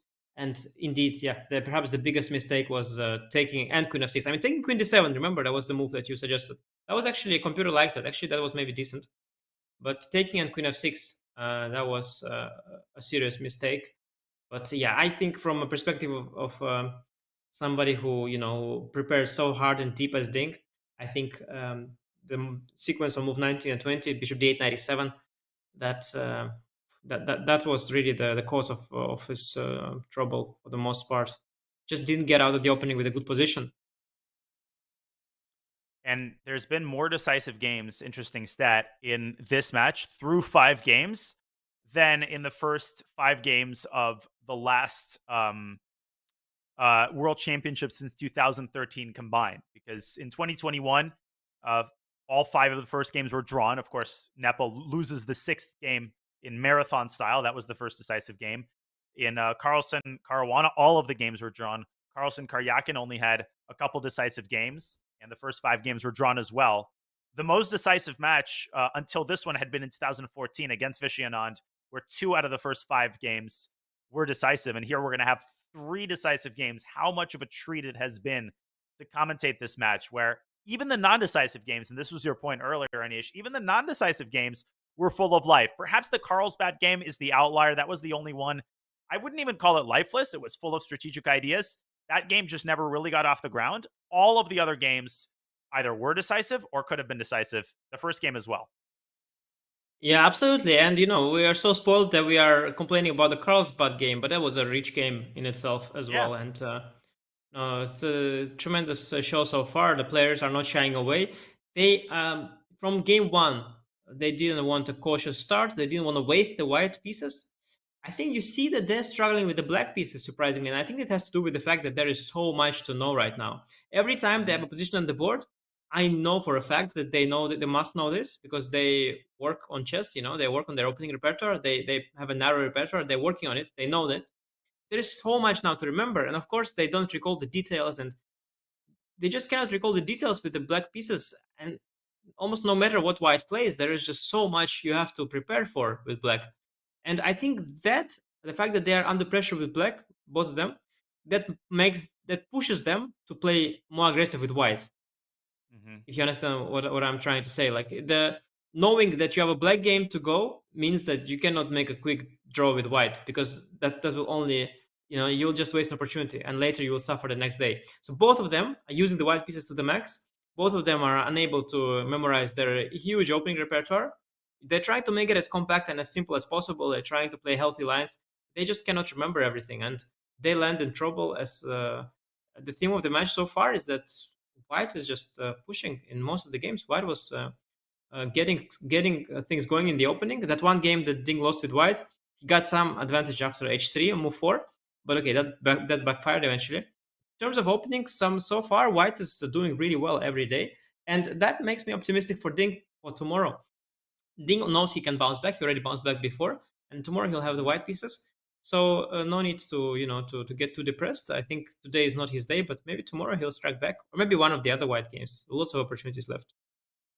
Absolutely, and Ding was indeed able to put pressure out of the opening in that English game he played. Of course, Nepo equalized at some point and then committed that terrible mistake with knight to d4. But it's amazing the pressure that white has been able to put in general in top-level chess in the Italian and the Ruy Lopez. Like really thinking about the last couple of years, the abundance of ideas that white has trotted out in both of these openings has really put black under pretty significant strain. And the Marshall, it solved a lot of the problems that black was facing in the mainline Ruy Lopez. But as Nepo shows in this game, and as top players have shown in the last couple of years, lines with d3, lines with a3 and knight c3, tons of sidelines really pose serious problems with black that cannot be solved with forcing lines. And it's just a super exciting time to watch top-level chess, contrary to, the exaggerated rumors about classical chess being dead because of the influence of computers. Yes, and also in the previous matches, I mean, they were far from horrible. The match between Caruana and Carlsen was fascinating as well. Magnus was playing this sharp Sicilian with the black pieces. We had lots of fights, but somehow these games, they finished in a draw in the classical portion. And because either somebody would misvert or somebody would show tremendous defense. But there were already there were already exciting games there too. But in this event so far, the players, they're converting pretty well, and we have a full display of the beauty of modern chess, the width of ideas with the white pieces. You can play 4h3, you can go down the main path in a Carlsbad, you can go down the main path in Spanish, where you can have so many different ways to avoid the marshal. And it seems that it's not easy for black to be ready for all of this. Of course, next time Ding will be ready for this particular line, but next time Jan will play something else. So it's a difficult life of players playing with the black pieces, even when they're as well prepared as these two. For sure. Ding has now taken 12 minutes and counting on this move. Nepo has paced from one spot to the other, back again this entire time, ever since making his move. He has an hour and 40 minutes on his clock. So the result of the game is not in question. Queen e8 is the only move that doesn't lose the game on the spot, because it's literally, I mean, f6, there's h6. What do you think is going through Ding's mind right now? Do you think he's actually searching for a defensive move, or is he still in the long process of coming to terms with what has happened? You sometimes see players inspecting their score sheets in these types of situations. Ding hasn't been doing that, but his body language, just his posture, everything seems to indicate that he's about to resign, but he hasn't made a move just yet. Yeah, I think it's a combination indeed of glancing over the position, trying to calculate the consequences of Queen e8, making sure you are indeed lost, and also just coming to terms, because he was under a lot of pressure the last few moves. He was in a time trouble as well, so he was very tense, and he had to try and find the only defensive resources, if there were any. And now that he's reached time control, he can relax a bit. But as he is relaxing, he also realized that, okay, it's his last relaxation of the game. It's time to go home soon. And so he's just taking his time there, coming to terms indeed with the result. At the same time, his mind keeps wondering about the position. He keeps thinking and calculating. But what is on the foreground, whether these are the thoughts about him losing this game, or whether these are calculations, at this point I no longer know. These two are mixing. Sometimes you can have a conversation and have a position running on the back of your mind as well, right? You probably know that as well. And this is probably what's happening to him. He's got these two conversations. On one hand, he's calculating Queen e8, which he sees as lost, and he keeps going over these lines over and over, looking for a miracle, but there's not one. And at the same time, he's surely thinking about the miserable spot he's in right now, having come back yesterday, yet having lost once again, and lots of twists and turns in this match. I didn't see him losing this game, but as I told you already at the start, so much decided at this high level. So much is decided in the opening. So much is decided who gets pleasant position. And Jan, just from the start, he just took initiative and just never let go, and it was all his day today. And as you make your point, Queen e8 has been played, and I think Jan will spare us, a 15-minute think, and King f3 should follow pretty quickly. Of course, Queen e8 takes the sting, and a rook takes g7, which was the threat. I mean, King f3 is such an easy move. It's such a natural move because it unpins the knight and it reinforces all of the threats, such as f6, h6, knight takes d6.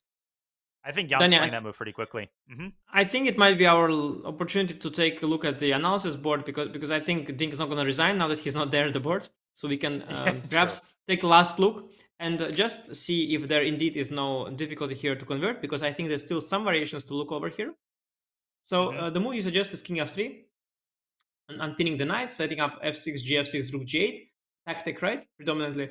Now let's just establish how white wins after Queen a8. Mm-hmm. So let's say trade in f6. Trade in f6, you have to take. Knight f6. And king e7, knight g8, I think, is an important move. Knight d5 also nice, because your king has no good Okay, there's no good squares, I think. Right, I was just thinking knight g8 and h6, but that's probably easier and just crush. Yeah. The knight just blocks the rook, and if I try to go around, there are multiple ways to do it. King g2. Yeah, I like that, the most primitive. And bishop is unable to stop. Yeah, and knight of h7, knight of 6, yeah, also. Yeah. Yeah, also this is very direct as well. h7, here knight f6, right? I mean, the worst case, it's actually king g2 here wins on the spot. Oh, the rook has no squares. Rook Yeah, h6, because I knight mean, g8 is a fork. this would require some conversion that would be completely unnecessary, would actually ruin a lot. But it's not needed. You have this king in g2 move. So yeah, the end game, king f3, queen a8 in the end game is probably the easiest way to go at. Yeah. And Nepo, he's going to enjoy himself. He has plenty of time. He knows the result of the game. He's going to savor this moment before the result has been counted and you need to start working on the next game. You know, this is a very pleasurable moment for top players when they know that everything is under control and they know that they have it in the bag. And we are going to take this opportunity to take most probably one final break. Nepo is going to spend a little bit of time, and this game is going to go on for a little bit longer. We will watch as Nepo puts the finishing touches on an absolutely brilliant victory. This will be his second victory of the World Championship match and therefore of his World Championship career. We hope you've been enjoying our coverage, and don't go anywhere because we'll have the conclusion of this game 5 of the FIDE World Championship for you. But first, we'll take a short break, and we will be back with more Nepo Ding and likely Nepo's second victory of the match in just a couple of minutes.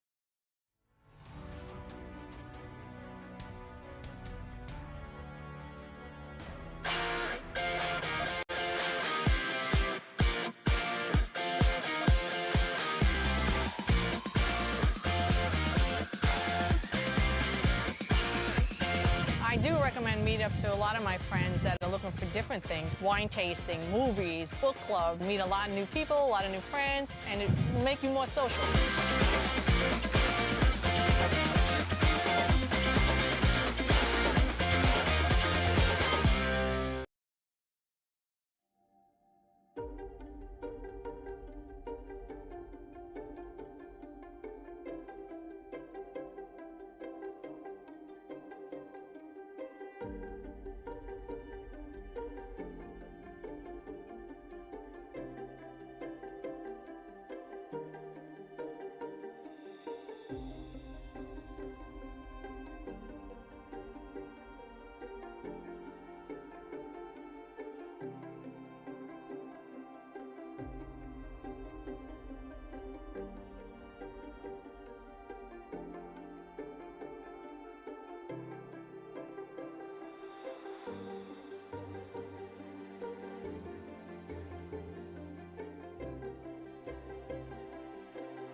All right, I'm not finishing a granola bar here, but I got to commentate the World Championship because Ding Liren has not resigned. Ladies and gentlemen, we hope you've been enjoying our coverage. GM Daniel Naroditsky, GM Anish Giri, the world number 6. Chopping it up for you. Game 5, Nepo against Ding is about to conclude. The last moments of the game as King F3 has indeed been played. Anish, Ding is prolonging the torture. He's in the rest area. He's sort of asleep. He's coming to terms with his loss. Whatever it is that he's doing, the result of the game is no longer in question. Yeah, and I saw from our chat, our chat members, they are saying they're losing all the games to Stockfish with the white pieces here. Now, you should realize that chess is a very different game across different levels. So if you're a beginner, what is winning? What means winning position? And if you are a top level player like Jan and Ding, what means a winning position? These are two entirely different things. And this position, it is clear to both the players that it's completely winning for white at this point. But of course, if we take, if we take a look at what happens in games between players rated 1200 or even above that, well, it's definitely different story. But yeah, so probably if you play against Stockfish, you'll lose. But Jan essentially has this one in the back. He has already found the win here, calculated all the possibilities to the end, and it is already a matter of formality here. It is indeed, and we expect Ding to eventually come back to the board and accept the inevitable. And he just did that. He's going to write down the move, and I would guess that he's going to play Queen A8 pretty quickly. First he's going to take a sip of water. We have an interesting stat for you though, which is all of the players who have hit 2800 and above. Obviously, that is a huge milestone. It's a milestone that's been hit only a couple of times throughout chess history. And Jan Nepomniachtchi has hit 2800 live. He's 2799.7, but that was before his loss, so he's dropped a little bit. But page 1 of the 2800 club has some incredible names on it. Obviously, Magnus Carlsen achieved the highest rating ever in 2014, 2882. Garry Kasparov, as early as 1999, he was the only player over 2800 by a country mile, his highest at 2851. As we look at this list, Anish, and admire these names, do you think 2900 is ever on the horizon? And that name on the bottom there, of course. Mm-hmm. Yeah, no, it's 2900 is a difficult thing, especially because it seems to be that there is no inflation happening at the top, as the younger players keep stealing rating from the top players as well, and somehow for a long time already the number of players that are 2700 is not not changing, definitely not becoming bigger. And so without inflation, I'm not sure it's easy to get a rating as high as 2900. You have to dominate chess like Magnus Carlsen did for a long time without having a single misstep. And even Carlsen, he does these missteps from time to time. And yeah, Ding, is also a very, very high rating at his peak. But today you cannot see the 28-16 player back. Mm-hmm. So the point of of course you can, if you're a great player, you can get a high rating, but to get even higher, you need consistency, and consistency at an incredibly high level, and it's difficult. Even the players at the match now, you see, just 2 days ago it was Ding who played the brilliant chess, and today it's Jan. And on their best days, they're playing wonderful, and he plays Queen A8 now, going for that lost endgame. But the consistency, maintaining that level. If Jan played every game like he played today, he would be 2900. If Ding played every game like he played the last one, he would be 2900. But unfortunately for them, it doesn't happen every day. Maintaining this kind of level, it's really, really hard. You need also the opening to go your way. You need to have the energy, and everything has to be right. And it's just difficult. Okay, Jan is forcing the end game. He's calculated it already to the end. I just love that he's playing quickly. I want to repeat that. That confidence, and it's not misplaced confidence. He's calculated it, and Jan doesn't take unnecessary time. Once he believes in something, and once he's figured it out, he goes for it. And he's taking exactly 0 seconds on these moves F6 has played. And at this point, resignation has become a very likely option. Yeah, I suspect the GF will still happen, but after GF, knight F6, king E7, one more move, perhaps knight G8, as you mentioned, the cleanest one. That could cause the handshake. And Ding also, he is visibly he's visibly disturbed. He doesn't hide the fact that he's dead lost. And indeed, at this point, resignation. At this point, it becomes a realistic possibility. And I think we will see it quickly. Both players have a lot of time, but no need to waste time. Tomorrow is another day, another game. You have to rest, you have to prepare. So I suspect Ding will make a few moves as a formality, but will eventually extend his hand. Yeah. And of course, on the topic of rating inflation, I just want to add that the number of grandmasters has obviously increased over the years, but you cannot attribute all of that to quote unquote rating and title inflation. People have actually gotten better, and opportunities for most players have increased across the world. So unlike, even 10 years ago, you can become a grandmaster, more American grandmasters, or more norm tournaments around the world. And I think all things held equal, that's a good thing. Obviously, that raises some concerns of the title requirements not being stringent enough. And I think that's a legitimate discussion to have. But on balance, we just have to acknowledge that people have gotten better at chess. And that is a good thing. And there are going to be more title players and more GMs. But I think that the fears of, the GM title, for example, not meaning anything, that all of that has been, exaggerated. And I don't think we're anywhere near that point. Of course, I mean, it's not easy. Like, these fantastic chess players like Gotham Chess or Sagar Shah. I mean, they're really good at what they do. They've played chess their entire life. They'll tell you a lot about the game. They read a lot. They see the tactics. They tremendous chess players, in fact. And they struggled to become grandmaster. We saw, this whole drama about Levy trying to become a grandmaster. It's been ongoing for a long time. And now he seems to finally have come to terms with the fact that he isn't a grandmaster. And it is just a very difficult, very high level that, okay, by now more and more people achieve, but it is not obvious and it's not a given. And so, yeah, you could make one more title to somehow separate the very top of the world from the other grandmasters. But you also have the rating, and there is the unspoken super GM sort of super GM title that people kind of quote unquote receive once they reach the rating of 2700, because 2700 is rating that only around 40 50, I think usually 40 people in the world have. And okay, that's elite enough to get a name like an elite grandmaster or a super grandmaster. You could actually try to make this title official for fun, like score 3 super grandmaster norms, meaning 3 tournaments where you score 2800 performance and you reach rating of 27, I don't know, 20 once or something in your life. But you don't need to make that. And of course, yes, I'm really not sure this inflation is happening, nor I think the grandmaster titles are too easy. I think it's really, really difficult. And the kids that are getting at early ages, they are extremely good. I mean, you can try playing these kids, and good luck beating them. They are very, very, very strong at chess. And okay, Ding is attempted the defense with G6, but this is empty play. I mean, at this point, you can resign. Yeah, Rook G6. Yeah. And I think we're going to see a handshake right now. Or maybe King F7 first will be tried. Yeah, I think he'll make a move still. He'll still make a move. Yeah, Nepo kind of looking up at Ding like, all right, let's. I'm hungry. I want to sample Astana's finest restaurants. A little shashlik and, some Georgian wine.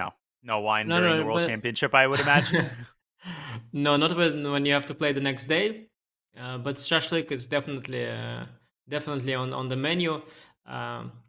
Okay, Ding is trying to activate the rook, but I think there are probably many roads that lead to Rome, but Ding is attempting to take on b2 and then hopes to pressure the f2 pawn. But yeah, I'm sure Jan will figure it out here. Okay, Ding. What's the simplest one here?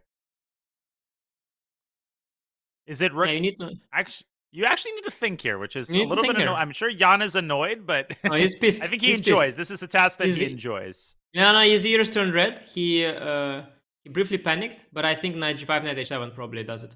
Now you see his ears. He briefly panicked. He missed the rook a2, and he is in a complete state of shock now. He thinks, okay, did I ruin it? Because he doesn't have the engine bar. Yeah, he doesn't see the bar is still all the way up. He kind of panicked a bit there. Completely red. He is actually now also from the front. But well, luckily for him, he'll calm down, realize that nothing has been lost.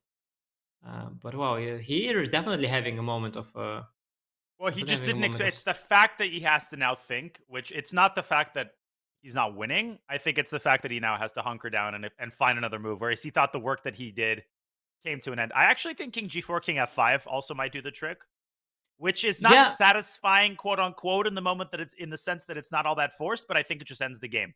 And I guess we will need the analysis board one more time. Well, we will need the analysis board, and there is so little material left on the board that actually Jan, I think he is legitimately worried. Not only that he has to put some work in, but there is the thought going through his head that maybe he messed it up. Of course, he's confident that player that he is, and with his understanding, he realized he must still be completely winning, but it could be not so trivial any longer. And the main problem White has is that if they go for, let's say, knight g5, rook b2, rook h6, which would be sort of the attempt to checkmate. And then after rook this f2, is a draw. Yeah, of course, because after rook f2, king e4, you have a move like king e8 or king g8, and good luck winning this. As, after f7, I can just sacrifice back the exchange. So I don't think this is a way to go. I felt okay. I saw this idea of king going up the board as well, but I was wondering, so can I try to force it with knight g5, knight h7, or will you have d5 there in the end? So knight g5, rook b2, knight h7. Rook g7, yeah, you have actually. So yeah, if I go rook e7 or something, f7. Is there some b4 counterplay or what? Unbelievable. There's b4 of some sort. Maybe not here, maybe not immediately, but this is not. What is this feels iffy. This feels iffy. What is there? Why is the engine giving almost equality? Oh, could it be like king c6 and then d5 at the end? Yeah, but I have rook of maybe, but I have rook e6 check, for example. Well, maybe. Okay, let's try to. But sorry, before it's just CB. Yeah, so before is not it. Maybe it's a waiting move, and after f8 takes x before. So you're saying something like rook f1? I'm not sure. Yeah, no, really not. He doesn't like it. But still, +3 is not a convincing assessment here because b4 will come and white will still have to work. I actually think that the easiest is in fact to play king f4, give up the pawn, go king f5, and basically black has no moves here. Because if black plays, let's say, b4, then just rook h6, rook h8, and knight g5 is a mating net. Yeah, and you are lucky with white. You are lucky that black can never play d5 because the bishop is hanging. Well, Jan dodged a small bullet there. I mean, he was completely winning, and now he suddenly it's suddenly almost close. But okay, if he finds king f4, king f5, it'll be all good. It'll be all good. Yeah, the last hurdle, because king f4, king f5, you just have to, you have to come to terms with the fact that there is no quote-unquote forced win. There's no mate. And once you realize that, involving the king is almost always a good bet. Do you think Jan is going to take a long time? Yeah, well, luckily he has 1.5 hours. So it's one of these moments, I can tell you from experience. And I've had many of these. So if Jan will now find king f4, king f5, we will not talk about the end of this game. We will just skip it in our recap. We'll just say there was this mistake, that mistake, and then Jan converted the crushing victory. But if Jan now does not find it, then we will have to go a few moves earlier. We'll have to go here, say that king g2 was easier. Remember, I was winning on the spot.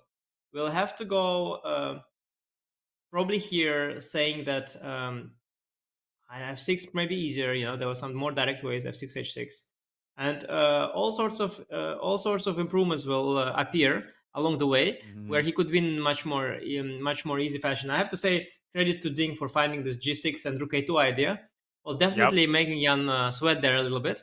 But once again, if Jan finds king f4, king f5, I don't know if it's the only way, but I think he has so much time. But when he finds it, then it will be all fine, and we will not speak about missed opportunities. But I personally, I've ruined positions like that before, and especially when it gets difficult. Okay, the good thing for Jan is that he has so much time. Yeah, if he had 5 minutes here, I mean, I could have easily seen him play knight g5 and go for that line, and allow b4, and then we would have been singing a completely different tune. That's what people have to understand, that when completely winning positions are ruined like this, you never understand how it could possibly be ruined until it is. Like, until you find that one pathway, you never truly believe that a winning position can be spoiled. And then it is spoiled, and then you're like, oh, well, of course. But you never know exactly how it can happen until it happens. So Nepo doing a great job here, just settling himself down, taking as long as he needs until he's 100% positive, because the margin for error has really narrowed down. We're in an endgame now. You know, queens are off the board. You can't mess around. He's so nervous. I can feel it even through the screen. He's very nervous right now, and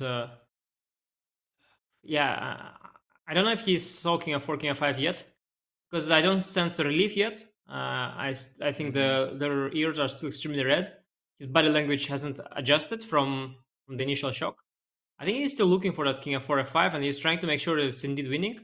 He's far from sure, and I think he's very, very, very, very disturbed right now. And well, I saw the chat asked if there are odds that Ding will win it. Well, it's not a question if Ding will win it, but it's a question if Ding will be able to hold it. I mean, odds are there. I don't think it's very high. I think it's maybe 4%, maybe 3%. I mean, if he plays knight g5, then this would be one of the craziest comebacks definitely in World Championship history. And I hate, superlatives that are exaggerated. This would not be an exaggeration, but again, the fact that Nepo has an hour 24, I think, is what makes these chances 3% and not 33%. Yeah, exactly. No, 3%. I thought less than 1 in 20 is fair. No, don't you think it's fair? Less than 1 in 20. I think that's pretty fair. I think it happens. Really, it happens, but it's not going to happen very often.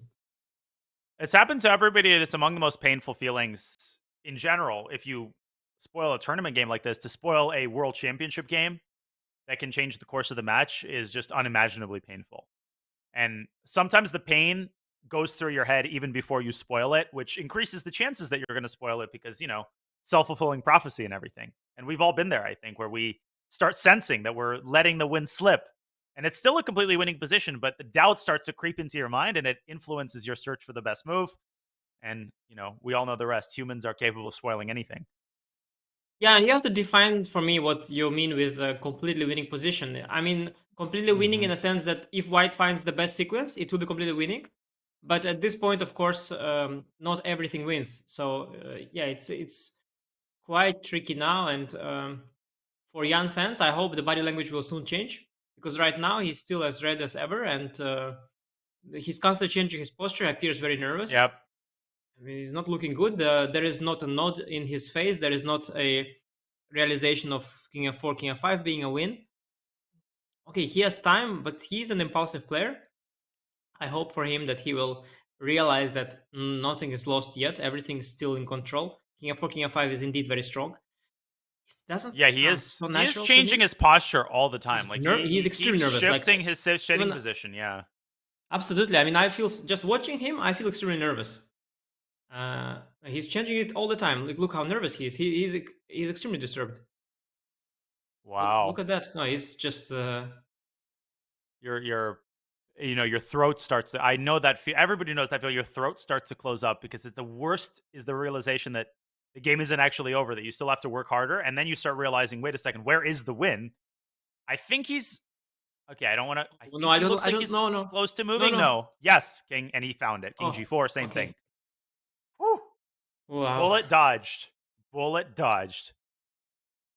Wow, no, because I was very worried because he was about to make a move without yet recomposing himself. So I was really worried it's going to be a bad move.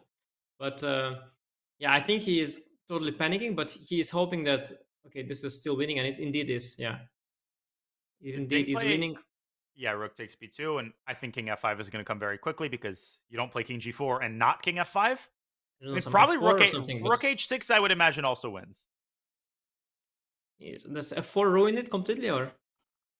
Okay, rook h6. Yeah, and he's done it. Okay, rook h6 still good, yeah? Still good. Yeah, still good. Although, yes, and yeah. And the really nice thing, again, this d5, knight c5, that's a blessing that you cannot play d5, so you kind of gain a tempo. And the rook on the second rank, as long as knight is on e4, it's unable to give checks from behind, so this gives white some extra time. Maybe king g8 is king g8 the only defense? I think it's the only defense, and then white plays king f5. Threatening and a lot of things, I guess. Yeah, I mean, even Just like like a 4 knight yeah. g5 or whatever. Okay, yeah, white is winning, of course, completely still. But okay, he had to get his ears red and recompose himself and think for a while. Yeah, but okay, he seems to have done it, and he'll manage. A little bit of excitement there in the end. It's always nice. Always nice. And definitely credit to Ding. He was using that time to think. He wasn't just in denial or grieving the loss. He was genuinely coming up with the most resilient defense, and he did, and it failed. And now it's essentially time to resign. I think King G8 is still quite likely. Yeah.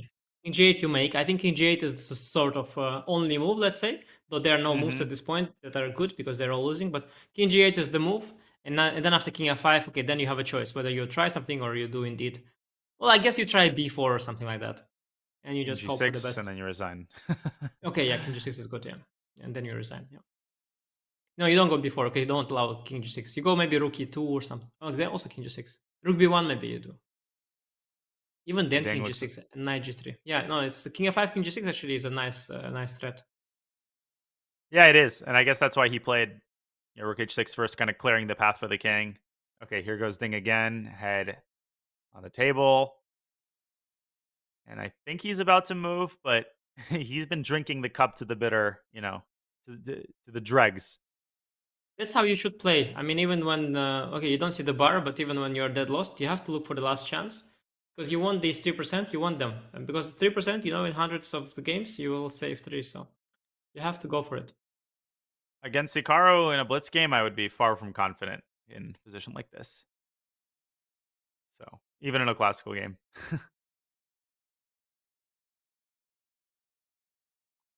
Yeah. Nepo has resumed his pacing from one end of the hall to the other, which we know is a sign that he believes the result of the game isn't in question. Yeah, he's very relieved now. I think he had a brief moment of... I'm pretty sure he had a brief moment of panic there. But maybe I'm looking too much into that and reading too much into that, but I'm pretty sure that he did. Otherwise, he wouldn't have I think moved he that did. way. Yeah, and now, okay, relief that, okay, after all, it is indeed winning and he hasn't ruined anything. Yeah, we have a featured chat, which I'd like your opinion on. DR Vonium asks, is this the most error-prone World Championship in recent memory? And, I think it definitely is the World Championship where we are now more used to using the engine to look at the games. And we have the eval bar. We have the assessment of the moves right on hand. So I would caution that we're now more capable than ever of determining mistakes right as they happen. But how would you rate the overall quality of games, Anish? Obviously, the entertainment value of the match has been incredibly high. Would you say that the quality of the games has been abnormally low, or do you think we're just more capable of detecting mistakes because we have very strong engines at hand? The question, because my English is, of course, not native, so the question implies that this is like a lot of errors? I would imagine that, yeah. Error prone? Yeah. Prone to errors, yeah, is what it means, like a lot of errors. But based on what is? I mean, there are very few errors, don't you think? I think. Yeah, I few, think this comes back to the importance of distinguishing between an inaccuracy and a big mistake. Whereas a lot of people, when they're newer to looking at games, they see any change in evaluation and they just assume that it's a mistake. But mistakes are on an incredibly wide spectrum, and a small inaccuracy and a big blunder have absolutely nothing in common other than the fact that they might introduce a change in the computer evaluation. Yeah, I mean, if we look back at the game, so the first game, so Ding has made few inaccuracies to land in a worse position. Then Jan has made one big inaccuracy to let Ding go, and then one more inaccuracy to get the position completely drawn. Which, okay, it's very few mistakes. Like your average Caruana Carlsen game was much worse if you look at it this meticulously. Looking at the second game, that's the one that Jan won. So from Jan's perspective, the game was, I think, flawless. From Ding's perspective, he made inaccuracy with knight takes f6 instead of knight c5, and then probably one real big mistake with bishop d3. But to lose, you have to make a mistake. So, and again, okay, one inaccuracy, one mistake. The winner of the game played flawlessly, completely, which is not at all a given.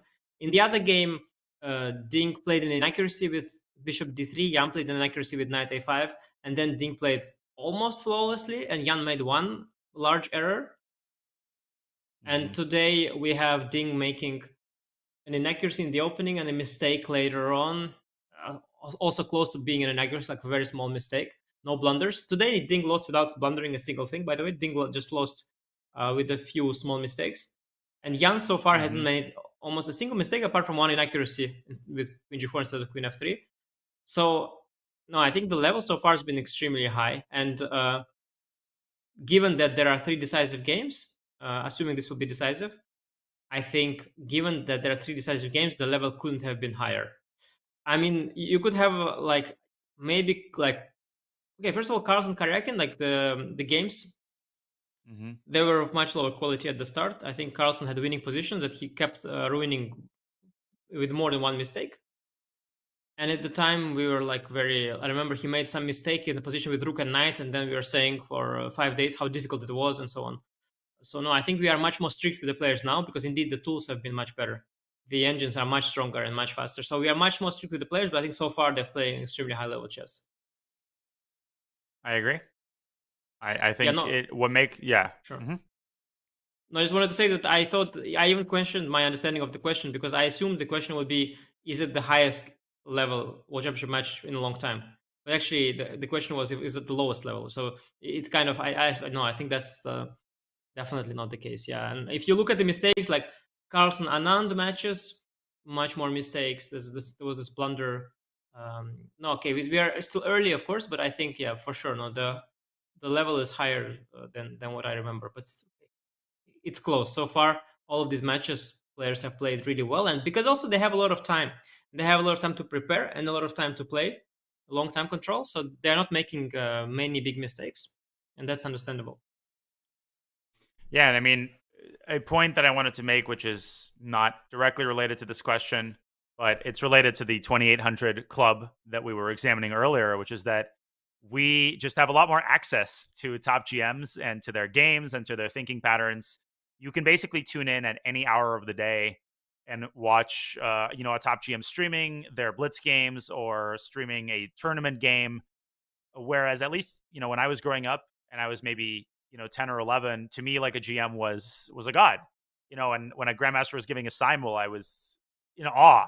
I would just point them out in a room and I would try to keep my distance. Whereas now we realize that GMs are just human beings, and they've been demystified. And I think that's a great thing. That regular players have a lot of access now to top players, but we still should celebrate how special they are at the game and how incredibly good people in the top 10 are, and how capable they are of handling incredibly complex positions where almost anybody in the world would blunder almost immediately. So our standards are high, we are strict, and we have the computer at hand. But nonetheless, there's a very good reason why the top 10 players are the top 10 players and why they don't essentially, don't drop out of the top 10. No, and it's a good point that you have access to all these grandmasters, because I grew up in St. Petersburg, and it's a place with lots of chess clubs. And many layers of chess players. So I didn't see a grandmaster until I was already like 2100, I think. A pretty good player. And I played that one open tournament where there was one grandmaster, literally one grandmaster. And okay, I don't have to tell his name because it will be a bit weird now that the story will come. So now I'm curious, but okay, go ahead. Yeah, no, but so, and I was totally holy. There's going to be a grandmaster in this tournament, and I'm going to see him. So, of course, I was coming up to his board a lot, and he had these incredible eyes, yeah? He was looking at the board, and sometimes he looked at me also as I was there. I thought, oh, this is the grandmaster eyes. I understood, oh, this is the grandmaster. Of course, it was just his eyes, yeah? He had that. But you associate them with someone that you're in awe of, so you think everything about him exactly. is, this is what a grandmaster looks like. Exactly. And I mean, actually, he maybe did have a particular stare more than anyone else, let's say, more than your average. But of course, it was just him. He had that stare. But I thought it was because he's a grandmaster. I assumed okay, the grandmasters, they might have, they have this grandmaster eyes or something, So I was also already as a proper player and having studied and played chess for many years and so on. So I was, of course, also extremely impressed, and I expected him to be special, and he really was. He had the special eyes and the special stare, and I was like, wow, this is a grandmaster, yeah. But yeah, now indeed it's a different time. But I'm the first to criticize. I'm going to criticize like mad. If you want, I'm going to criticize all you want. I love criticizing. It's my favorite thing. That's why I do this job. I absolutely love it. It's not the money; it's the ability to criticize everyone. But that said, I mean, if you want criticism, you have to look, for example, last World Championship match between Carlsen and Jan. The amount of unforced, horrible mistakes Jan was making in the 2nd half of the match was crazy. Like it was on. I was honestly shocked. Like it was honestly inexplicable. It was honestly horrendous. With a lot of time on the clock, some blunders, completely obvious and unnecessary. When he went at some point, bishop takes b7 and had the bishop tracked with c6, it was so elementary. He will himself now tell you that he doesn't know what happened to him. Some kind of hypnosis. He completely lost his mind. But in this match so far, it's just not the case. It's just a very difficult, tense games with a very high level of chess. It's just how I feel it is here. And I'm sure as the tension keeps growing and people will get more and more players, will get more and more tired, I suspect the level will go down at some point. I think so far it's really good stuff. Well, Ding looks like he will take the rest of his hour to come to terms with his defeat. But yeah, the results of the game isn't in question anymore for those just joining. This is a surefire victory now for Jan Nepomniachtchi. Black is out of resources. King f5 is coming, and you could just sense the shift in Jan's posture. He was doing what he's doing now earlier. Then Ding found rook a2. Suddenly, Jan, with a little bit of panic, exactly 5 minutes of it, he found the correct move again, and now he's resumed, the pacing, kind of waiting for Ding to resign. But I had a similar experience, Anish, where I, when I first, and I will interrupt my story because Ding has just resigned the game. He has stopped the clock. A handshake has occurred. And Jan Nepomniachtchi once again holds a 1-point lead in the 2023 World Championship match. 3 decisive games out of the last, 2 decisive games out of the last 3. No, 3 decisive games out of the last 4. Jan won. Then it was a draw. Then Ding won. Now Jan wins again. What an incredible bounce back. Really silencing the critics, Anish, who keep mentioning Jan's match against Magnus. This isn't like his match against Magnus, and that's exactly what you were just saying. Yeah, no, it's incredible. And the difference, what makes this win different than the previous 2 games is that now there's no rest day. So if Ding wants to come back tomorrow, he doesn't have the time to recuperate. He doesn't have the time to take a good rest and prepare. He has to choose. Is he going to rest or is he going to prepare? How he's going to spend this day? That makes tomorrow's game only more interesting. I think it can be anything. I expect a likelihood of a decisive game. Could even backfire on Ding, and Jan could take another point. Like I think tomorrow is going to be wild. It's going to be an incredible day, but let's quickly run over the important moments from this game, just really, really fast, because this one is one for the ages, one of Jan's really best games ever. This was a Ruy Lopez that started in pretty conventional terms. Jan refraining from bishop takes c6, which he tried, the deferred exchange, which he tried in game 1. Instead, here he goes more mainstream with an early d3, and decides on a line that Ali Reza Firouzja played against you, Anish, with an early c3, followed by h3. This we could call a sideline. This is not all that popular, and he kind of got Ding out of his preparation rather early. Ding was executing moves quite quickly at first with knight a5 and c5, but bishop g5 is the novelty that I think is a major key of Jan's success in this game. Yeah. So we had seen, we got a standard position, well, a relatively standard, let's say, the one that appears from these marshals. But Ding was not familiar with it. He took a lot of time, and I think the key moment came on move 19. So far, Ding has played all the natural moves, bring the knight back, and then we were talking about this choice of trading the bishops or keeping the bishop, moving it back to c8, and then unpinning the rook, and then going for knight e7. And Ding, he did this slightly creative, slightly weird maneuver, bishop d8, bishop b6, instead of the usual g6, bishop g7. And that combined with the trade of the bishops was not very nice, because after knight e3 and then h4, Jan was able to get this pawn to h5, which was a very nice asset there. And already White was having some initiative. And I think the next turning point came indeed on move 29. Ding was defending pretty reasonable so far, but was already under pressure. And here he could go queen f6 immediately. He could also take and play queen d7, both of which you suggested as alternatives. But he did the most natural, take and queen f6. It was also my first instinct, if you remember. It's what I did when I just showed the line very quickly. It was the first thought that comes to mind. But he missed this incredible resource of g4 down the line, where he defends this f5 pawn, prevents b4, and this is really incredible defensive move. In fact, g2 g4 being a defensive move. Now, how often do you see that? And this position, it is as bad, as unpleasant as it gets, and it's no wonder that he lost it. Jan's king f1 was very, very cunning, getting out of the queen c8 check, confusing Ding, and then Ding kept waiting, but missed rook e4 followed by g5. This was really the clincher, and the rest was just conversion. And it got only exciting at one point when Ding found this incredible resource, rook a2, but long thing by Jan there. Few minutes that he took. Incredible use of the king. King e2, king f1, king e2, king f3. And then after the trade on g6, Jan wins a pawn. Rook a2 with a little bit of counterplay. Jan hunkered down and then found the best way to win, activating his king through f5, upon which the mating patterns are totally unstoppable. And so Ding resigns the game on move 48. An exquisite victory by Jan Nepomniachtchi. A game that's definitely going to make its way into Jan Nepomniachtchi's best game collection. An incredible way to bounce back from the disappointing loss in the previous game. As we look at the scoreboard, you know, the draw in the first game was already a sign that this was not just going to be a draw fest, right? This was going to be a match in which both players came to the table armed with great opening preparation. And this is going to be a Jan Nepomniachtchi that resembles the one we saw at the candidates rather than the one that we saw in Dubai. And Jan's showing that yet again today, Anish. And once again, the pressure is on Ding Liren now. And as you said, no rest day.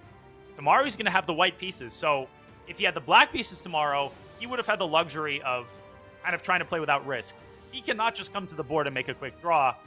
That would threaten to dig him even further into the hole. So are you expecting major risks from Ding Liren tomorrow? Yes, looking at Ding's white game so far, he was taking a lot of risks already. And especially now, with no time to recover, indeed, draw with the white pieces would be no good news for him. With one more black game incoming and being down on the score, it wouldn't look good for him. I expect crazy risks, and I wouldn't be shocked if it backfires on him. Do you think nothing will surprise me anymore? Do you think he's likely to repeat 1c4 tomorrow?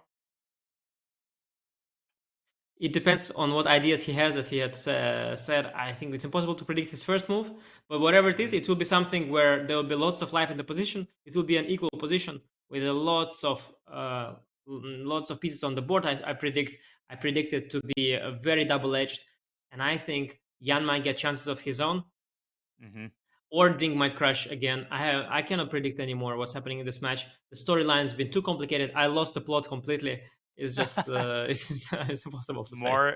More twists than a Hollywood drama, and we'll have one more twist for you folks. Just like last time, we will be bringing you the press conference live as it unfolds. The players are contractually obligated to sit for a press conference and answer questions by journalists and reporters live from Astana. So Ding has already assumed his seat at the press conference. Nepo is still making his way over. The moment that press conference starts, we will bring you that press conference live and then offer our reaction. But for the time being, we have just a moment, Anish, to let this sink in, to let yet another decisive game at the World Championship sink in. We're just so used to seeing draw upon draw upon draw. To have a World Championship where the players are going after it, trading blow for blow, is an amazing feeling. And I have to say, these 4 hours passed so quickly. No, truly unusual, and in a very good sense. We're very, very fortunate and spoiled. And I think the players already assuming their position. I guess we are about to start. Let's go to the press conference, guys. Here we go. Here's the press conference.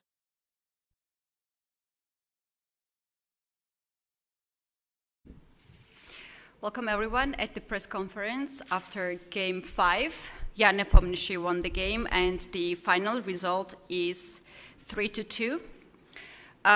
We're starting with the questions from my side, and then I will give the floor to journalists. My first question is to Jan. Did you feel in control of the whole game today? Well, it's hard to say. So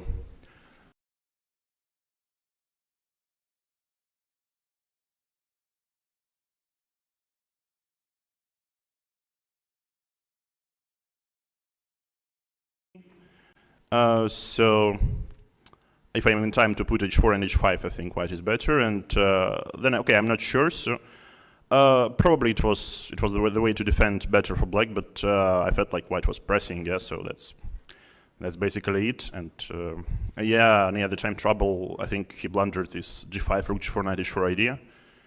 And yeah, it looks like at this point white is like almost winning. So.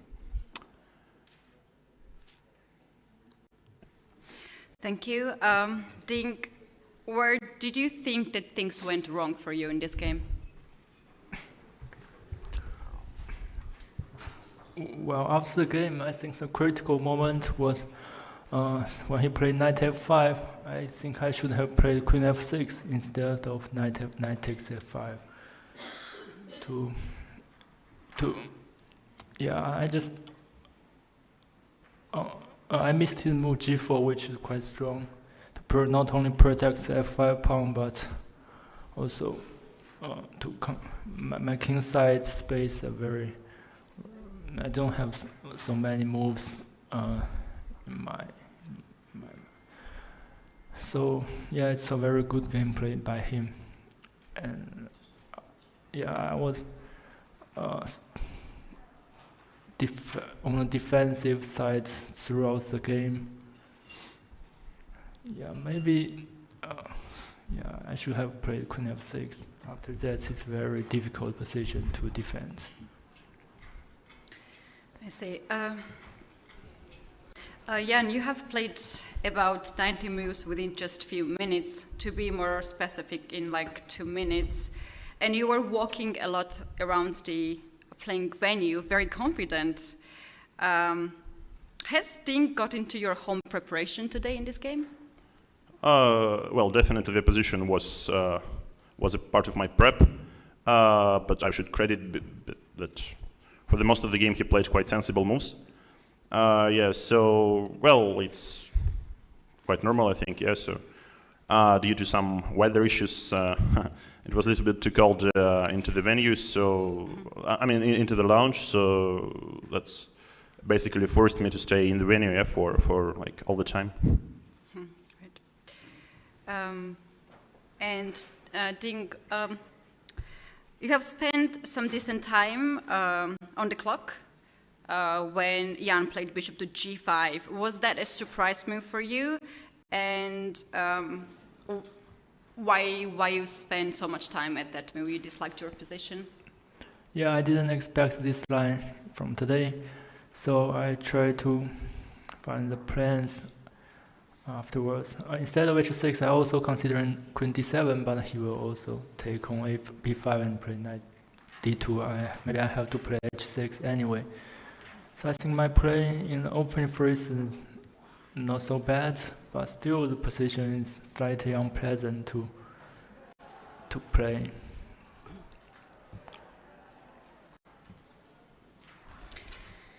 Okay, and my last question, and then I'll give the floor to journalists.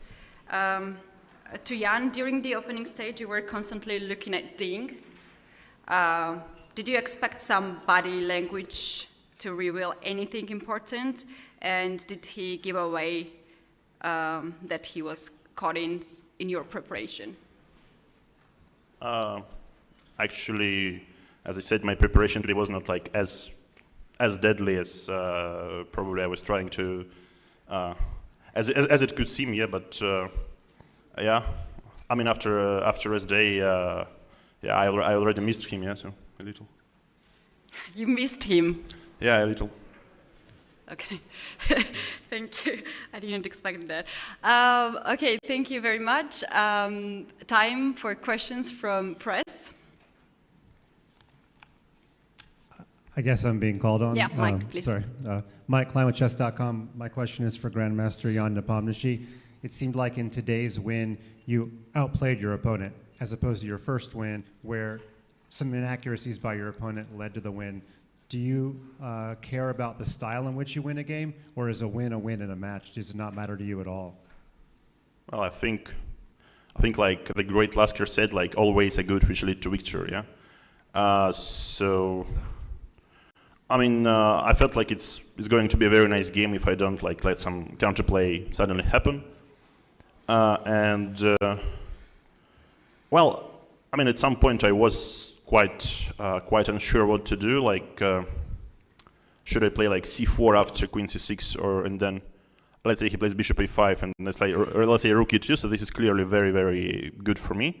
But then probably he's in time to play h5, as my queen is not going to active squares like f3 and g4. So that was like, I mean, more or less a coin flip for me. Like both moves was like I liked both moves, but okay, I decided to make it a little bit more straight, because once I put my pawn on h5, I mean, I'm always better in all sorts of endgames and so on.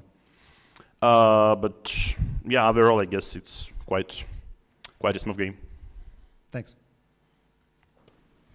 Next question, please. Вопрос к Яну Непомнящему. Ян, как вы провели выходной день? Как вам удалось восстановить силы? So, a question for Mr. Nepomniachtchi. How did you spend the day off? How did you manage to relax and to recharge your batteries? Ну, в принципе, как обычно, то есть старался отдохнуть и как-то переключиться на следующую партию, да, потому что партия перед выходным, ну, в целом день как не задался. Простите, повторите, день не задался? День не задался перед выходным. Well, I spent it like in a business as usual mode. I tried to relax, I tried to tune my brains to the next game, because the preceding day hadn't been the best. Before the... Okay, next question. Yeah, okay, go ahead. I want to ask the same question to Dink. Let's go. Ян, а вот вы гуляли вчера или, быть может, сегодня, вы уже упомянули погодные условия. Вчера, может быть, гуляли, или и вчера, и сегодня было решено, что лучше избегать улицы? So, Ian, did you walk? Have you walked today? Did you walk yesterday? Because you mentioned the climate conditions. Did you decide just to stay indoors? Ну, вчера, разумеется, гулял, вот, а сегодня, честно говоря, проснулся, посмотрел в окно и не уверен, что первое, что я сделаю, пойду на прогулку, но, может быть, там, одену все теплые вещи и все равно немножко погуляю. Yes, of course. Yes, I did. I did walk yesterday, but today I kind of woke up and looked out of the window, and I wasn't sure if I felt like going for a walk. But then I kind of thought, why not just don some clothes and go for it. Thank you. Before we go to the next question, I would like to ask the same question to Dink, as it was the free day. How did you spend, Dink, the free day?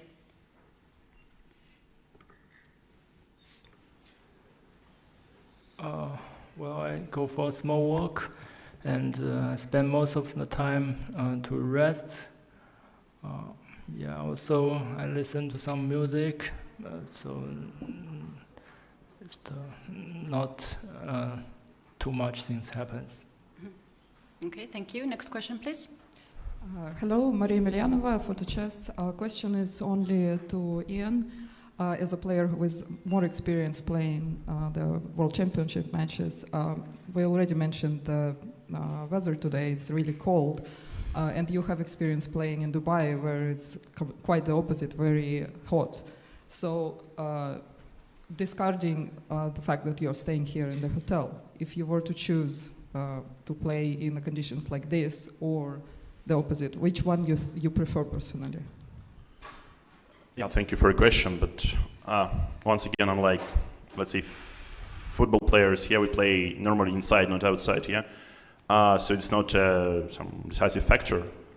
So, I mean, normally it's better than it's like, so yeah, like not too cold, not too hot. So, probably, I don't know. Let's see what's going, like, to be with the weather in the next few days, but yeah, hopefully it gets better. Thank you. Thank you. Talking about the weather conditions, it changed dramatically here. We have -7 and heavy snows. Will this affect your daily routine? I have questions to both players. I think I'll go to Jan first. Do you think that these heavy snows can change your daily routine? Well, normally if you're a driver, that affects you. Yeah? So like heavy snows here, like in Russia, they say like some special services are never ready because like snow is always a surprise. But since I'm not going to drive somewhere, I basically go by foot. So I don't think it changes a lot. But yeah, perhaps it's maybe it's just too cold to go outside. But yeah, we'll see. Mm-hmm. And to you, Dink, will this snow change your daily routine, as you very often tell us that you like to walk outside? Yeah, it's a heavy snow outside, so yeah, it's normally I like to leave the window a little bit open, but today when I come to the restroom, there's the paper to say it's better not to open. Okay, you had that recommendation not to open. Yeah. Okay. All right, thank you. Next question, please, from press. I'll defer. Please. I've already asked the question. Добрый день, я поздравляю с победой. Вопрос такой: какие сегодня решения были у вас, вы считаете, самыми сложными, и какими ходами вы, может быть, довольны больше всего? Спасибо. So a question for Ian. Which decisions, chess decisions, were the most challenging to you, and what are the moves you are maybe proud about? Спасибо. Думаю, одно из самых сложных это было решить, играть c4 или h5. Оба хода заслуживали явного внимания. Вот. И потом, я думаю, что король f1 ход не безинтересный. Где-то полезно короля убрать с большой диагонали, чтобы он не попадал под шахи. Вот. Но так потом, не знаю, мне кажется, после ладья e4 уже тяжело черными защищаться, то есть там прям начинается атака. Well, one of the most complex, one of the most challenging decision was to play either c4 or 8-5. Those options deserved my attention, and the move king f1 was also not an uninteresting, was quite an interesting move because it really mattered. It was really important to move the king out of the diagonal.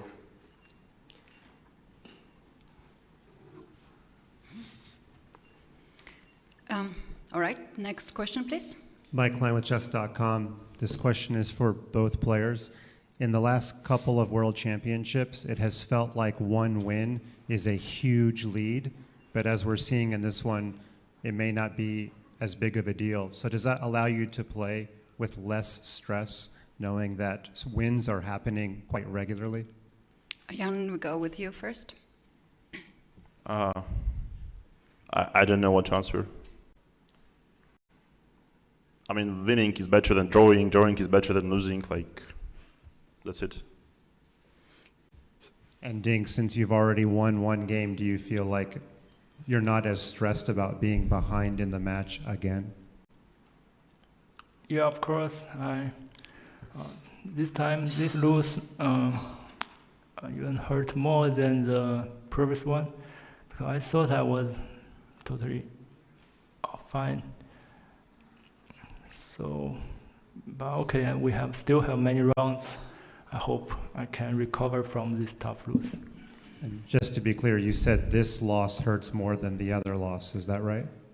Sorry? Did you say that this loss hurts more than the other loss? Is that what you said? Yeah, it can be said like this. Okay, thanks. Thank you. We do have a question from commentary team. It's a question for Ding. You know, when white took e takes f5 and you had this choice of where to move your queen, queen f6 or queen d7, were you trying to make queen d7 work, and what was your problem with it? Yeah, at this point I have many choices here. I thought I was very close to equal, So I was a little bit impatient at that point. I thought after bishop c5 I have b4 next, but I totally overlooked g4, which is a quite strong move. Yeah, it's about lose focus and concerns during the game. And a question for Jan. Chess players are not so expressive with their emotions. On a scale of 1 to 10, how happy are you inside right now?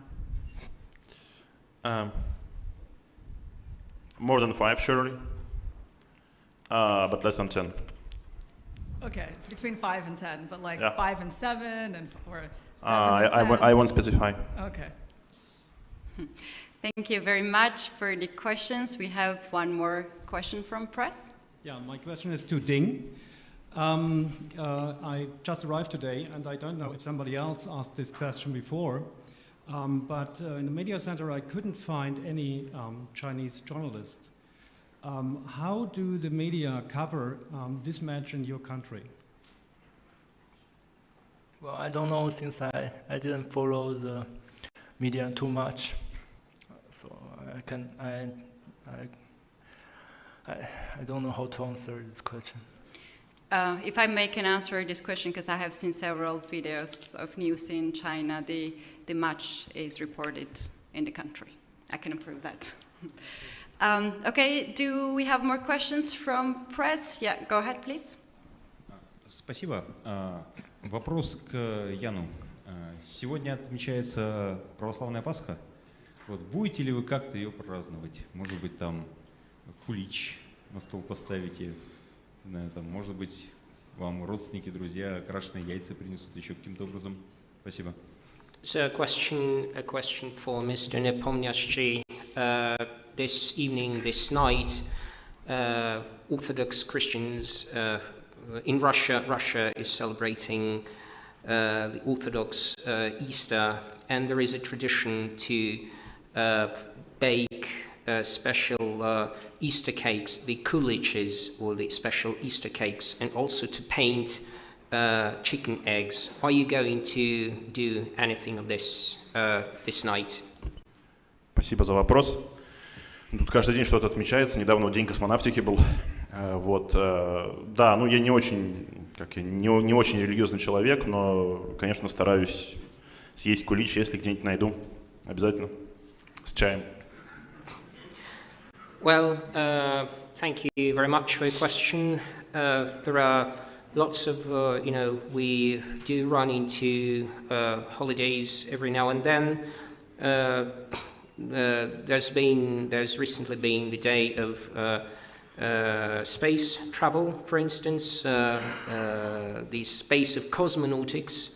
No, I'm not a religious person. Although I'm not a religious person, of course, I will happily enjoy a kulich, a Russian Easter cake, and maybe wash it down with a drop of tea, with a cup of tea. Thank you. One last question from press, and then we're moving to the Twitter segment. Thank you, Katie. Mike, ClinchChess.com. Final questions for Jan Nepomniachtchi. Before the match began, Magnus was asked who he thinks will win, and he said, "I literally don't care." You probably did not know this, but at the beginning of your game today, he posted a picture of himself, and it said, "Astana calling," which suggests that maybe he is starting to get interest in the match. If you had to guess, do you think he's following the match closely? As they say, I literally don't care, yeah? Well said. I guess he's turning into a streamer, yeah, or something. Since this is a famous quote from another very, very strong player, yeah? Thank you for that. Thank you for the answers and the questions. Now it's time for Twitter segment. Please, Jessie. Hi, my name is Jessie February. I have some questions from social media. My first question is for Ding from Irene Sukanda. Is it your first time working with Richard? Sorry? Is it your first time working with Richard? Yes. And does your playing style differ to Richard's? Yeah, a little bit. And how's your energy? How is your energy right now? Right now, after the lose, of course, it's exhausted. It's very tired. So. All right, thank you. And for Jan, congrats on your win. If you were to compare this match to other tournaments, what is the biggest difference in your preparation? Yeah, thank you for the question. It's match is not some kind of tournament. It's a title match. It's like it's just different. Yeah, I mean, not everything is different, but a lot of things. Fair enough. And the last question is from Kent. You have a King's Gambit course on Chessable. Have you considered using any of your published material in this match? Thanks again for the question. I guess it would be wiser to use some unpublished material rather than published. Yeah, and I'm like struggling every day, like with my team. Like team tells me that just not to play King's Gambit. I say no, I should. Yeah, and that's what we do instead of preparation, probably. Thank you. Thank you very much. Do we have more questions from press? Maybe now it's the last call, and I'll go with my final question to both players about the time control. Do you feel comfortable with this time control, Jan? I'd say that previously in Dubai it was pretty much new to me because I think this time control is quite rarely used and the candidate control was different. But since it's like the one format for all the tournaments, like I mean the all cycle tournaments, let's say, I'm getting more used to it. Yeah, but yeah, it's probably the tough one. Yeah, like the classical 7 hours plus time control. But yeah, at least it's hard to everyone. Thank you very much. And Ding, do you find this time control comfortable for you? Yeah, since I'm the one who spend more time, so but okay, it can provide some dramas when the time trouble is approaching. True. Yeah. All right, thank you very much for coming here and answering to our questions. It has been long day. I wish both players a good rest, and the 6th round will come tomorrow at 3 p.m. local time. Thank you very much, and good night.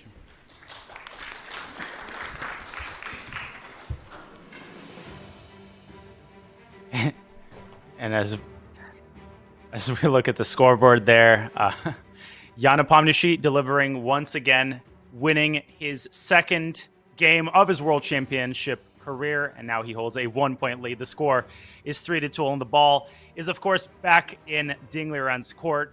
We could see him dejected, but he's won a game already. So Anish winning that second game, he's going to have to draw inspiration from the game that he already won. He's got the white pieces, and if this next game is going to be anything like the games that we've seen thus far, he's going to be able to pose serious problems because the side of the white pieces has been in charge thus far. Well, yes, absolutely. And even though he said that this is a more painful loss than the previous one, he said the reason is because he felt he was feeling fine. And that's an interesting statement there, actually. You know, he feels that Jan beat him when he was in shape. And that indeed can also be quite painful. So an interesting statement there, but he is, of course, far from dejected. He has lots of games to go, lots of games with the white pieces where he can indeed try to strike back. As I mentioned earlier, of course, I hope for an exciting match, and so a comeback is very much on the menu. But at the same time, you know, he's taking lots of risks with white so far. He's going for these very double-edged positions. One of these games already backfired for him, and I think we'll see a 3-result game tomorrow. And well, I wouldn't be surprised to see any of the 3 results. Frankly, just a crazy match and a wild match so far. It has been a wild match indeed, and the match will continue. Of course, a lot of preparation to do for the players, particularly for Jan, as he tries to anticipate what Ding is going to do in between bites of Easter cake, of course, if he finds some time. But definitely a lot of work remaining to be done. There is no rest day tomorrow. As we look at the schedule, folks, mark your calendars because there will be indeed a game tomorrow. It'll start at the same time as all of the games, 2 a.m. Pacific. So if you're in California, you're going to stay up. It's 5 a.m. New York time and 11 a.m. Central European summertime. So Game 6 coming your way tomorrow. That's Sunday. Then there will be a rest day, no more than 2 games before a rest day. And then Game 7 will come your way on Tuesday with Jan Nepomniachtchi once again having the white pieces. But next up is tomorrow's game where Ding Liren attempts to level the score. Anish, before I wrap up, I'll pass it to you one last time for your final thoughts on the excellent display that we saw today by Jan Nepomniachtchi. No, yeah, absolutely. I mean, the match so far is a treat, and Ding has to come back once again.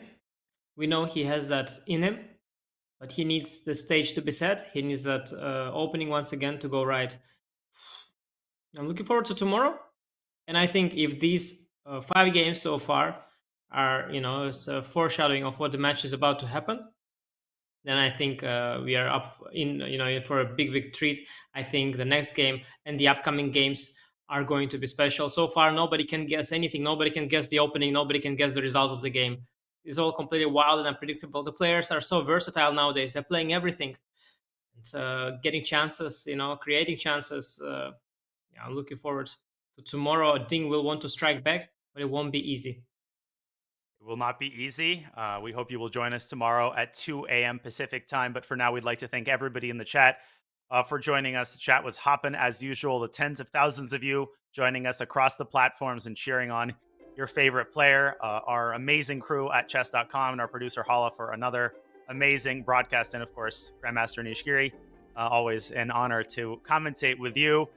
We'll see you tomorrow, bright and early, for Game 6 as Ding Liren tries to battle back from another very difficult spot. He holds a 1-point deficit, and Jan Nepomniachtchi will try to assert his lead and come back to become the world champion. Thanks again, everybody, for watching. We wish you a fantastic rest of your Saturday, and we will see you tomorrow for Game 6. We'll leave you with the best moments from today. Have a great rest of your Saturday.